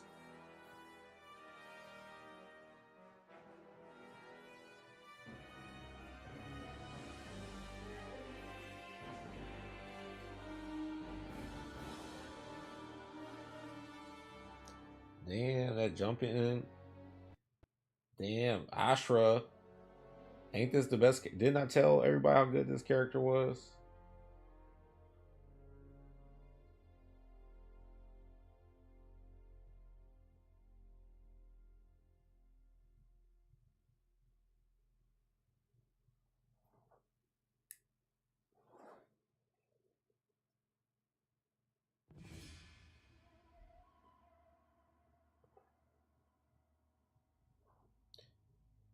Yeah, Johnny Cage.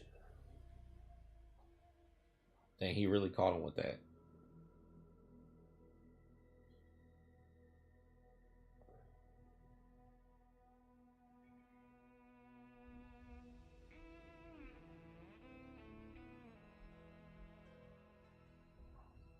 I wonder how season 2 is gonna look. If they put Cabal in this game, I hope he plays like MK9 Cabal.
All these highlights are pretty good.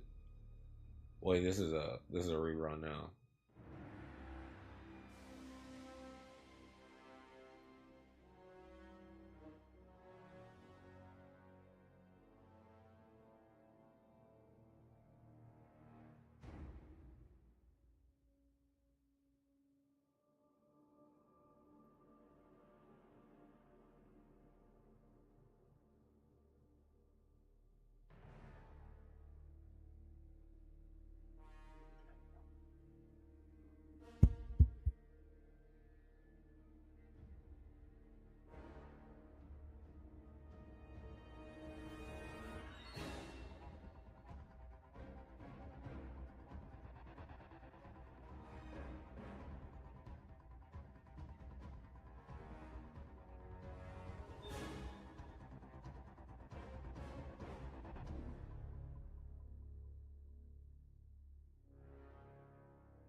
All right, back for the top 4 now of the LCQ. We had a whole host of players here today, lots of top players from all around the world, and we're down to 4.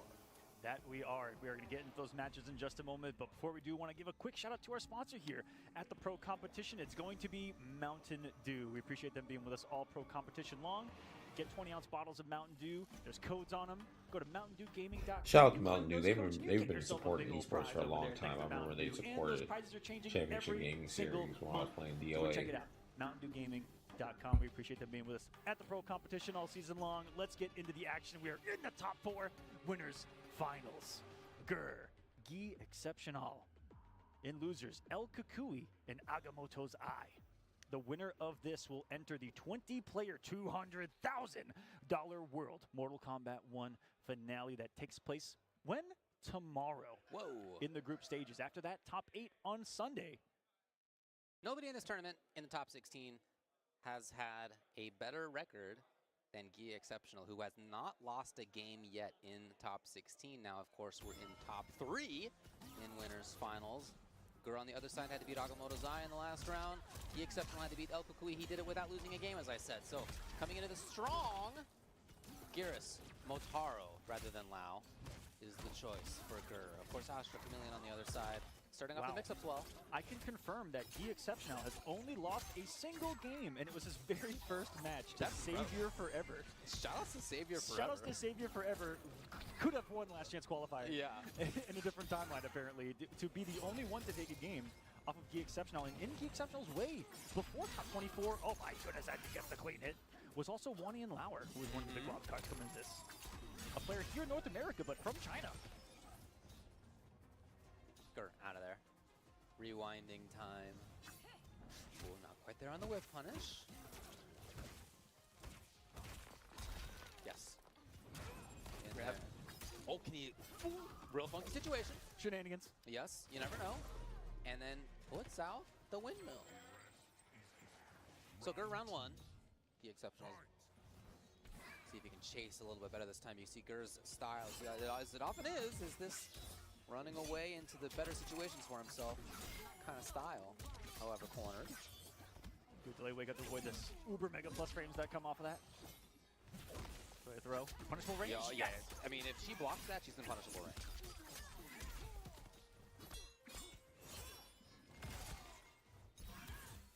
He would love to just, oh man, he most wanted to just get EX clocks up. He knew he'd lose the round, but he wanted to start out this round with those 3 clocks, and no, denied. Excellent stuff by Gi Exceptional. Yeah, now no longer have to worry about that. He can get a nice hefty health lead before having to worry about it once more. He shut it down this time. Gur looking for the snipe, was ready for it. The big counter, the 4-2, the crouch. And which route's he going? He went the hourglass route and still got a combo afterwards for 385. Motaro meeting with a laser. You know what's better than horses? Horses with laser beams attached to their tails. It's hard to beat. It is. Great. One of the coolest designs ever. Chance? Oh, not quite there. Still trying to maintain pressure, yes. All right, well, Gi Exceptional has a lot of resources, especially now he just actually got Fatal on that. By blocking that last little bit, here he comes off bars. He still is a dangerous man. And even from almost full screen checking forward movement with the Motaro shot, which in most cases than not will put Gears in a near 4-2 situation too, in some block advantage. Oh boy. This always adds up big time. Even without EX bar to get other stuff going, still this is going to be a grip of damage. Similar to the Johnny, camera coming down. These holy shards of death, these holy blades, just an explosion of damage. 900 health too. Keep in mind, Gears Motaro. Oh, wonderful reflect. Very reactive. Aware of what might come up. He's put the turret out. Getting a little bit of tie things up. He's looking for the chip lead off of that setup with the turret. Oh. Is that a connection? No, not quite. That one does, though, and Gi Exceptional ends up taking game number 1. Damn, I thought Gur was going to take that. In a crazy situation with 10 seconds left on the clock, and Gur, one sliver away down there in that bottom left from having a rewind. It was right there. And denied. Both players staying hydrated. But I tell you, the tech, stay hydrated in these tournaments. I'm not going to drink water. That's all I was doing during the break. As we're just throwing them down back here. No changes expected, yeah. Just going to be a question of making those individual decisions, the right timings.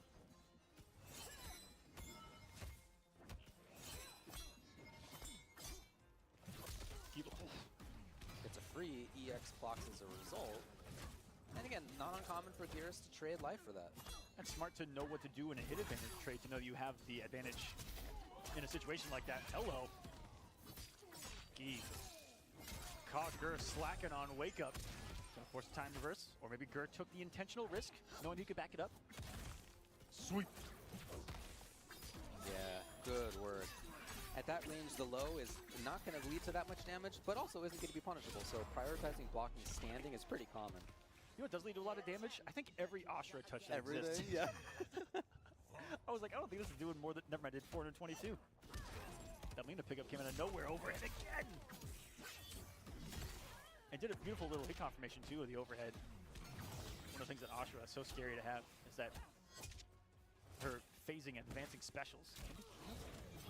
And he can't look up any movement! Gur starting to get jiggy with these teleport cancels. Smacks it for 420 right back. Woo! Teleported to the same spot. He got kind of lucky right there that he didn't go behind. Normal went the right direction. Nice block. Yeah, the first time we had seen that string. Didn't fall for that. That's a cheeky overhead that exists. Yeah. Not many have an overhead in the secondary part of the string, but Gears does. All right, yeah. Gonna have to do the real stuff. Nice work.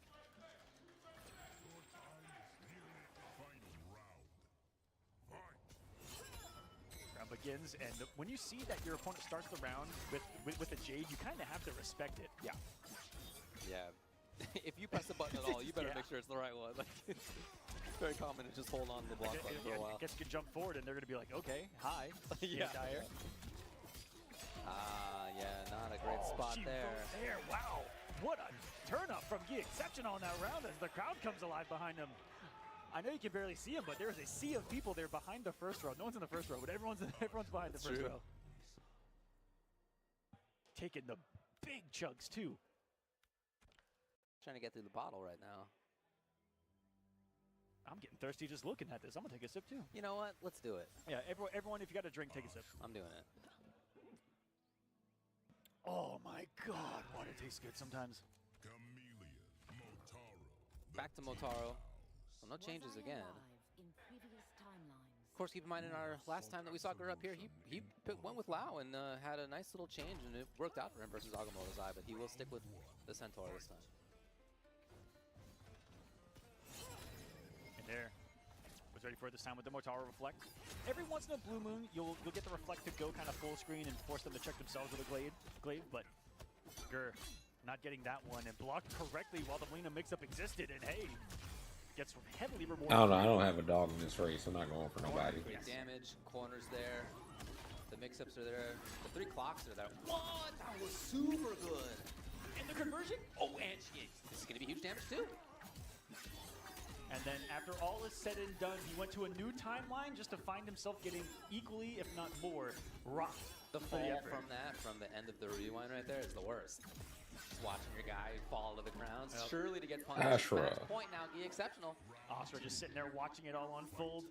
Said, do your thing, man. I'm waiting.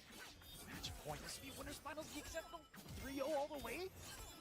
Could it be the domination? Case that only the very first player that he played against could have taken a game off of him in this whole tournament? Looking like it at the moment. Yeah, breaks right away. Does not want to give up his position. Oh no, backs off actually. Oh, beautiful Reflect there. That's the best, one of the best projectiles that you want to return to sender with the Motaro Reflect. You want to send plus frames right back at her. Execution's there. The big damage. Meaties with the low. He said if you want to advance, you're going to meet another one. That's the Sand Trap. And the range of Ashra really come to play. Even the raw specials have catching Gur off guard. And this ring doesn't. Gur is now pressing so many buttons. The activity has gone up, and he's feeling the deficit. Corner time? Corner He time. is much more active. Yeah, his mix-ups are working out more, but he's also just trying them more often. There's a little bit less. Oh, Gur fighting back. To the connect, in fact, and denying it right away. That's Gur. Right. Closing out with the tool Some that's Maria. really best suited them in the matchup so far, and really in the tournament so far. The Gur special. You're gonna pick up off the double blade. No, that was super unreal. Whip. Into the corner now, finds the hit anyway. Gi exceptional nailing this right now. Huge damage as always. Huge damage. Oh my goodness, what's even over here? One more for Gi exceptional. Breaker's available for Gur, but a throw will do it. That is where we are at. Gur needs a miracle. Starts off with a command grab. He's got 784 damage to go and called out by the swing of the blade from Gi exceptional. He needs one more. He's hunting Gur down to the corner right now. He can feel it. He's in the moment. Loads up the purple stuff for the very first time, which gives him the full screen threat. Knows to jump back over him, avoids it, and he's gonna snipe him with that Melina. Gi exceptional in grand finals of the last chance qualifier with that victory. Not a game drop in this top. All right, y'all. I'm about to dip out, and this means I'm gonna actually cut the stream because I know they're gonna finish up. Sending Gur But down to loser's side, where Gur will have to play. I know it's on NetherRealm, and Agamotto. so y'all can watch on NetherRealm's channel. I'll be back later to play more. That was a performance right there. Some Tekken Everything Street was just Fighter. firing on every cylinder. All the mix-ups were great. I think I saw Limbo here earlier. I low key kind of want to play MK because I want to play with Homelander. Excellent choices, yeah, like this, just in case. Homelander. It's the first time all tournament. I've seen him go into dark stance. Yes, it's true. And then I'm kind of interested in what they're going to say. Oh, I can't rate them. Cover it with the air. What are you gonna do about that? You jump, you're dead. Oh, never mind. Yes, I can. Got a flawless block, I guess. Yeah. Have a nice day. Tough situation to be in, of course. Yeah. But very All right, y'all. Kind of recognize that. See y'all later. Really go for it. Just a new card that late in the game. He's gaming.